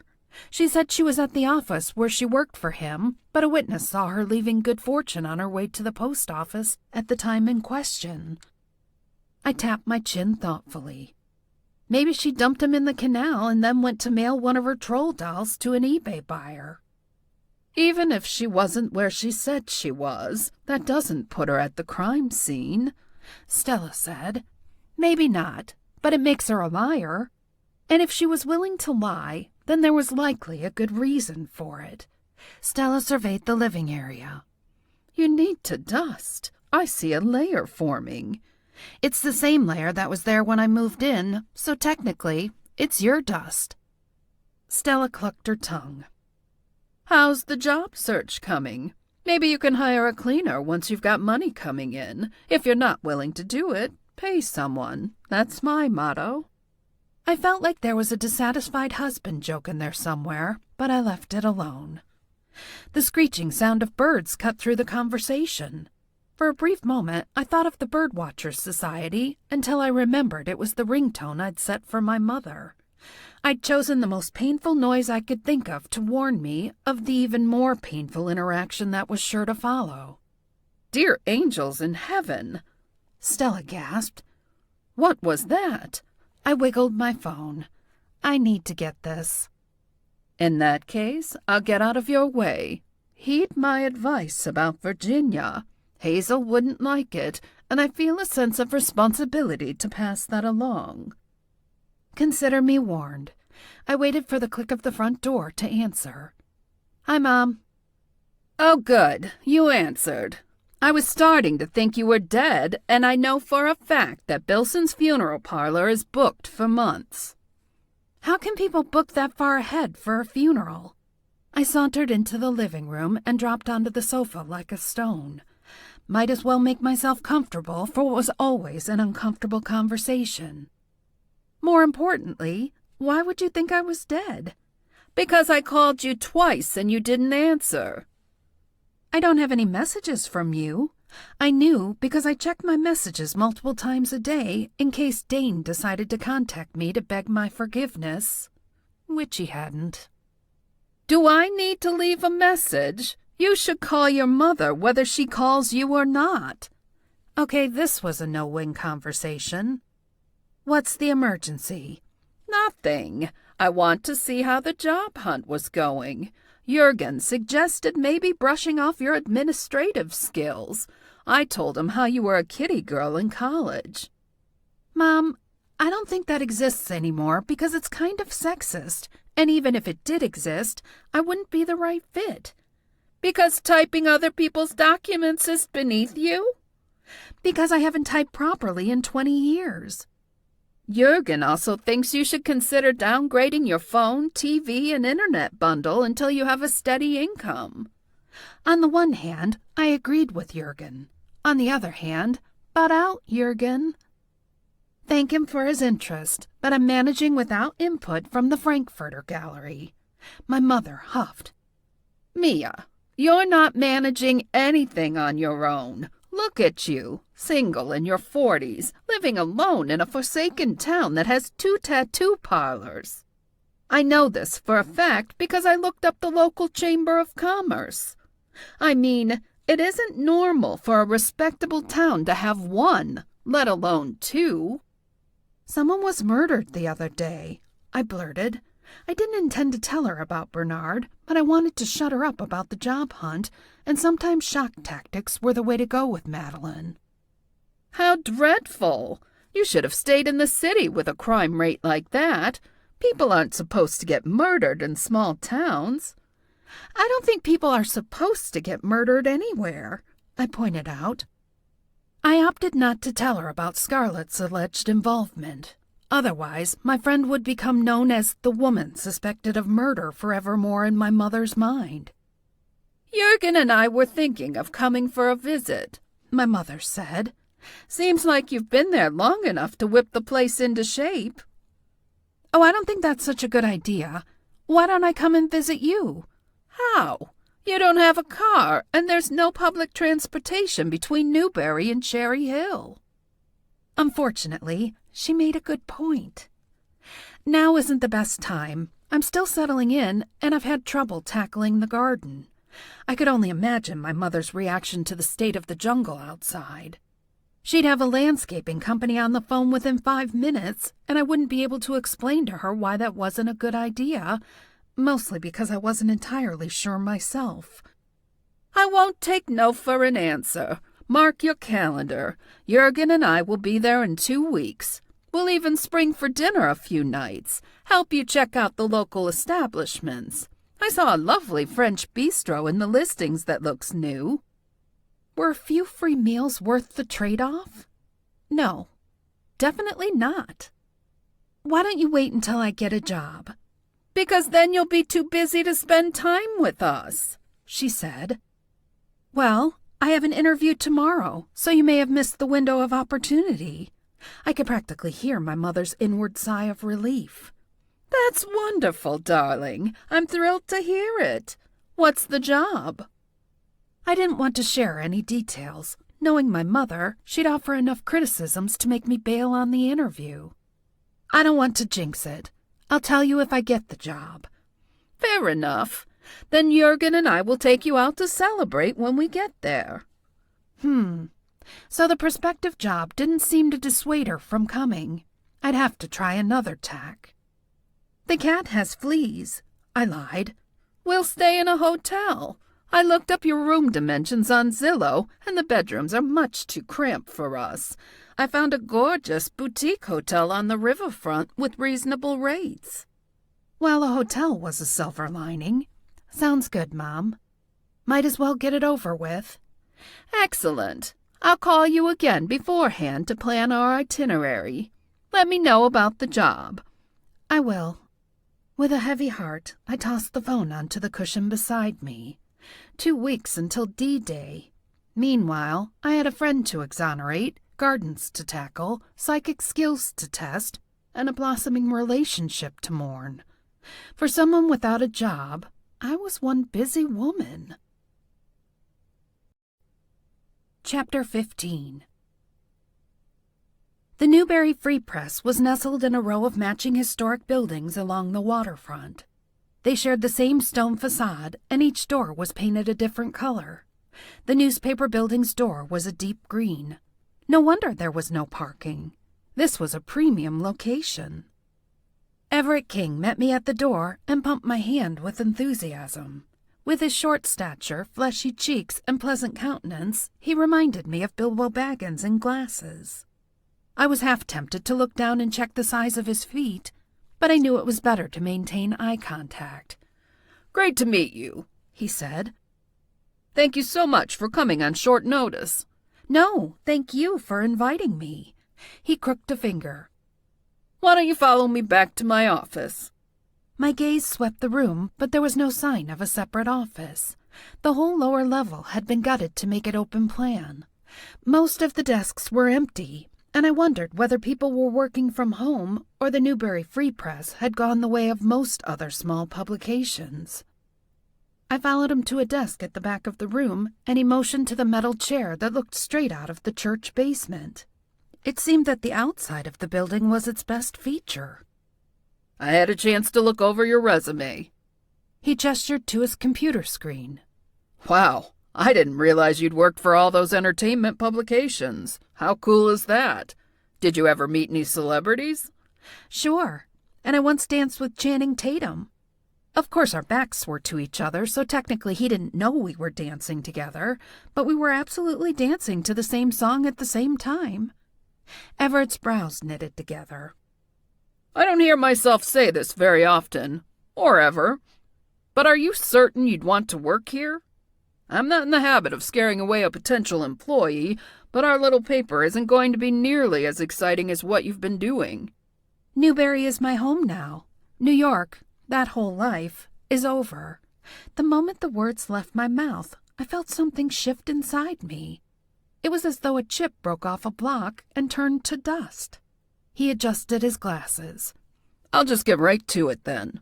I'd love to have you if I can make it work with the budget. Cindy is nice enough, but she's not in danger of setting the world on fire, if you know what I mean. I caught a quick glance at Cindy in the corner of the room. I was fairly certain she was asleep at her desk. I turned back to Everett and smiled.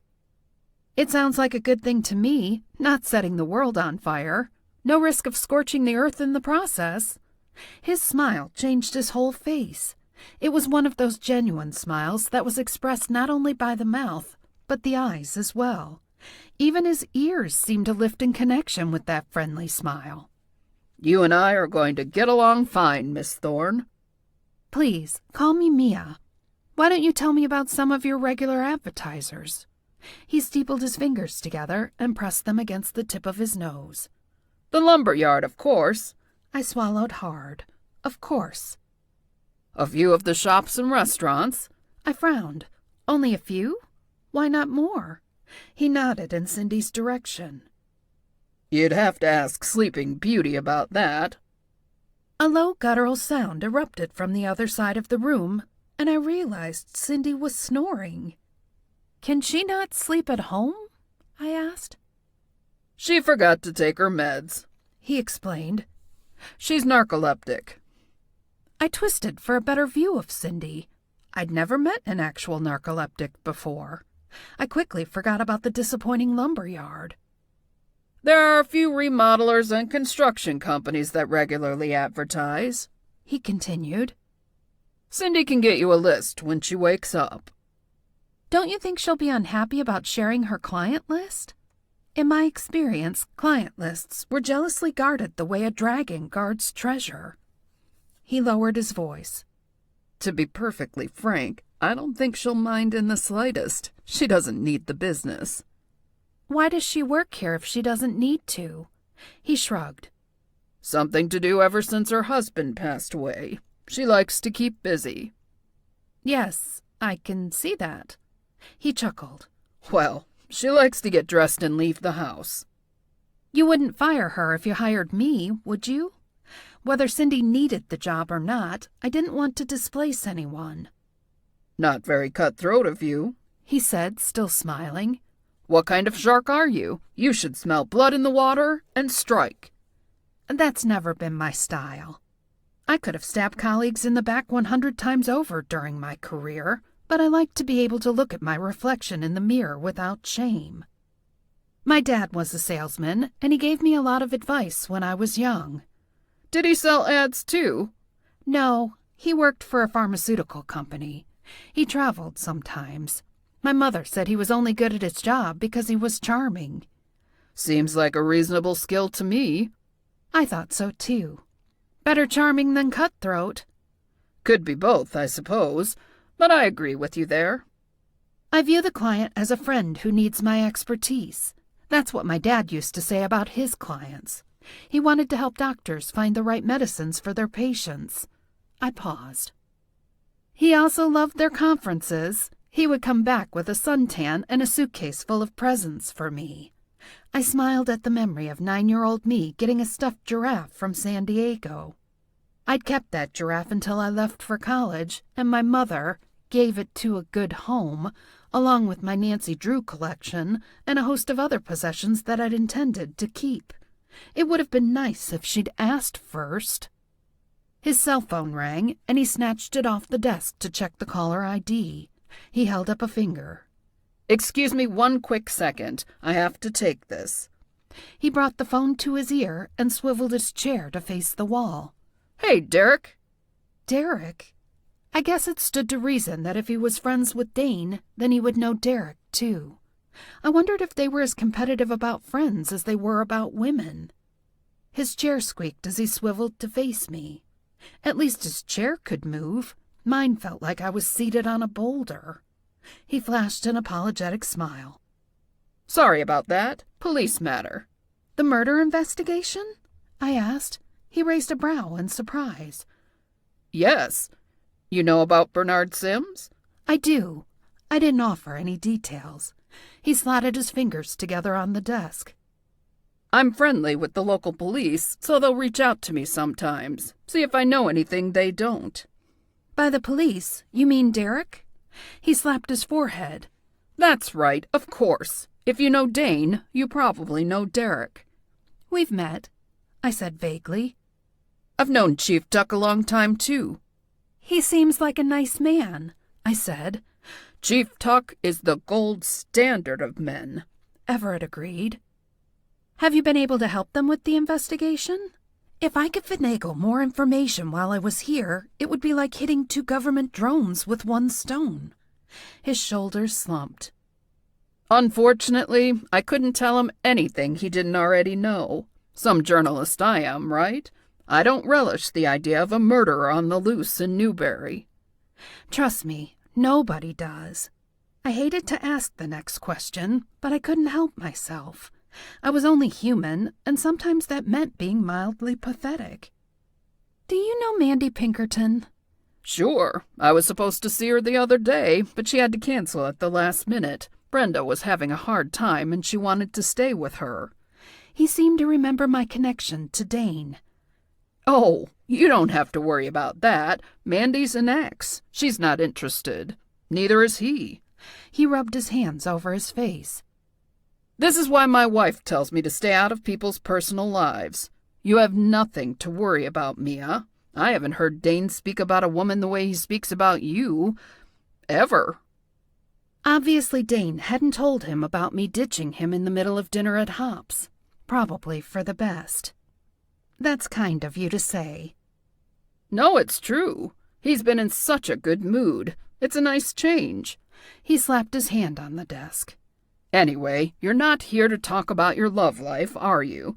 Let me take a look at the budget and talk to a few folks and see if there's any hope of bringing you on board. Sound like a plan?" I stuck out my hand to shake his. "It does. Thanks so much for squeezing me in. I really appreciate it." A loud snore erupted from across the room. "Tell Cindy I'm sorry I missed her." Everett smiled. "I will." I left the office with a spring in my step. Even if the job didn't materialize, it felt good to put myself back out there. The office wasn't exactly 5-star accommodations, but a good salesperson didn't spend much time in the office anyway. As I approached my scooter, I spotted a familiar white-haired woman across the street. There was no mistaking the forehead. Its pale glow was like a beacon in the night. If a traffic light ever went out, Mary Ann could save the day. I darted to the crosswalk and waited for a break in the traffic. Drivers were generally pretty good about stopping for pedestrians here, which was a far cry from the city where I'd nearly had my toes crushed by tires more times than I could count.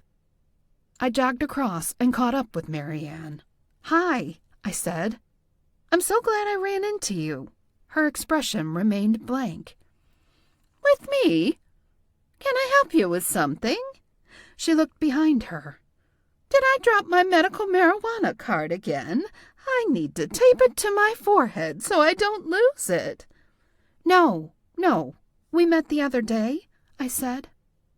"I'm Mia. I told you I liked your troll dresses." Her expression changed. "Oh, I see. You met my sister." "Mary Ann?" She splayed a hand to her chest. "I go by Ann. My sister goes by Mary. Twins, I said, feeling momentarily stunned.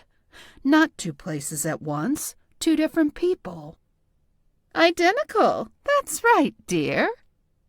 Mother Nature gave out not one, but two of those foreheads. Some things in the universe just didn't make sense. They also shared the same dreamy, sing-songy way of speaking. I couldn't imagine being in the same room with both of them.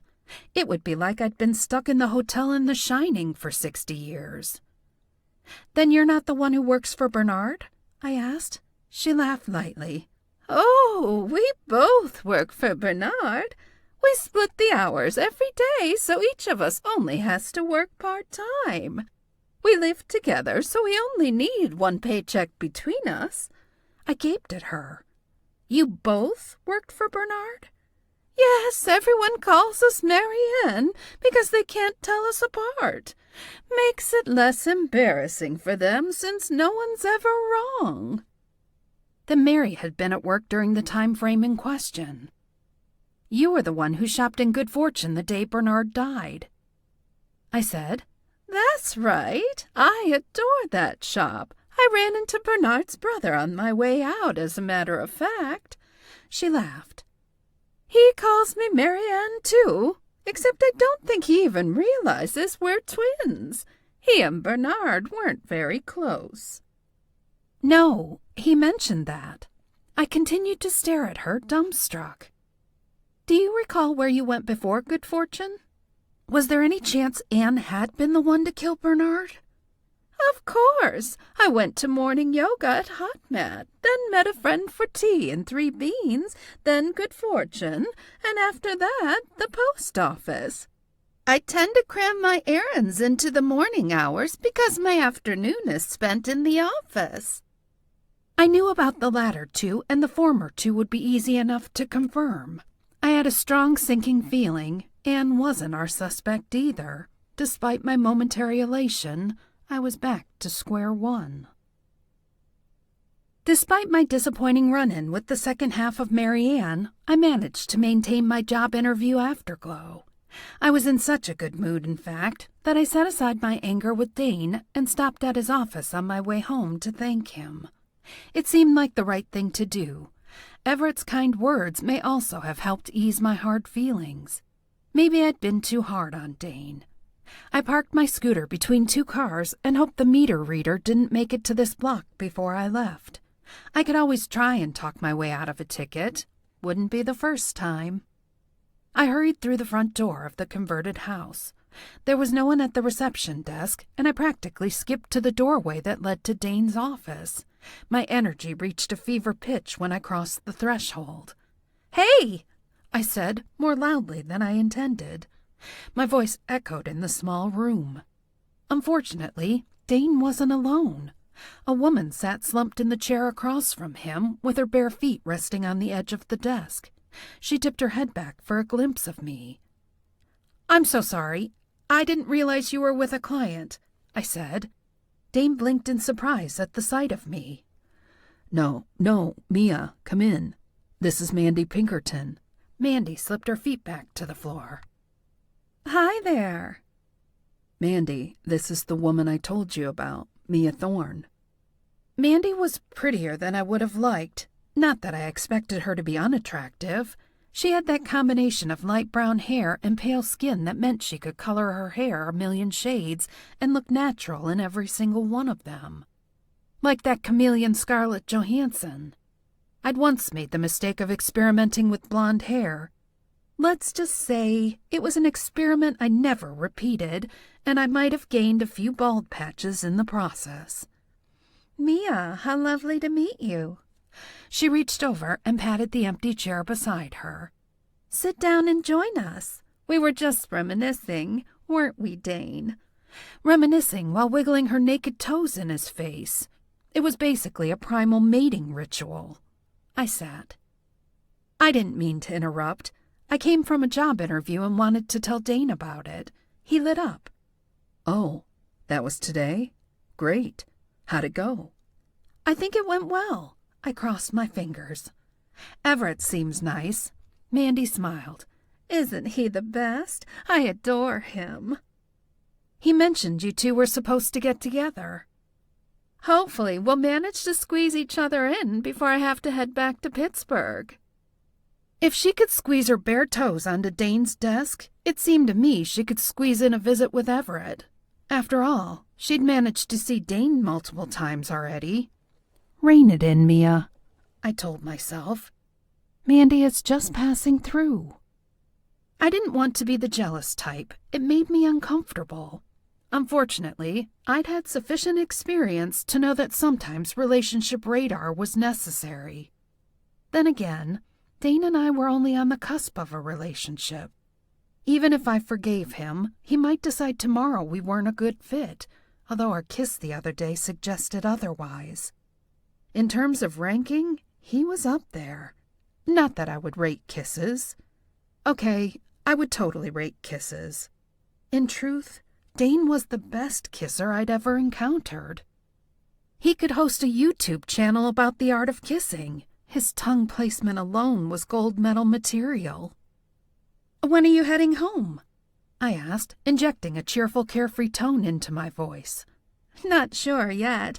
So much depends on my friend. She caught a glance at Dane. You told her about Brenda, right? Of course, he said. I let my smile dissolve. I'm sorry about your friend. It must be incredibly difficult. I didn't have to fake sympathy for her friend's situation. It was heartbreaking, and I gave credit to Mandy for being a loyal friend and dropping everything to be with Brenda during her final days. Mandy pursed her lips. Brenda and I are as close as sisters. Closer, really, because I can't stand my actual sister. I always wanted a sibling, I said. I'm an only child. Mandy groaned. Be thankful. You could have ended up with a Rachel. Dane chuckled. Or a Derek. Mandy slapped a hand on the edge of the desk. We bonded over our mutual sibling issues, didn't we? She turned her smile to me. I guess that's something you can't relate to. No matter, I'm sure you'll find other things to bond over. Dane snapped his fingers. Remember that time Rachel came to town and we thought she and Derek were going to hook up? Nightmare, Mandy declared, laughing. I shifted uncomfortably in the seat. I'll let the two of you get back to reminiscing. I only wanted to say thank you for arranging the interview. Mandy squinted at me.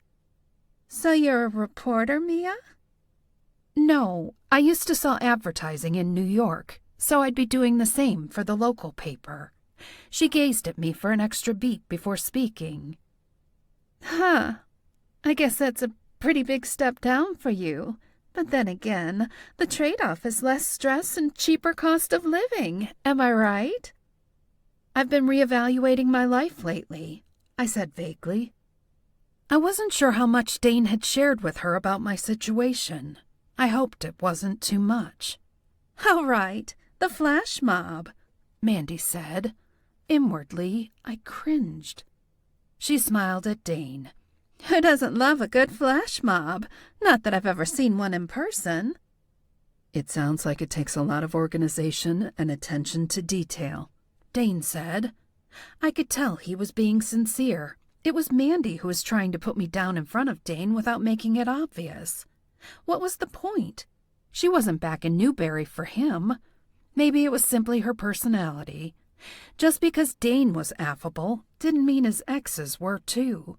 And maybe their relationship hadn't been as casual in her mind as it had been in his. Lord knows I'd been in that situation before. I should get home and check on the cat, I said. Make sure she didn't raid the refrigerator. Her paws are surprisingly nimble. I demonstrated with my hands. It was great to meet you, Mandy. She seemed surprised by my willingness to exit. Oh, yes, you too. Dane looked at me. Are you busy tonight? Mandy and I are going to grab a bite and then have drinks with some old friends. You're welcome to join us. I wouldn't want to intrude, I said. Besides, I hadn't entirely forgiven Dane and wasn't in the mood to fake it. You wouldn't be intruding, Mia. Dane gazed at me with such intensity that my body shivered in response. I'll see you around. I said.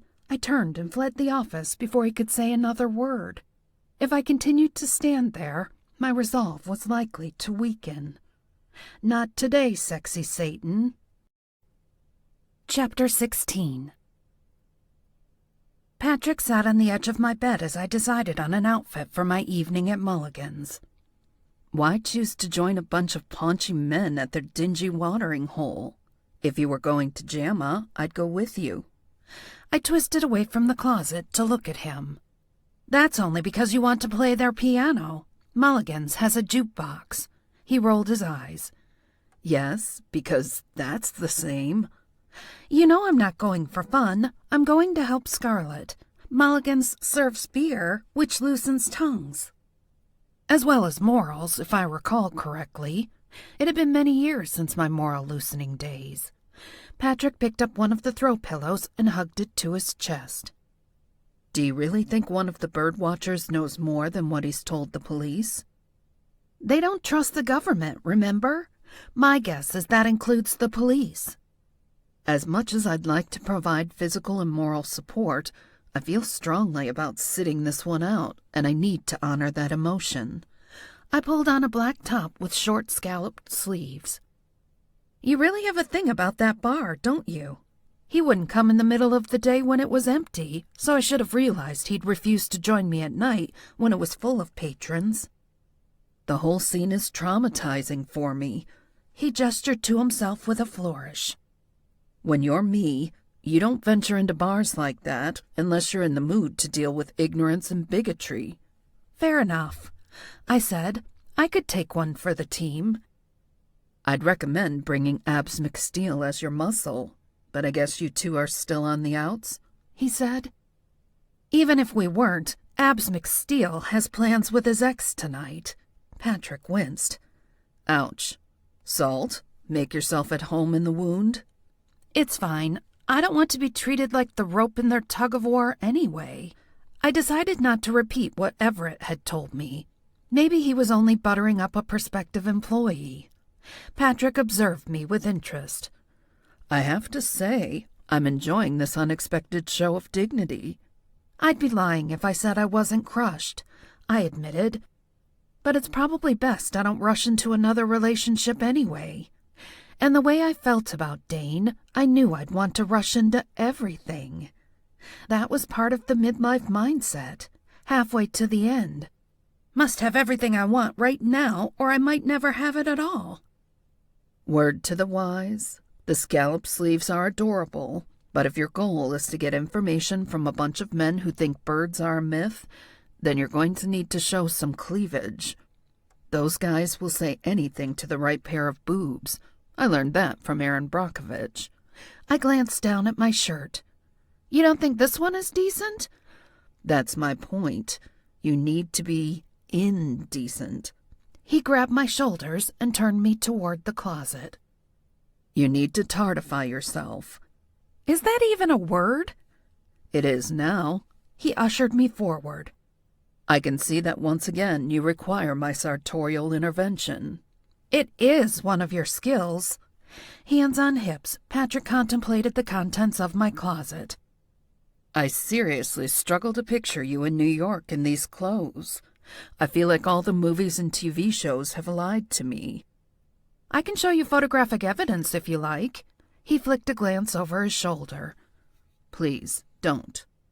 There's nothing wrong with my outfits. I worked for a very hip publication and schmoozed many clients in those clothes. He pulled a purple knit top from its hanger. Here. This looks both form-fitting and cleavage-bearing. A double whammy. I don't think form-fitting is the way to go these days. Not with the extra pounds around my middle. With all the lumps, I'd resemble a bunch of grapes. He replaced the top and withdrew a sexy black top with a triangle cutout in the chest area. Meow, Mia. Where's this little number been hiding? I used to wear it on dates, but I stopped once I met Andrew. You shouldn't have stopped anything for that loser. You never even met Andrew. I don't need to meet him to know he's more awful than walnuts and carrot cake. He tossed the top at me. This is the one. I swapped tops and checked myself in the mirror. My boobs actually seem bigger than before. I winced when I realized why.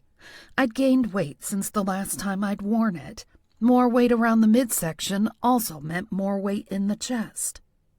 Perfect, Patrick said. These guys will be tripping over themselves to tell you their secrets. I wasn't sure I wanted to know their secrets. What will you do tonight while my boobs are busy playing James Bond?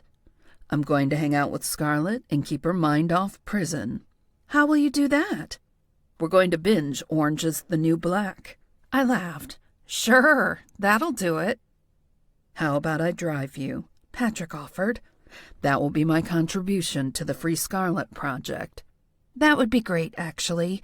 Just let me put on shoes, and I'll be ready. I caught his grimace in the mirror and turned to face him. What? What about your makeup? It's a grubby bar. Presumably one that can afford electricity? You need to at least apply a coat of lipstick. You look too washed out without a pop of color. If I wanted my mother's input, I would have called her for advice instead of you. Patrick ducked his head. Sorry, I didn't mean to trigger you. I retreated to the bathroom and swiped a lipstick from the counter. I'll put this on in the car. Let's go. The sooner I get there and ask questions, the sooner I can escape the secondhand smoke. Patrick dropped me at the same corner as last time. Text me when you're ready, and I'll pick you up here.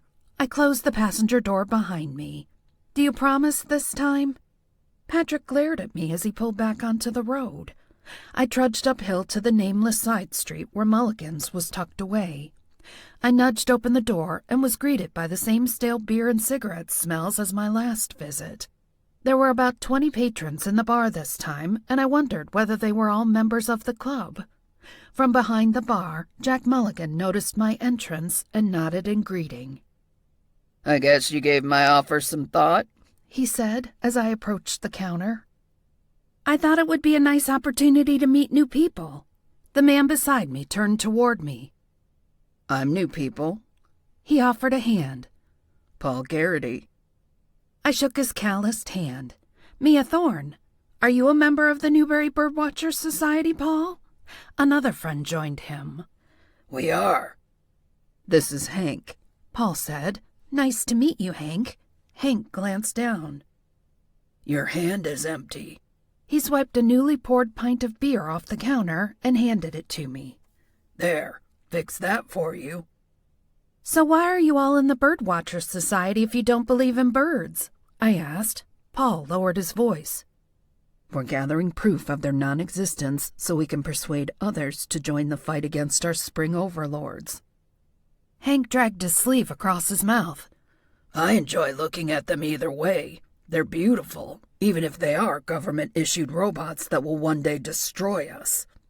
Another man joined our small group. At about 5'4", he was the shortest man in the bar, and his thick black glasses weren't doing him any favors. Unless he couldn't see without them. I guess that counted as a favor. Birds are our modern connection to dinosaurs, the bespectacled man said. It's the closest we'll ever get to them outside of a theme park. I turned to face him. Then you believe in actual birds? Oh, sure. The whole drone thing is nuts. He raised his pint of beer. But these guys are more fun to drink with than the regular bird watchers. Ron and Albert are always in bed by 9. Ah, yes. The trespassers I'd met on the day of the murder. I understand your club had a group outing the day Bernard Sims died, I said. Yeah.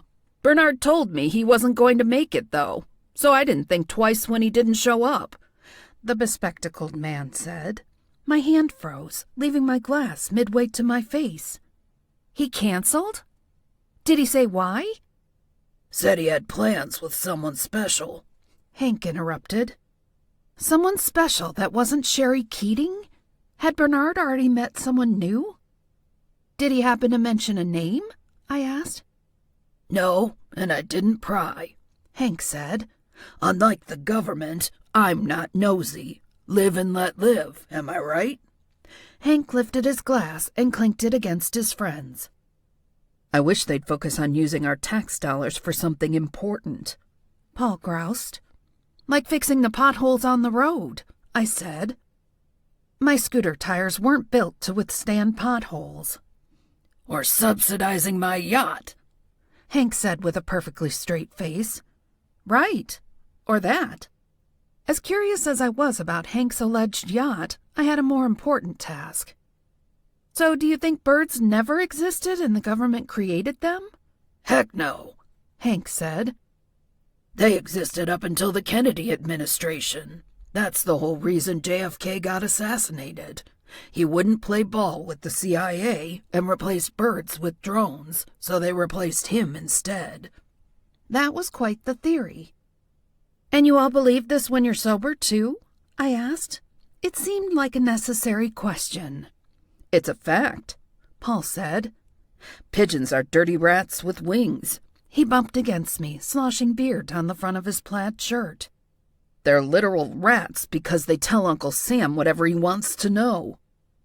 And what are you hiding from Uncle Sam that you don't want the birds to know? I asked. Although I tried to keep my voice casual, I was trying to nudge them back to the subject of Bernard's death. The government can take their pretty hummingbird with its fast-moving wings and cute little feathered face and shove it. Paul thrust his glass forward and nearly toppled into the counter. I wish they hadn't made cardinals red, Hank said. Red's my favorite color. Well, the females aren't red, I pointed out, remembering the half-male, half-female cardinal that Albert and Ron had been chasing. Hank looked at me askance. What are you? Some kind of bird expert? No, my dad taught me the significance of animal colors when I was little. The males usually get the attractive coloring in order to attract females. Hank leaned closer and blew his stale breath in my face. Sounds like your dad is one of them. Doubtful. My father's been dead a long time, I said. Hank gave me a knowing look. Exactly. They snuffed him out. I shook my head to clear it. These guys weren't going to give me the information I needed, although the tidbit about Bernard missing the outing because of plans with someone special was a solid new lead. If only he'd confided in someone about his change in plans. The person he met that morning was likely the killer. Oh, no, Paul mumbled and turned away from the entrance. I glanced over my shoulder to see Detective Derek Fairfax swagger into the bar, accompanied by two other guys I didn't recognize. His gaze alighted on me, and a wolfish grin quickly followed. Well, well, look who we have here. Getting to know all the neighborhood haunts, Mia? This place was recommended to me recently, I said. It wasn't a complete lie. It just wasn't recommended for its drink selection and ambiance. His friends continued to the counter, but Derek stayed put. I hoped he didn't corner me the rest of the night because these guys wouldn't talk with a cop within earshot. Paul came over and threw his arm around my shoulders. Hear me out. I have an idea. Oh boy, this was going to be good. I'm listening. What do you think of a noise machine that makes it hard for the birds to pick up conversation? I want to take this idea all the way to Shark Tank. I think if a noise machine makes it hard for the birds to hear us, it would also be difficult for us to hear each other. Paul's eyes popped. Woman, you just blew my mind. He clapped me on the back. Derek laughed. You seem to make friends wherever you go. It's a gift. A much better gift than being a psychic, that was for sure. Maybe my mom had a point with the whole normalcy thing. Or maybe the beer was finally getting to me. I know a guy experimenting with ultra-low frequencies that only birds can hear. Hank belched and continued talking. He wants to use it to disrupt bird communications. How would that work on a practical level? He emits the frequency in woods everywhere? I don't know, man, but it's awesome. He told me the army experimented with something similar on people that made anyone nauseous who heard it. He threw his head back and laughed. Imagine birds puking everywhere, vomit falling from the sky. I cringed. I don't think that would be great for us, Hank. Bird poop is enough of an issue. Especially at the beach.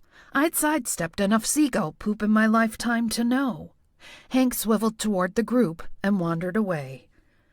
"You're very patient with these guys," Derek whispered. His lips were so close they accidentally brushed against my earlobe. At least I assumed it was accidental. Based on my experience with Derek so far, it could go either way. It's easy when you have an ulterior motive. He arched an eyebrow.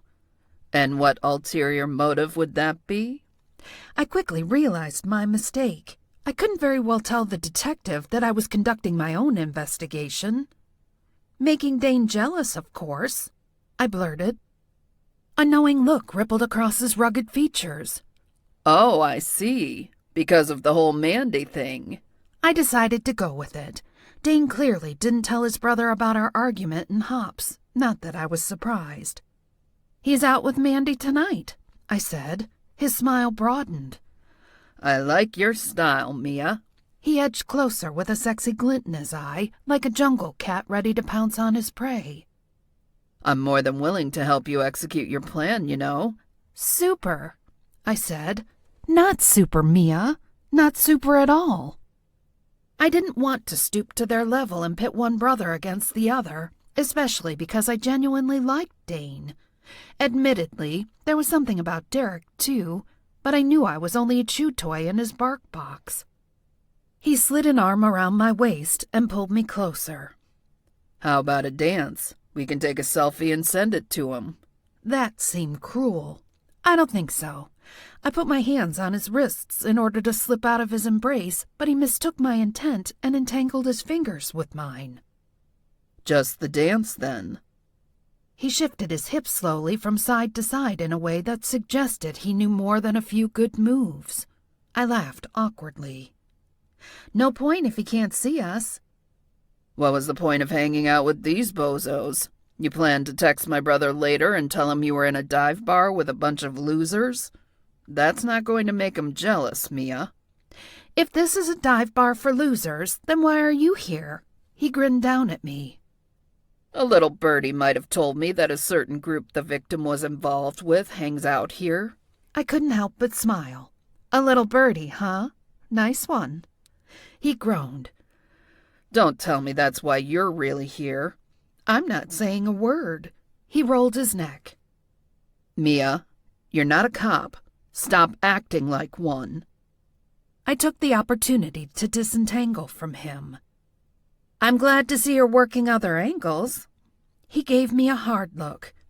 "I'm an excellent detective. The Spencer case was a lucky break for you." I nodded. I didn't disagree with him there. "This isn't personal. You have my friend highlighted on your suspect list, and I want to do everything in my power to make sure the right person moves to the top of that list." Derek leaned forward and lowered his voice. "We want the same thing. You see that, right?" His lips hovered dangerously close to mine. How was I both attracted to him and repelled by him? Ugh, men. I splayed my hands on his chest and gave him a gentle push. "We both want the right person in custody. I agree with you on that." "Then let me do my job and stop interfering." "I'm not interfering. I'm working in tandem with you." A smile tugged the corners of his mouth. "I'd like to work in tandem with you. Want to get out of here?" I licked my lips, feeling that annoying magnetic pull. Derek could lure a fish onto a hook with that smile as bait. "I like your brother, Derek. I have no interest in hurting him. Even if Dane did hurt me." "Too bad he doesn't show you the same consideration." Derek signaled to the bartender for a beer. I wondered whether Derek was actually aware of his motivation for being interested in me. Maybe Chief Tuck's warning was the result of what the chief had observed over time, rather than because Derek consciously went after what his brother wanted. If that were true for Derek, maybe it was true for Dane as well. It didn't absolve either one of them, but it made me less angry. "Thanks, but I'm not interested," I said firmly. Derek took a step backward. "You're no fun. Even Mandy was willing to give me one unforgettable night. Of course, you can hardly blame her. Dane and I, we're like choosing between a burger and a porterhouse." "Wait, what?" Mandy as in Mandy Pinkerton, his brother's ex? I didn't know how to react to his confession. I placed it in the mental jar labeled "None of My Business" and chose to ignore it. For your information, I'd choose a burger over a porterhouse every single time, I told him. Unless the burger was plain. Without cheese, there was no point. You're an interesting woman, Thorne, he said. I have women sliding into my DMs all day, every day, hoping for a piece of the derrick, yet here you are with me in the flesh, turning down a once-in-a-lifetime opportunity. A piece of the derrick? He was definitely buzzed. It can hardly be considered a once-in-a-lifetime opportunity when you've offered it multiple times. Derrick scowled. I think we're done here. He strode to the other end of the bar in search of his two buddies. I glanced at the jukebox against the wall and accessed the app on my phone. It was the kind of jukebox app that let you boot off a song if you were willing to spend more money. I added a Flock of Seagulls song to the queue. Every time someone tried to play a regular song, I would outbid them with a bird-related song. Rockin' Robin with its tweet sounds, Freebird by Leonard Skinner, Blackbird by the Beatles, Caged Bird by Alicia Keys, Fly Like an Eagle by Seal, and the piece de resistance, When Doves Cry by Prince. At one point, I excused myself to hide in the restroom, where I laughed until someone banged on the door in a desperate plea for the toilet. Eventually, Hank noticed what was happening. He pressed his hands to his head and looked around the bar in a frenzy. They know we're here, he said. I would have felt guilty about it, except I was having far too much fun. One of the birdwatchers stumbled over and nearly collapsed against me. Luckily, or unluckily, I'd handled my share of drunk men in bars over the years. "Whoa!" I said, grabbing his shoulder before he face-planted on the sticky floor. That cop your boyfriend? The man slurred, throwing an arm along my shoulders like we were old pals. I skillfully slipped out of his grip and put another few inches between us. How do you know he's a cop? He was nosing around the other day. Asked a lot of questions. His eyes fluttered closed for a moment before snapping open with unnecessary force. We don't like government interference. Not even in a murder investigation? I asked. Who else is going to do it? He laughed. You sound like Jim Horton. I guess Jim is the reasonable one in this group? I scanned the crowd. Which one is he? Maybe Jim would be forthcoming with helpful information. Jim ain't here. He got fed up. With what? He wants this to be a real birdwatching group like Albert and Ron, which flies in the face of what we actually are. Laughing, he wiggled his fingers. I said flies, like a bird. You're very clever, I said. Jim still hung out with us because he likes to drink as much as he likes to watch birds. He put air quotes around watch birds. Then Jim and Bernard got into an argument, and Jim stopped showing up here. He paused as the realization hit him. Hey, Jim and Bernard got into a fight. I totally forgot about that until now. Do you remember what happened? This guy was drunk enough that the information could be revealed in the form of interpretive dance. I opened the camera app on my phone just in case. He demonstrated by swinging his fists. Jim said this and Bernard said that. Next thing you know... He toppled forward and spilled the remainder of his beer all over the floor. Where can I find Jim Horton? I asked. The drunk guy belched. He owns leather and metal over on Cork Street. Thank you so much. The guy blinked. For what? I smiled. For finally giving me a reason to leave. Chapter 17. Leather and metal was exactly as the name suggested. The entire store was dedicated to items that involve one material or the other, although knives seemed to be the specialty. The man behind the counter glanced up from his book when I entered. He looked around 60 with a trimmed salt and pepper beard and a hint of tattoos underneath his black t-shirt. Morning, miss. You looking for a custom leather sheath for your knife? You came to the right place. I glanced down at my attire. Did I look like the kind of person who carried a knife in a custom sheath? I approached the counter. I'm shopping for a gift for a friend. Got plenty of options here. He nodded. Name's Jim Horton. Mia Thorne. His brow wrinkled. Thorne? You got a relative by the name of Hazel? I did. She died a few months ago. His expression crumpled. Oh, no. Sorry to hear that news. I hadn't seen her in a long time. Guess I'm out of the loop. How did you know Hazel? She'd come in here every now and again, looking for something special. He scratched his beard. If I recall correctly, last time she was here, she bought a small leather pouch. Said it was to store somebody's crystals. He chuckled lightly. I don't judge what people keep in their pouches, as long as it's not a body part. He bit his lip. Scratch that. I don't judge that either. Howie Mankiewicz bought a leather pouch to store his spare glass eyes, and that was cool with me. Unfortunately, I never knew Hazel. She was my father's aunt. Well, I can tell you she was a fascinating lady. Knew all sorts of trivia, especially when it came to nature. I've had a deep love of ornithology my whole life, and there wasn't a single fact I could tell her that she didn't already know. Ornithology. That's birds, right? Yep. My granddaddy used to take me birdwatching as a kid, and I loved every minute of it. I bet you get a lot of interesting birds in this area. We're heading into the best time of the year, he agreed. Sometimes I'll spend hours rowing along the edge of the river or the canal with my binoculars and watch the trees for signs of activity. It's so peaceful. Sounds like you're in the wrong profession, I said. Oh, no. Knives were my first love, before I met my wife, of course. He winked. I have to say that, or somehow she'll know. Wives always know. You married? No. This wasn't a conversation I liked to have with anyone, let alone a stranger. Sensing my unease, Jim tapped the countertop. This collection includes a dozen knives that are one of a kind. He eyed me closely. You seem like a woman who appreciates a luxury blade.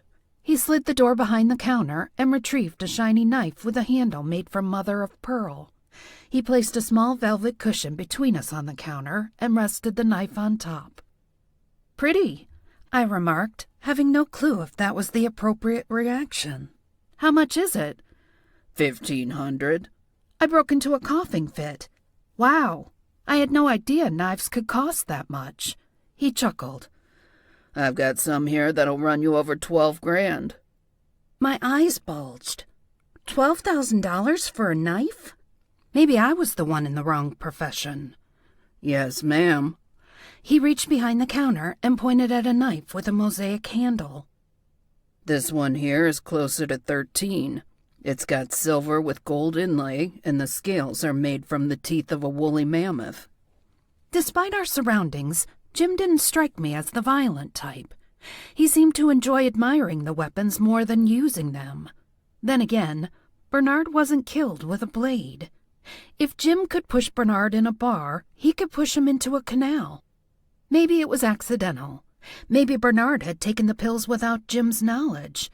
Jim didn't mean to knock him in the water, but he couldn't get him out.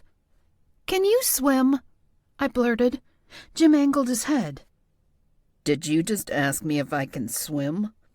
Sorry, that was a non sequitur. I do that a lot. I was just thinking about your comment about the boat, and then I started to think about whether it was safe to swim in the river. I'm new in town, so I'm picking up all sorts of tidbits. Oomph, I sure fumbled that segue. Sure, I can swim.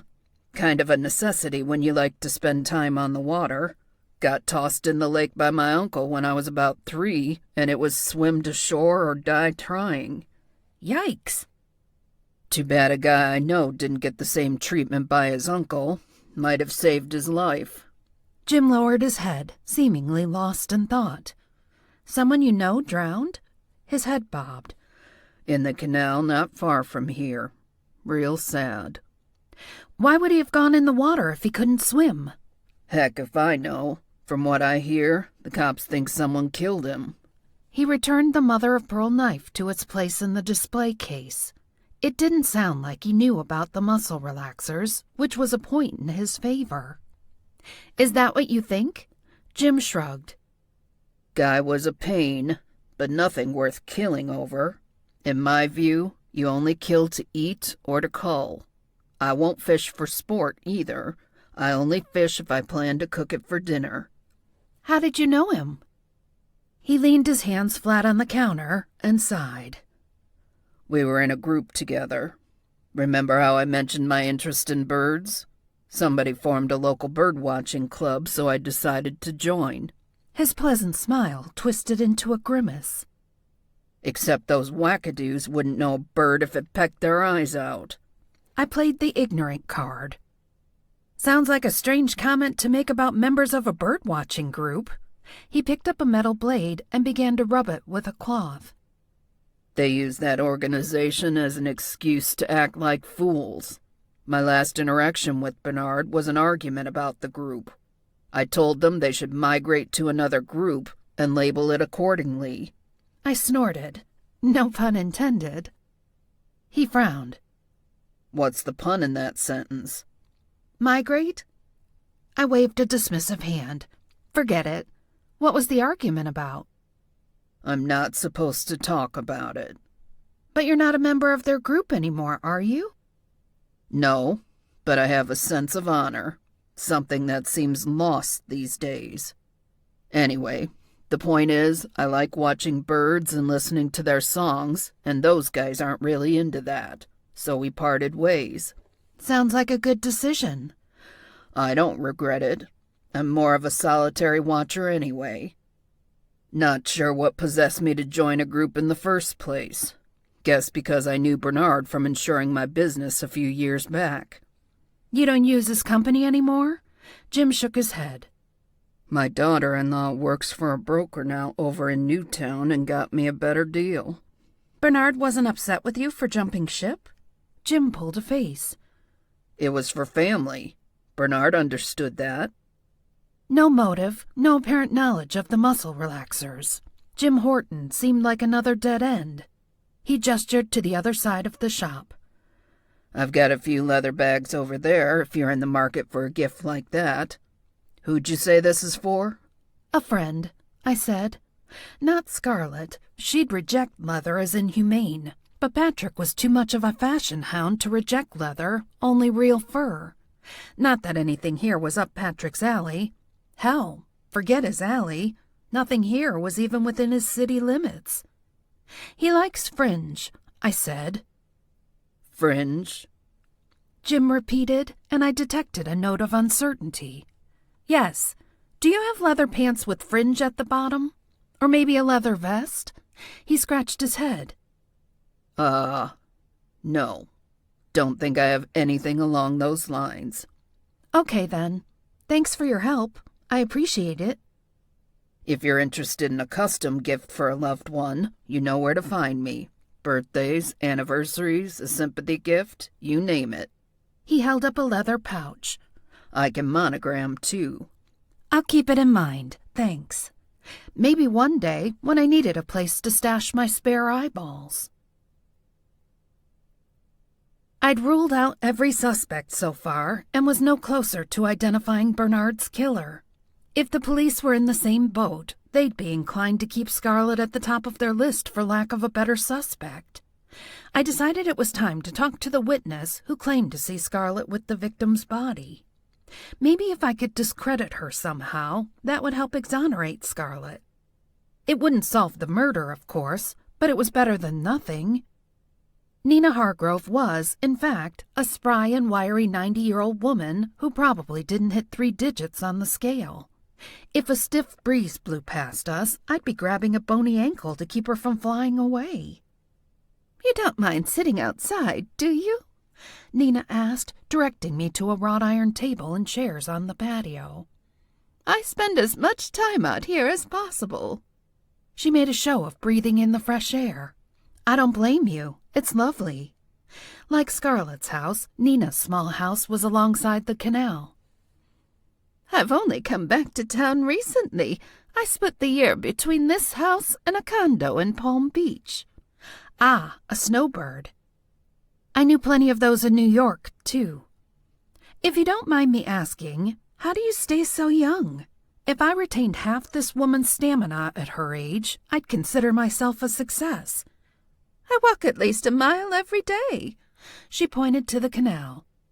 I take that towpath and say hello to the frogs and the birds and whoever else I see along the way. Nina was a geriatric Snow White. Must have been quite a shock to see a dead body the other day. No kidding. I saw that little Asian woman pushing him. She clucked her tongue. Never in a million years would I have guessed her capable of such treachery. She always seemed sweet, although I don't approve of all those tattoos and piercings. The blue hair is okay, though. I like a spot of unexpected color. Scarlet is American. I corrected her. She's of Chinese and English descent. I turned my gaze to the calm waters of the canal. How can you be sure she was pushing instead of pulling? Nina tapped her fingers on the edge of the table. My dear, are you suggesting that I've managed to live to the ripe age of 90 without knowing the difference between a push and a pull? I turned back to face her. I'm just questioning whether you saw what you think you saw. She was pulling him to safety, thinking she could save him. She didn't know he was dead. And I think that's her cover story. Her wrinkled eyes turned to slits. My dear, it's rude to come to someone's home and accuse them of being a liar. It's ruder to frame someone for murder when she was being a good Samaritan. Scarlet is my friend, and she's innocent. Nina clasped her hands on the table. Then she should have nothing to worry about. Justice always prevails. Ha! You've lived to be 90 and you still believe in fairness and justice? What bubble have you sequestered yourself in, and is there room for one more? Her puckered lips disappeared as she absorbed my comment. I admit to having enjoyed a certain amount of privilege in my life. You think so, Ms. Palm Beach 1920? I muttered.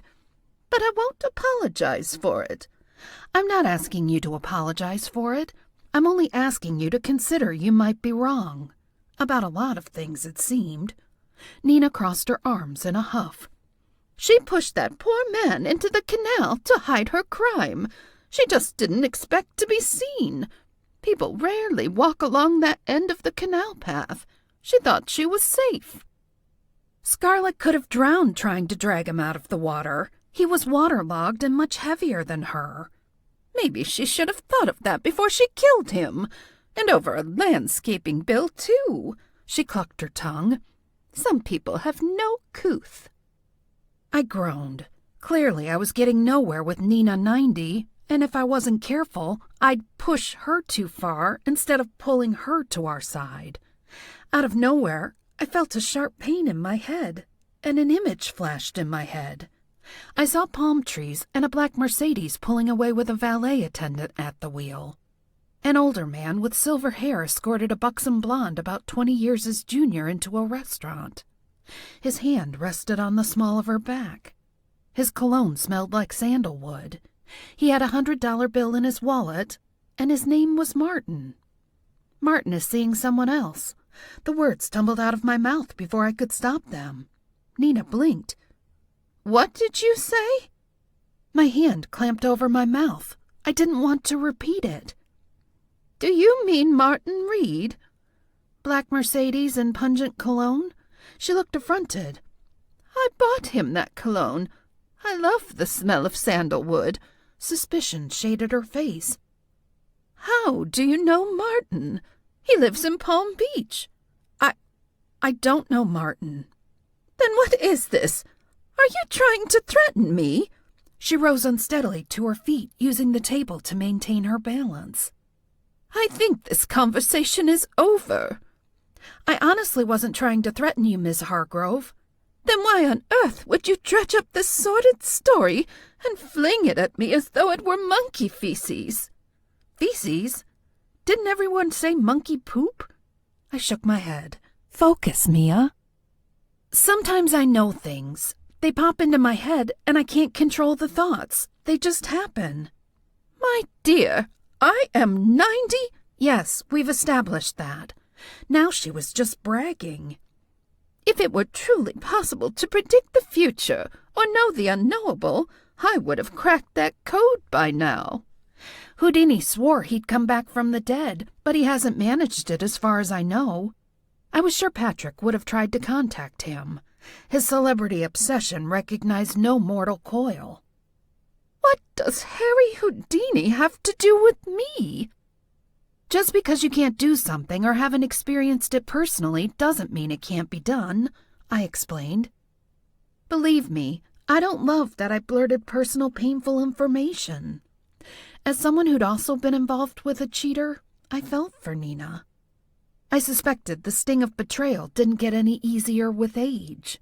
She continued to lean against the table for support. If you must know, Martin and I have an arrangement.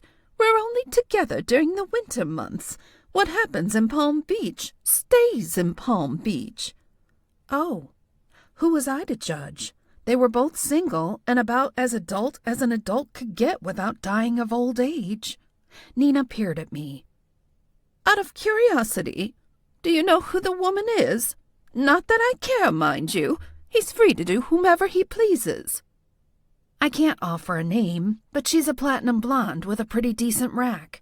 She scoffed. The one with the lazy eye? That's Melissa.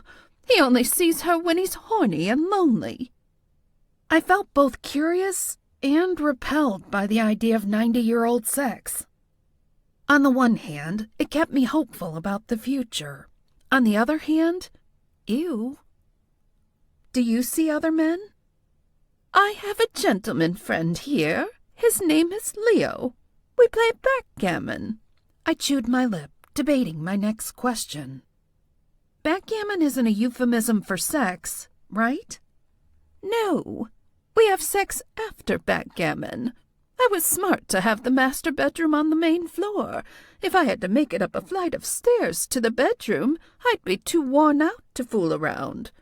I cringed. Shouldn't have asked. I'm glad you have a system that works for you. We both get tested for STIs before we change partners for the season. You can't be too careful these days. That's responsible. And I really wanted this conversation to end now before I had a head full of undesirable images I couldn't shake. I pictured 2 raisins wrestling in a bowl of flakes. I'll tell you who's not responsible. That Melissa. She gets around. You better believe Martin will be tested twice before I let him near me in November. You won't see him until then? It seemed a long time between visits. We're intimate over FaceTime, she said. But no chance of catching a disease that way. On that note, I shot to my feet. It's been nice chatting with you, but I've taken up enough of your valuable time. When you hit 90, I had to imagine every minute counted. I left Nina's back patio in a daze. The sudden vision left me feeling dizzy and vaguely nauseated. I wasn't sure whether it was the result of the vision itself or the fact that I'd had one in the middle of a conversation. As I walked along the canal path toward Scarlet's house, childhood memories pushed their way to the surface of my mind. Memories long forgotten or simply buried amidst the rubble of my brain. I was 12 years old, and I'd felt a sudden pain in my leg, quickly followed by one in my chest. My mother had scrutinized me. What's the matter with you? Another leg cramp? I told you to eat more potassium. I think Dad's hurt. Don't be absurd. Your father's in Miami for work. Nobody gets hurt in Miami unless they're selling drugs, which your father most definitely is not. He's a pharmaceutical salesman. That's technically a drug pusher. I doubled over in pain and started to cry. Mia Thorne, you behave this instant. I know you're only doing this to get out of the cheerleading tournament. All the other girls are participating. How would it look if you didn't show up? Despite my mother's objection, I didn't show up. The call came about an hour later to notify my mother that my father had been critically injured when his taxi collided with an overturned tractor trailer on the highway. The doctors did everything they could, but he didn't make it. She never spoke of our conversation that day, and I'd convinced myself that I imagined the whole exchange. Anything that reminded me of my father's death got stamped down until it was good and buried. There was no point in returning to the past. I couldn't change it, and all it did was bring me pain. But sometimes I knew things I shouldn't know, like my father was hurt, like Martin in Palm Beach was seeing a platinum blonde. If I could know all that, then why couldn't I figure out who really killed Bernard Sims? Chapter 18. I felt inclined to choose my outfit carefully, knowing Patrick was coming over. His scrutiny could be felt straight through the fabric to my bones.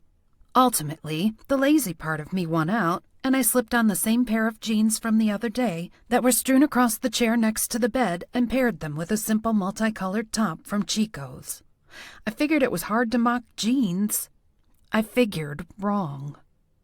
You've been wearing those jeans so frequently that I'm pretty sure they can walk on their own, Patrick said as he entered the house. I tried to smooth the creases in the denim. Next time, I'd fold them on the chair instead of tossing them in a wad. They're comfortable, I protested. And you're not supposed to wash jeans too often. I'd seen that on Oprah once years ago and trotted that factoid out as an excuse every time my mother interrogated me about laundry. Maybe not, but you're supposed to wash them at least once a year. I trailed behind him into the living room. Can we focus on my achievements instead of my perceived failures? From what you've told me, it doesn't look like your investigation has been much of an achievement. The killer's still out there, and you haven't been practicing your skills. That's because I haven't told you everything yet. I started with my interaction with Margie in the church basement. Patrick recoiled. Mia Thorne, you've been holding out on me. I'm sorry, I've been distracted, and maybe a little spooked. I can't believe you spoke to another ghost, Patrick said, more to himself. His hand moved to rest on a cocked hip. Is it wrong to admit I'm a little jealous? Of course not, but I don't see why you would be. It's not pleasant to think you're conversing with someone in the land of the living, only to find out she's passed. I folded my arms. Plus, she insulted me. I feel like there should be a rule that if I'm the only one in the room who can communicate with them, they should have to be polite. Patrick snorted. Good luck enforcing that rule. I also had a vision at Nina Hargrove's house. Sweet baby Jesus in a poncho, he declared. How much did you see? Were there nooks and grannies? I squeezed my eyes closed. For the love of Farrah Fawcett, do not plant new pictures in my head. I've had enough unwanted images today. Patrick clapped his hands. This is great news, Mia.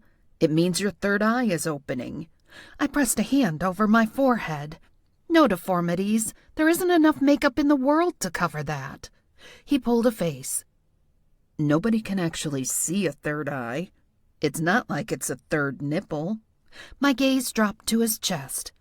Sounds like you speak from personal experience. He bunched the fabric of his shirt between his fingers. Not at all. I sank onto the sofa with a deep sigh, prompting a curious look from Patrick. What's wrong? I feel like you should be excited about your progress. I drew my knees toward my chest and rested my heels on the edge of the sofa. I know you think it's a positive development, but you have to remember this isn't normal to me. Who dictates what counts as normal? The most boring people on the planet, that's who. People with no imagination who wear sensible shoes and clothes from JCPenney. I met his outraged gaze. I wore clothes from JCPenney when I was a kid. Okay, but you didn't dress yourself at that age, did you? No, I mumbled. My mother was the chooser of all clothes until I escaped her influence at age 18. My opinion was overridden and discounted at every turn. No wonder I was such a mess of an adult.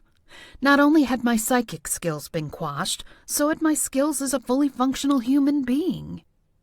Patrick joined me on the sofa and gave my leg a comforting pat. It's easy to fall into the woe is me mindset. Do it for like 5 minutes and then let it go. Don't wallow. It's like grief. You want to keep going so you don't get stuck there. I hear you. I guess it's that I'm coming to all these realizations so late in life. But at least you're having them. Like Truman. I shot him a quizzical look. Harry S.? No, from the Truman Show. Oh, wow. And you make fun of my ancient references. It's a great movie.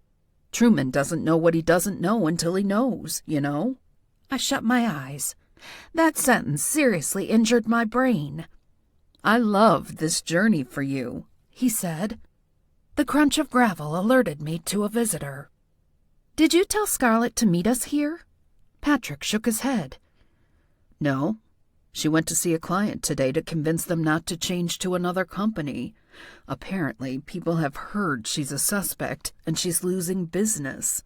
That was awful. Who would believe anything bad about Scarlet?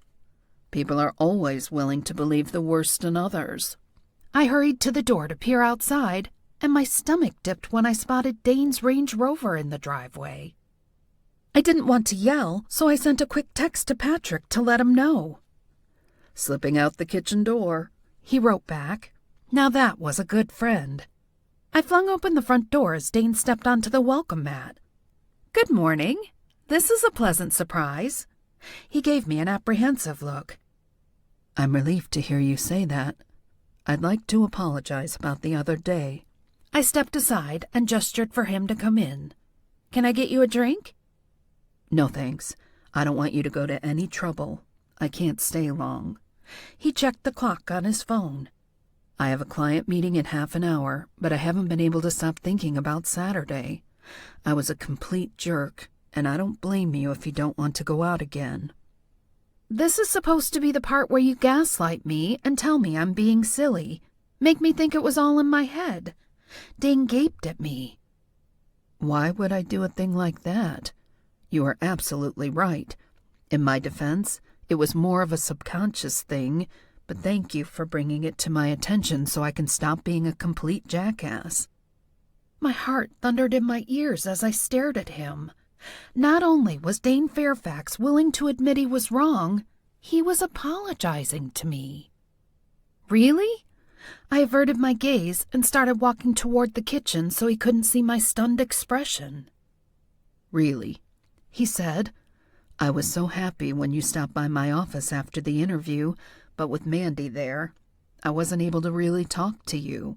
Yes, Mandy. How was your night out together? I asked as we entered the kitchen. True to his word, Patrick was gone. I was mildly surprised he wasn't positioned outside with his ear to the door. A bit of a downer, to be honest, Dane admitted. We all felt Brenda's absence, and then people started talking about Bernard, which made everything worse. I guess talking about dead people only serves as a reminder of what Brenda's facing, I said. Of course, but also the whole debate as to whether someone should tell Brenda that the love of her life is dead. I choked on my own saliva. I'm sorry. What now? Brenda's hanging on by a thread, Dane said. If someone breaks the news, she might not have the strength to fight anymore. My head was about to explode. Brenda is Bernard's ex-girlfriend? She's his serious relationship from 3 years ago? Dane rubbed the back of his neck. Sorry, did I not mention that before? No. You most definitely did not. To be fair, he might have, but I would have been too focused on what he had to say about his own ex-girlfriend to notice the mention of someone else's. It's not like the information is helpful, Dane said. Brenda's on her deathbed. There's no way she could have killed Bernard. Not that she'd want to anyway. She can't even lift her head off the pillow. Suddenly, Mary's description of Bernard's recent behavior made sense. If his relationship with Brenda had been as serious as it sounded, he'd likely been weeping at the office over Brenda's deteriorating condition. Maybe he'd even reached out to make amends. I bet Bernard was wearing the wrong day of the week underpants and suit because he'd been too distraught over Brenda's impending death to care whether the laundry basket was overflowing. I knew firsthand what that kind of grief felt like. Bernard was probably lucky if he remembered to brush his teeth. I leaned against the counter, my head spinning with ideas.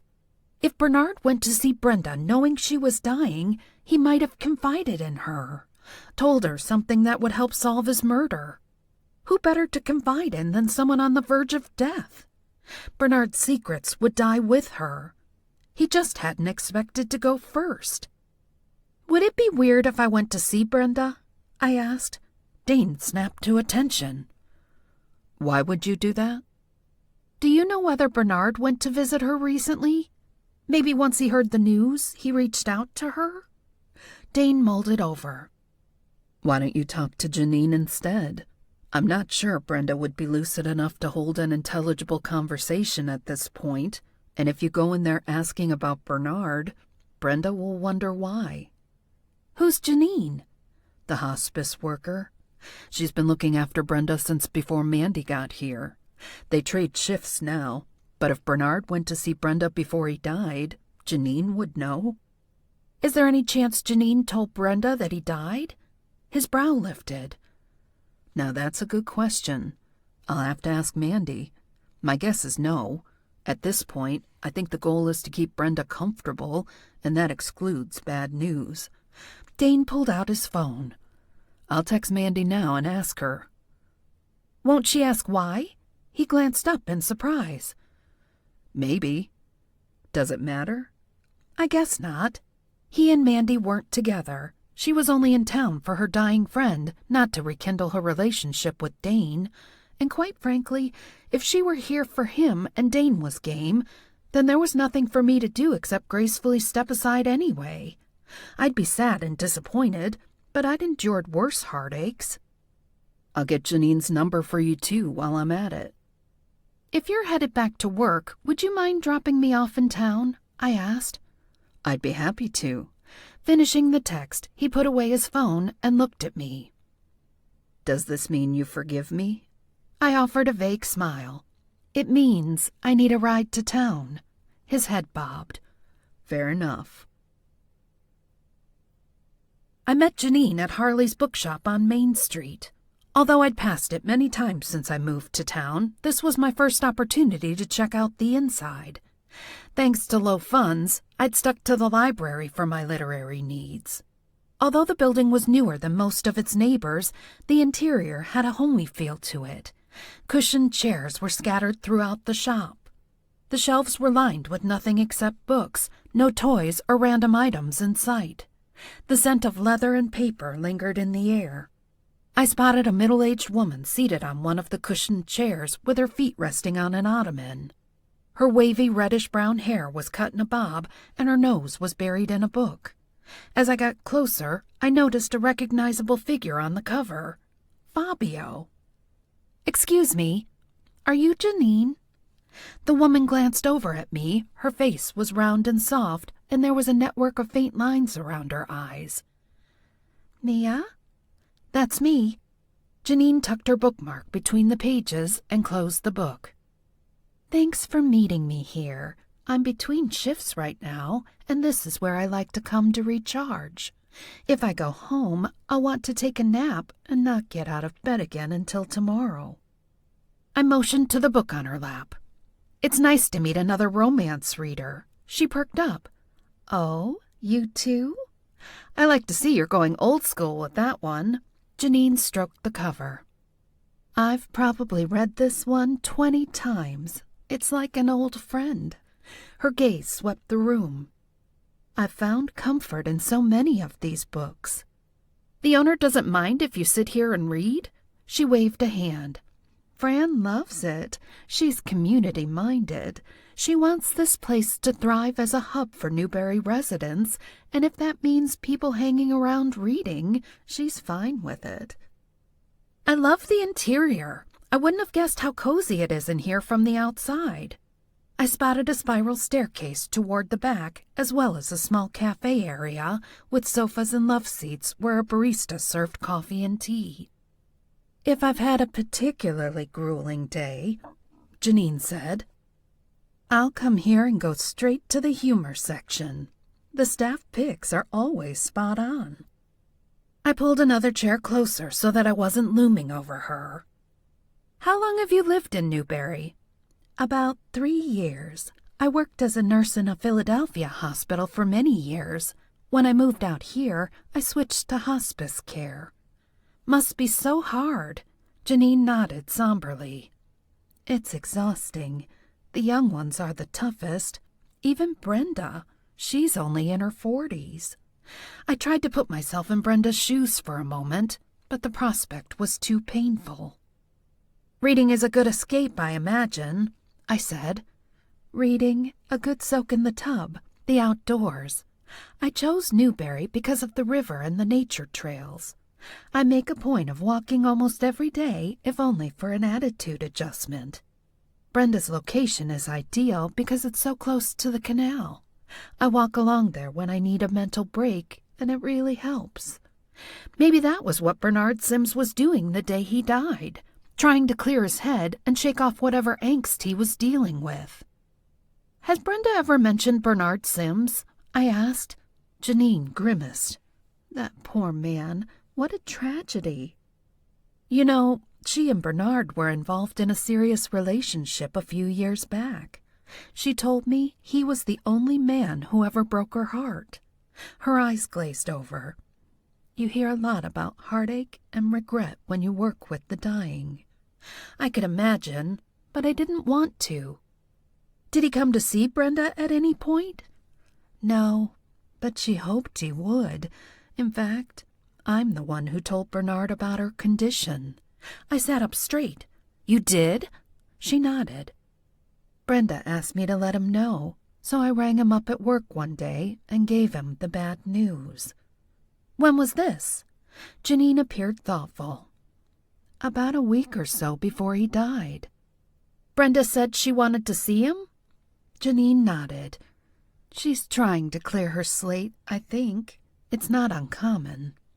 "Clear her slate? But I thought he dumped her." "Oh, he did, but she seems to have things she wants to get off her chest before she goes. I get the impression she still loves him and always hoped he'd come back." My chest ached. Brenda was on her deathbed and still pining for a man who'd left her. At least he appeared to have regrets at the end. "I know this is going to seem like an insane question, but is there any chance Brenda could get out of bed?" I felt like a monster for even asking the question, but Brenda certainly had motive, and if she knew she was dying, then she also had nothing to lose. Janine choked back laughter.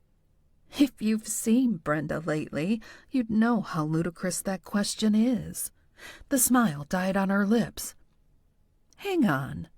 You're not suggesting what I think you are." "I'm sorry. I know it's awful to contemplate." Janine gave a vehement shake of her head. "Brenda's worse every day. There's no way she could have done anything to Bernard. She doesn't urinate without Mandy or I knowing about it.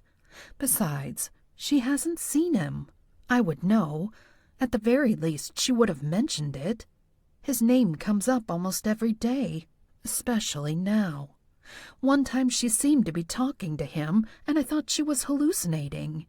That happens, you know."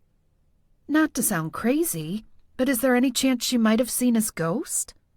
Janine looked around the bookshop and then leaned forward. "I do think the wall between worlds gets thinner as people move closer to death." "But you don't think she saw him?" She leaned back against the chair. "No, she seemed to be reliving a conversation. It was sad, really. Such a haunted look in her eyes. It was hard to watch." "So she's still asking to see him, not knowing that he's dead? What a horrible situation." "I know, it's terrible, but I certainly can't bring myself to tell her the truth." Another woman wandered over to us. She wore denim overalls and a plaid shirt underneath. Plaid seemed far more of a fashion statement in Newberry than I would have anticipated. I had flashbacks to my grunge phase, which wasn't my most attractive look, as my mother will tell you.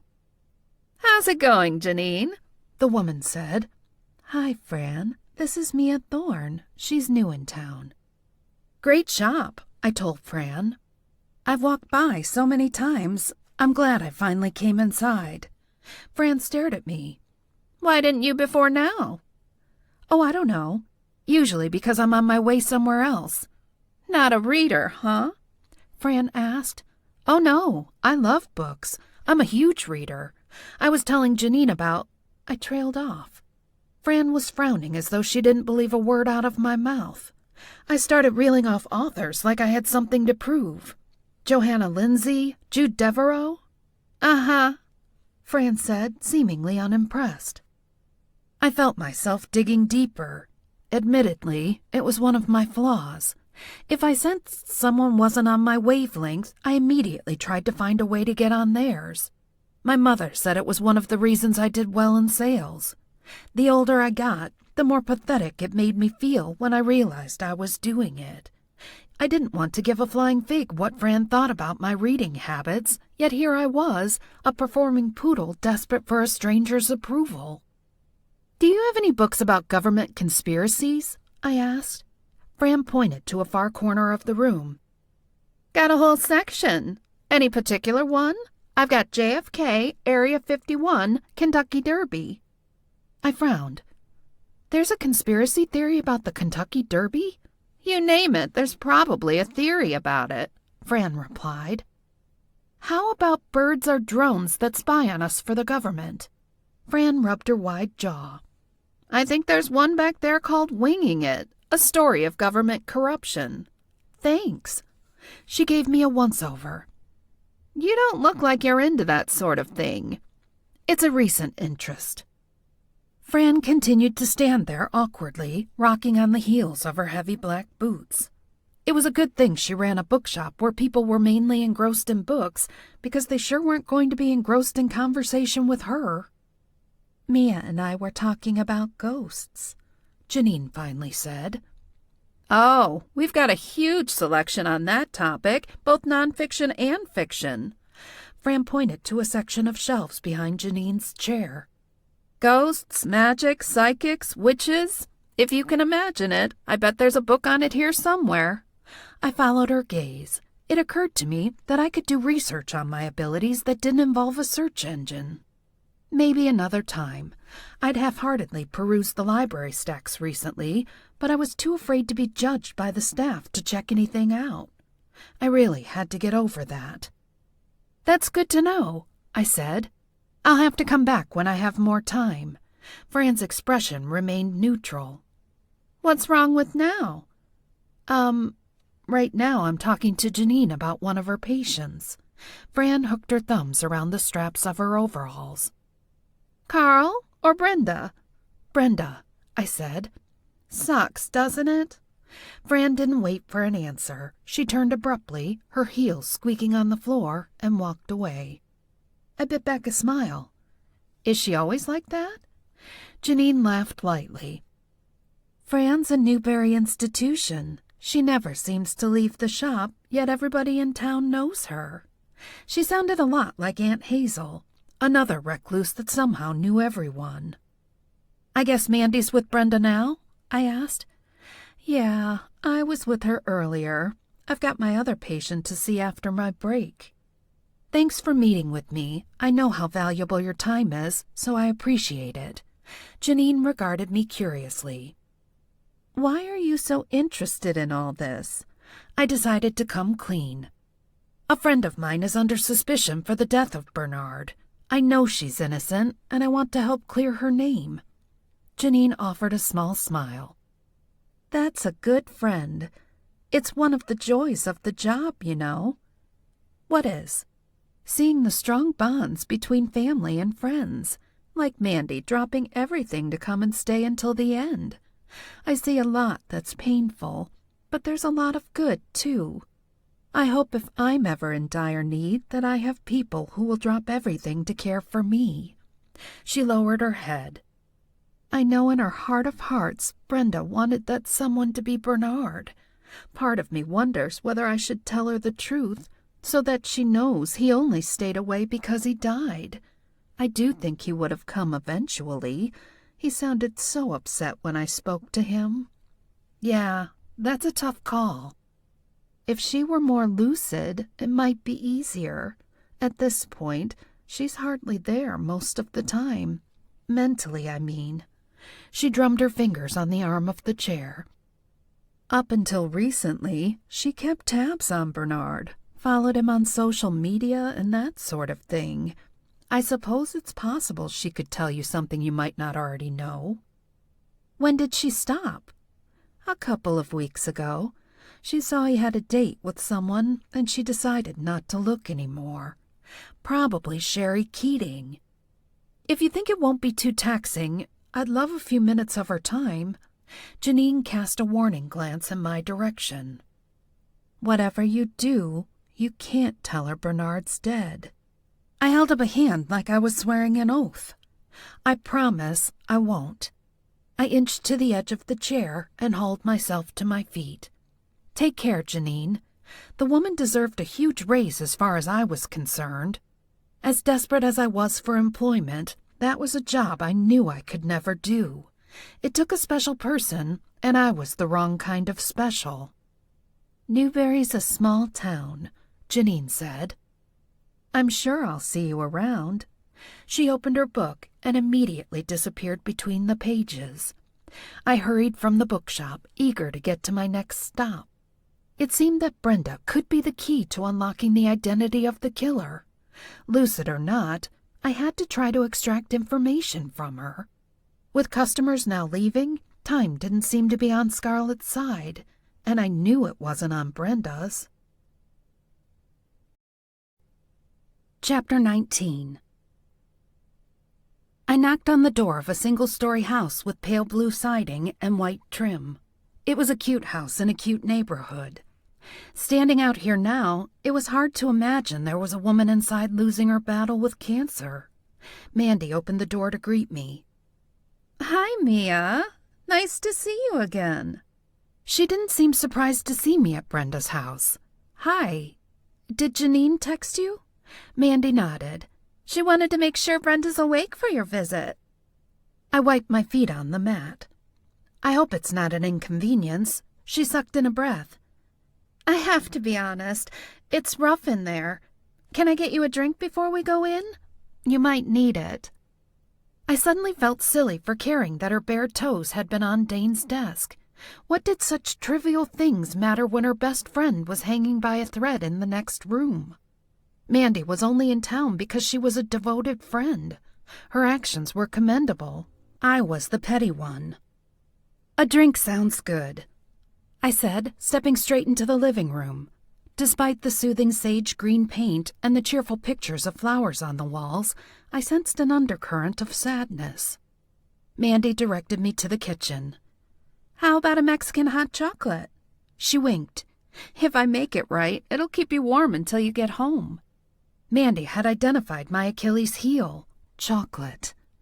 That sounds amazing, thanks. She pivoted toward the stovetop and turned on the burner. Confession, I've been making these almost every day since I've been here. I've probably gained 5 pounds from hot chocolate alone. I don't blame you. I can't imagine how hard this is. She turned to face me, resting her lower back against the counter. Brenda doesn't even look like herself anymore. I force myself to make eye contact, but I don't want to. Even with the meds, there's so much pain in them. Sometimes when she's out of it, she talks about things that happened as though they're happening now. It's eerie. That could bode well for me if she remembered a helpful detail about Bernard. You're a good friend to take care of her like this. She's always been a good friend to me. It's the least I could do. With a deft hand, she scooped the cocoa powder into 2 mugs. Janine mentioned you're here to talk to Brenda about Bernard. Yes, I'd like to find out if she knows anything that might be relevant to his death. I hate to say you wasted a trip, but Brenda won't be able to tell you much. She hasn't seen him in a long time. Janine mentioned that. It's too bad. It sounds like she really wanted to see him one last time. Mandy shook her head. I wouldn't have let that happen. Too painful.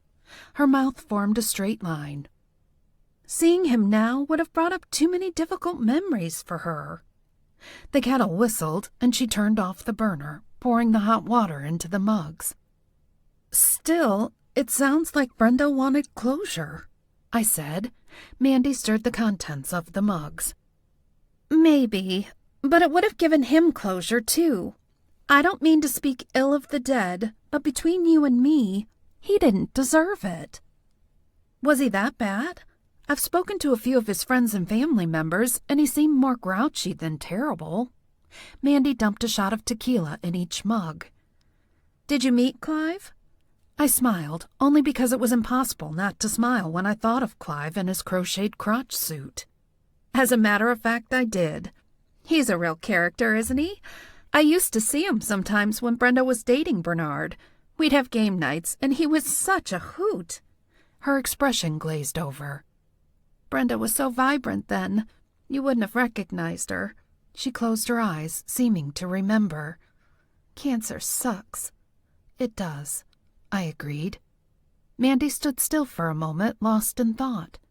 I recognized the expression on her face. I'd seen it reflected in the mirror many times after the death of my father. Grief. I averted my gaze, not wanting to be reminded of my own buried emotions, and that was when I spotted the prescription bottle. My pulse sped up as I scanned the print. My vision might be terrible when I tried to read up close, but I had no problem reading a label across the room. I returned my focus to Mandy so as not to arouse suspicion. I guess you haven't seen Bernard since you've been in town?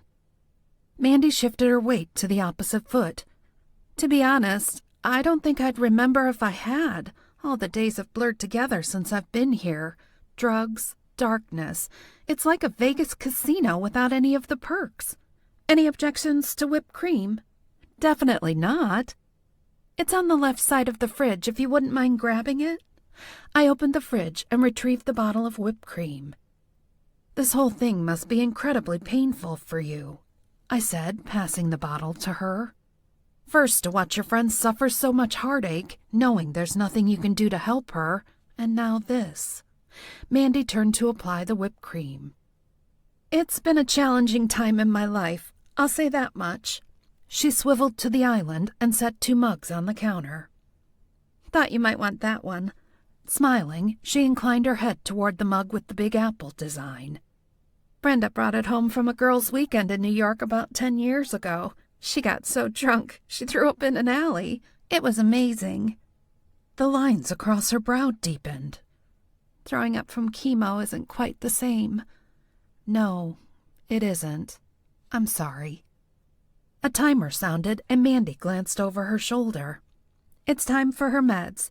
She should feel well enough for a conversation after this. I'll be right back. She left the kitchen, and I debated what to do next. If I was wrong, I'd be humiliated. Derek would tell Dane, and he'd probably assume I accused her out of malice and never speak to me again.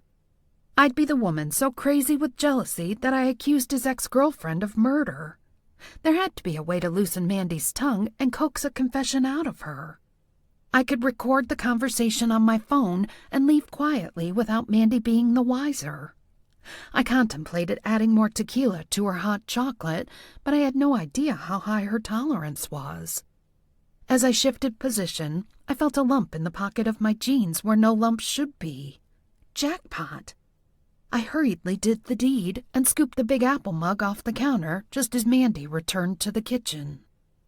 Brenda isn't feeling great. I think you should wait a bit longer before you go in, Mandy said. I've got nothing but time, I said. And if I was right, Mandy would have nothing but time on the inside of a cell. She lifted her mug to her lips and licked some of the whipped cream, leaving flecks of white on her upper lip. No word on the job yet? Not yet, but I'm hopeful. It's a shame you weren't able to get together with Everett last week. Which day was it again? Her expression remained neutral. I'm not sure. Like I said, all the days blend together. It doesn't help that my boss keeps harassing me to come back to Pittsburgh soon. I took a leave of absence, but he seems to think I'm at his beck and call." She took another sip of her drink. "The pitfalls of being an invaluable employee." She smiled. I hadn't noticed the cruelty of her mouth until now. "I like you, Mia." "Thanks." Not sure what else to say to that, I raised the mug to my lips and finished the hot chocolate. It tasted a little off, probably because of the tequila. It had been ages since I had a spiked hot drink. "I like you for Dane," she continued. "He needs a strong woman." I'd never considered myself a strong woman, not that I didn't want to be. Sociable and pleasant, yes. A nice girl. But not strong. She tipped back the remaining drops of hot chocolate and set down the mug. "It's too bad." I frowned. "What's too bad?" "That I have to kill you, of course." I lunged for my purse on the counter in an effort to retrieve my phone. I'd been waiting for the lavender lullaby to kick in before I started interrogating her. Clearly, I'd missed the window to subtly remove my phone and use the video function to record our conversation. I'd have to settle for 911. Except my phone wasn't there. "Looking for this?" I glanced up to see Mandy wiggling my phone. I reached forward to swipe it from her grasp, but she stepped backward and tucked the phone into her back pocket. "Couldn't risk you doing something foolish like calling the cops." "So you did kill Bernard," I said. My instincts had been right after all. Why, oh why hadn't I trusted my gut? "It was an accident," she said. "I didn't mean to." How does one accidentally pump someone full of muscle relaxers? "Well, I meant to do that part," she said. "I just didn't expect him to go wandering along the canal path afterward. I only wanted to get rid of him. He showed up unannounced, demanding to see Brenda. When I told him I didn't think it was a good idea, he got agitated." That must have been the real reason Brenda had asked Janine to tell him about the cancer. Brenda had hoped to get Bernard over to see her before Mandy arrived in town, knowing her old friend and neighbor would disapprove. And then poor Bernard waited too long to gather the courage to show up. "Then what happened?" I prompted. "I suggested we sit down and have a chat over coffee until Brenda woke up from her nap, and then I'd ask her if she wanted to see him." "Which you had no intention of doing." "No, but I calmed him down." "Why the muscle relaxers?" She shrugged. "They were handy. Brenda's doctor had prescribed them months ago when she was having muscle cramps." She glanced over her shoulder at the bottle on the counter. "I thought about throwing them away, but it seemed less suspicious to leave them in plain sight. It's not like I expected someone to put two and two together." She turned back to me with narrowed eyes. "How did you, anyway?" "Your grief gave you away. You'd clearly do anything to protect your friend from further pain. When I saw the bottle, I knew he'd been here. I figured you'd offer him a drink just like you offered one to me, to stall him." "Clever," she murmured. "What did you think would happen once you'd drugged him? He'd be so relaxed that he'd fall asleep in the kitchen and decide not to see Brenda after all?" "It's not like I had a plan. It was spur of the moment. I only wanted to get rid of him. I thought if he were doped up, I could convince him to leave without Brenda ever knowing he was here. And it worked. He got loopy and left without a fuss. Said he'd come back tomorrow and try again. I figured I'd come up with a plan before that happened." "Well, we both know that wasn't necessary." "I don't know how he ended up in the canal. He must have wandered along the path and fallen in. I had no way of knowing that would happen. Bernard must have been so disoriented from the muscle relaxers that he had no idea what he was doing." "You gave him too much." "No shit, Sherlock. I know that now." "Why not tell the police what really happened?" She scoffed. "That's still negligent homicide or involuntary manslaughter in Pennsylvania. I could get 5 years in prison for that. I'll be damned if Bernard Sims takes those years away from me. He's done enough damage." Yet she had no problem taking the rest of his years away from him. "Does Brenda know what you did?" Mandy's eyes widened. "Of course not. She has so little time left. I don't want her to spend it mourning that jerk." Seems harsh, I said. You have no idea how horrible she took their breakup. Mandy's voice trembled with emotion. It took everything I had to keep her going. To see him waltz in here and expect to reconcile right at the end? She slammed her fist on the counter. No, not on my watch. He didn't deserve that kind of peace. It wasn't your decision to make, Mandy. Brenda wanted to see him. Because she's not in her right state of mind. What he put her through, it makes me sick to my stomach to remember. She thought she was going to marry him, and now look at her. She waved a hand in the direction of the bedroom. Dying alone like this. It isn't fair. Tears streamed down her cheeks. Bernard died alone, too, I said gently. He didn't deserve that either. I yawned unexpectedly. Stupid nighttime insomnia. He deserved it more than Brenda, she snapped. He tore out her heart and ate it for breakfast. Then he went on with his life like nothing happened. You realize I'm going to leave here and tell the police, with or without my phone? My eyelids suddenly felt heavy. Mandy wiped away her tears with the back of her hand. No, you won't. I already told you I have to kill you. The tingling sensation started in my lower limbs, and my body began to feel weak. I stumbled forward and fell to the floor. What did you do? I garbled the words. If only I'd mastered the teleportation of objects like Patrick had suggested, I could have manifested my phone. It might have only been 2 feet away in Mandy's pocket, but right now it seemed like an ocean, and I couldn't swim. My arms felt too heavy for my body. I added a bit of extra flavor to your hot chocolate, Mandy said. You don't mind a few drops of haloperidol with your tequila, do you? Fun girl like yourself? Her expression softened as her gaze flicked in the direction of the bedroom. I don't think Brenda will be needing her meds much longer. You won't get away with this. The words sounded warped to my ears. She rinsed her empty mug of hot chocolate in the sink. Oh, I think it'll be easy to convince them you overdosed. My head grew fuzzy. In a stranger's house? Why not? You lost everything recently. You saw an opportunity, and in your despair, you seized it. Dane told me your pathetic story. He just loves to play the role of white knight to women like you. I pushed out the words. Dane won't believe. My tongue felt too thick to speak. You said you'd keep an eye on Brenda while I went out for supplies. When I came back, I found you on the floor. She displayed her practiced expression of mock surprise. You knew Brenda was dying and would have drugs you couldn't otherwise get your hands on. I thought it was odd when you asked me to run to the store for you. She clucked her tongue. I'll never forgive myself for listening to you instead of staying right here.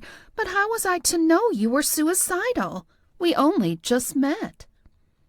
What did Dane ever see in you? I slurred. Her smirk morphed into a frown. Feeling okay, Mandy? I managed in a hoarse whisper. Peachy! She spat, although her concerned expression betrayed her. I crawled toward her, struggling to keep my eyes open. Have you ever seen The Princess Bride? Of course. Her eyelashes fluttered as her eyes began to open and close. 2 words. Iocane powder, I said. They were the only words I could manage. Dizzying intellect, Mandy murmured. She fixed her sleepy gaze on me. You drugged me too. Lavender lullaby. I tried to smile, but I couldn't feel my face to know whether I'd managed it. Mandy stumbled backward and slammed against the counter before landing on the floor with a thump. So much for your overdose plan, I said, carefully forming each word. You'll die before anyone finds you. Images swam in my mind's eye. I saw an unfamiliar old woman wearing a cable-knit sweater with a plain white apron over top. She fixed me with a set of gunmetal gray eyes. Tell her what you see, the old woman demanded, brandishing a rolling pin. Although I tried to focus, it felt like I was slipping away. I seemed caught between reality and a dream. "Tell her," the old woman insisted. Sluggish and confused, I murmured, "Mima." Mandy slumped against the bottom cabinet. "How do you know about Mima?" she asked with her eyes closed. "She said she's never been so disappointed. Worse than when your Uncle Earl crashed the new car." The words rolled off my tongue like they were riding a wave of molasses. Mandy whipped her head back and forth. "Mima, no. I did it to protect Brenda. She's family to me. Couldn't let Bernard hurt her again." My head lolled to the side like a doll's. I lost all sense of time. I tried to keep myself grounded, but I felt like I was floating away. Mima was gone, replaced by a new vision. I saw myself at the side of the canal with Nina. A gust of wind blew past us. Instead of drifting away like a kite, I felt my body lift into the air. I clawed at the empty air and struggled to get back to the ground. Nina stared up at me with a blank expression. She made no move to grab my ankle the way I would have grabbed hers. Gravity had no effect on me as I floated further away. A strong force yanked me back to earth, but it wasn't gravity. "Mia." I knew that voice. I just couldn't place it. "Mia, wake up." My eyelids fluttered open, and I stared straight into Dane's sea-colored eyes. "So pretty," I said. His expression was grim. "We need to get you to a hospital." Before I could respond, I felt myself being lifted off the floor and carried away.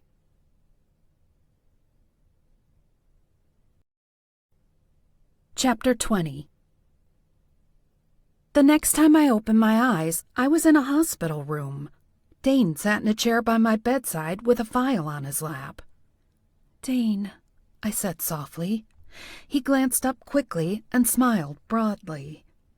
"Welcome back." He set aside the file and moved to sit on the edge of the bed. "How do you feel?" "Like I'm Thanos and all the Avengers took turns beating me." He laughed. "That good, huh?" "Where's Mandy?" His jaw hardened. "At the police station. She recovered more quickly than you did." The perk of being dosed with an herbal concoction rather than haloperidol.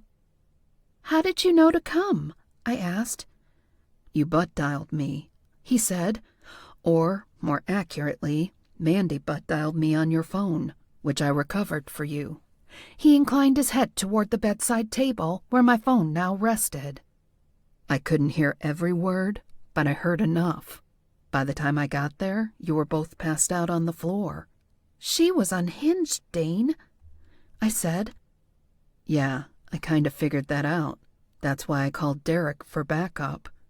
"You called your brother to arrest your ex-girlfriend?" I whistled. "It was quite a day for you, Dane Fairfax." "For you, too. The doctor said the sedation effect was greater because of the tequila." He eyed me curiously. "She tried to kill you because you figured out she was involved in Bernard's death?" I nodded. "She took my phone before I could call for help." "Why didn't you call the police the second you suspected her?" "Because I wasn't sure. I felt embarrassed to admit the next part, but it seemed necessary to come clean. It was only a hunch. How would it have looked if I'd been wrong?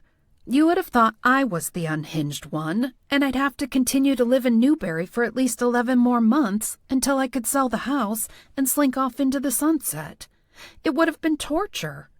Dane's expression was a mixture of sympathy and amusement. "You really gave the potential outcome some thought." "I happened to have a sleep aid in my pocket.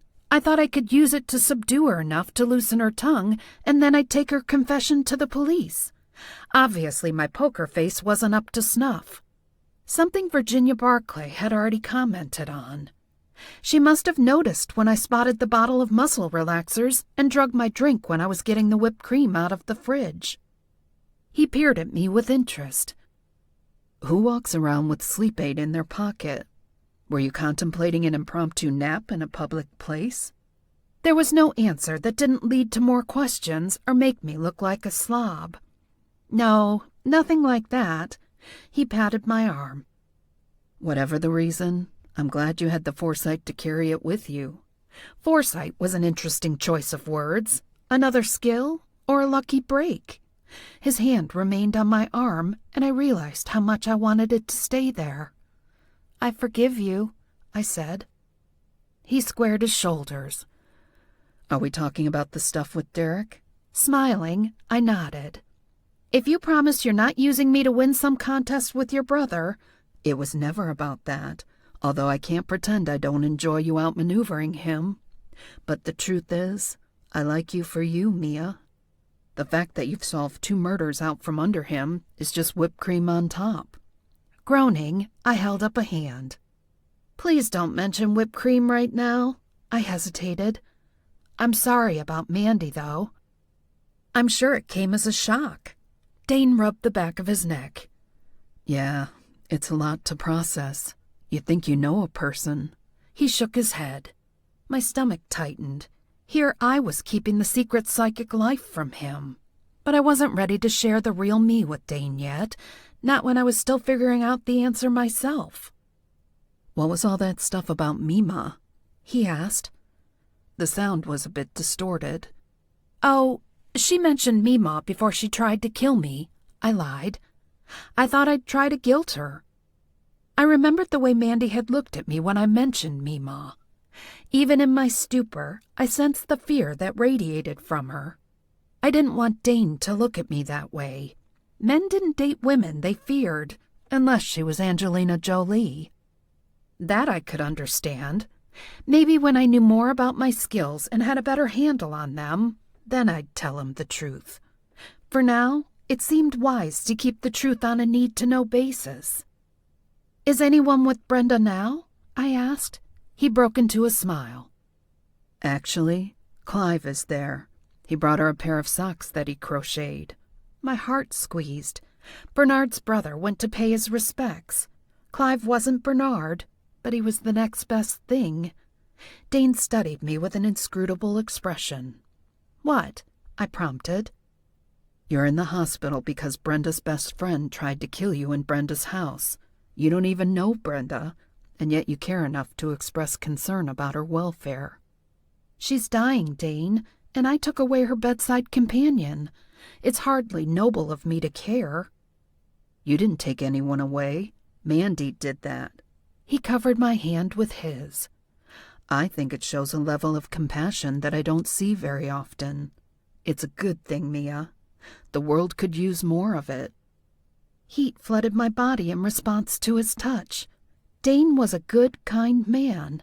It didn't hurt that he was distractingly handsome, with a body that Lucifer Morningstar would be willing to bargain for, from what I could see so far away.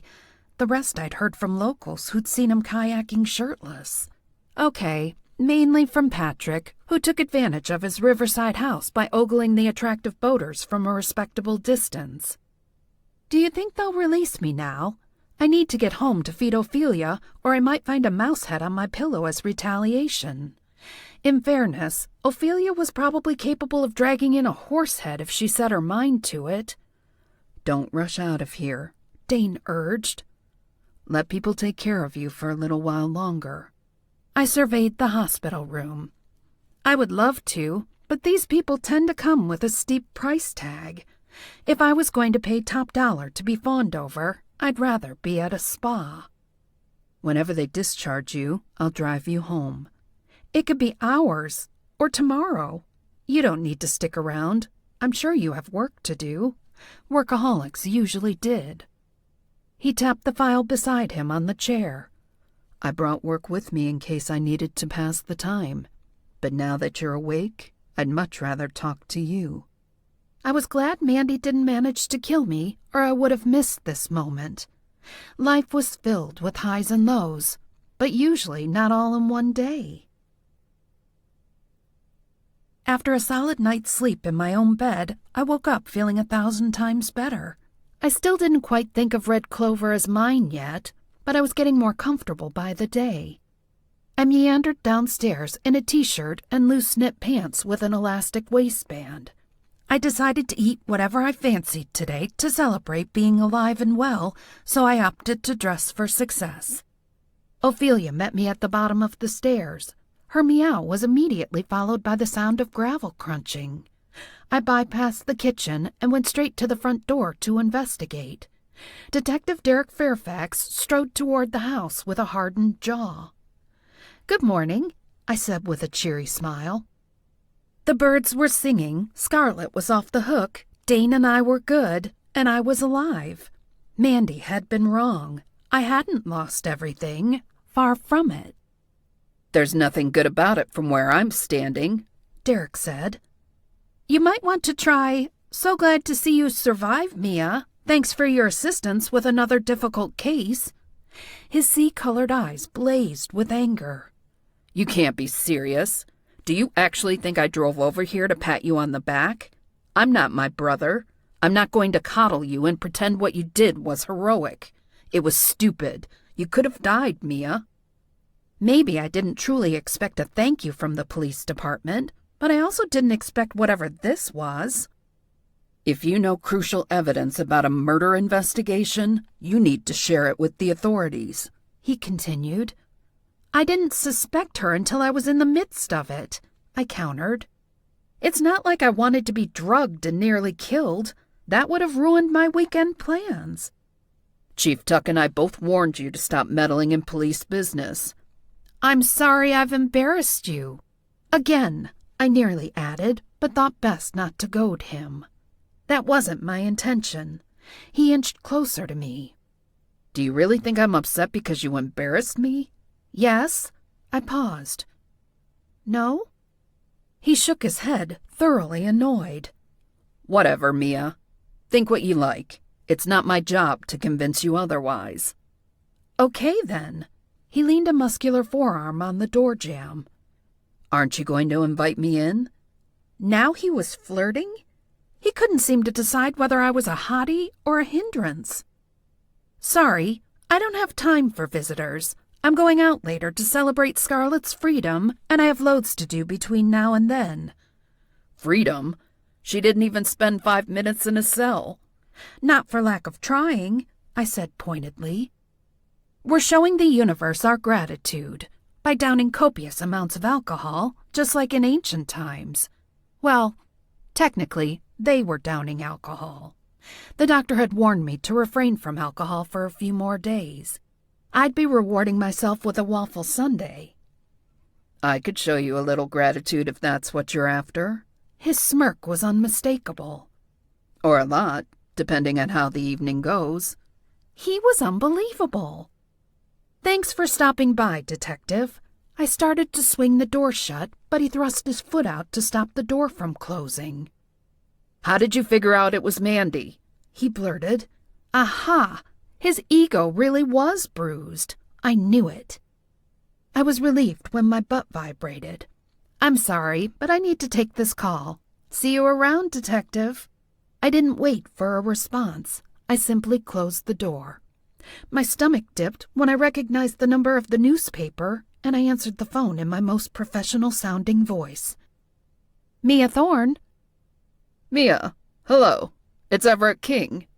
"Everett, it's great to hear from you." I wandered into the kitchen to make a cup of coffee. "I'm so glad you're okay. I was stunned when I heard about what happened with Mandy. Can you believe the reason she canceled plans with me was because she was busy drugging Bernard Sims?" He trailed off. "Anyway, not the reason for my call. Enough with the personal disclosures, as my wife would say. I'm pleased to tell you that I'm officially calling to offer you the job." He proceeded to outline the salary as well as the benefits. "I know it's probably far less than what you're used to." "I'll take it," I said. He was right. It wasn't a lot, but it was enough. "You can start on Monday unless you feel you need more time to recuperate." "No, Monday is perfect. Thank you, Everett. This is great news." "Welcome to the team, Mia Thorne." I hung up, feeling elated, and spun around toward the window to tell Wilson the good news. I nearly shrieked when I spotted a face at the kitchen door. "Scarlet, you nearly scared me to death," I said, jerking open the door. "Sorry," intended to go to the front door, but I wanted to check on the garden first. Come out here. I need to show you something. Please don't tell me there's a dead body in the river. I waited a beat. Too soon? She crooked a finger, and I followed her outside to a section of the garden near the small barn. I immediately noticed a splash of pink amongst all the brown and green. I take it that's what you wanted me to see? I pointed to the flower. Yes. Her eyes shone with excitement. Can you believe it? Maybe? What is it? Another kind of ficus? She shook her head. It's a lady slipper. I scrutinized the flower. That doesn't sound very exciting. She gazed at the flower in awe. Oh, it is. They're endangered. And I managed to grow one? How about that? It's more than that, Mia. Lady slippers are notoriously stubborn and take ages to grow. I snorted. We have that in common. They're also incredibly difficult to transplant. Have that in common, too, I joked.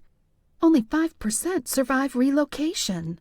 It's one of the reasons their existence is under threat. I touched the vibrant pink petals. It's pretty. Does it mean something like the other two plants? She gripped my arm. This is the best part. The story goes that a young maiden left her tribe and went trekking barefoot through the snow to locate a life-saving medicine.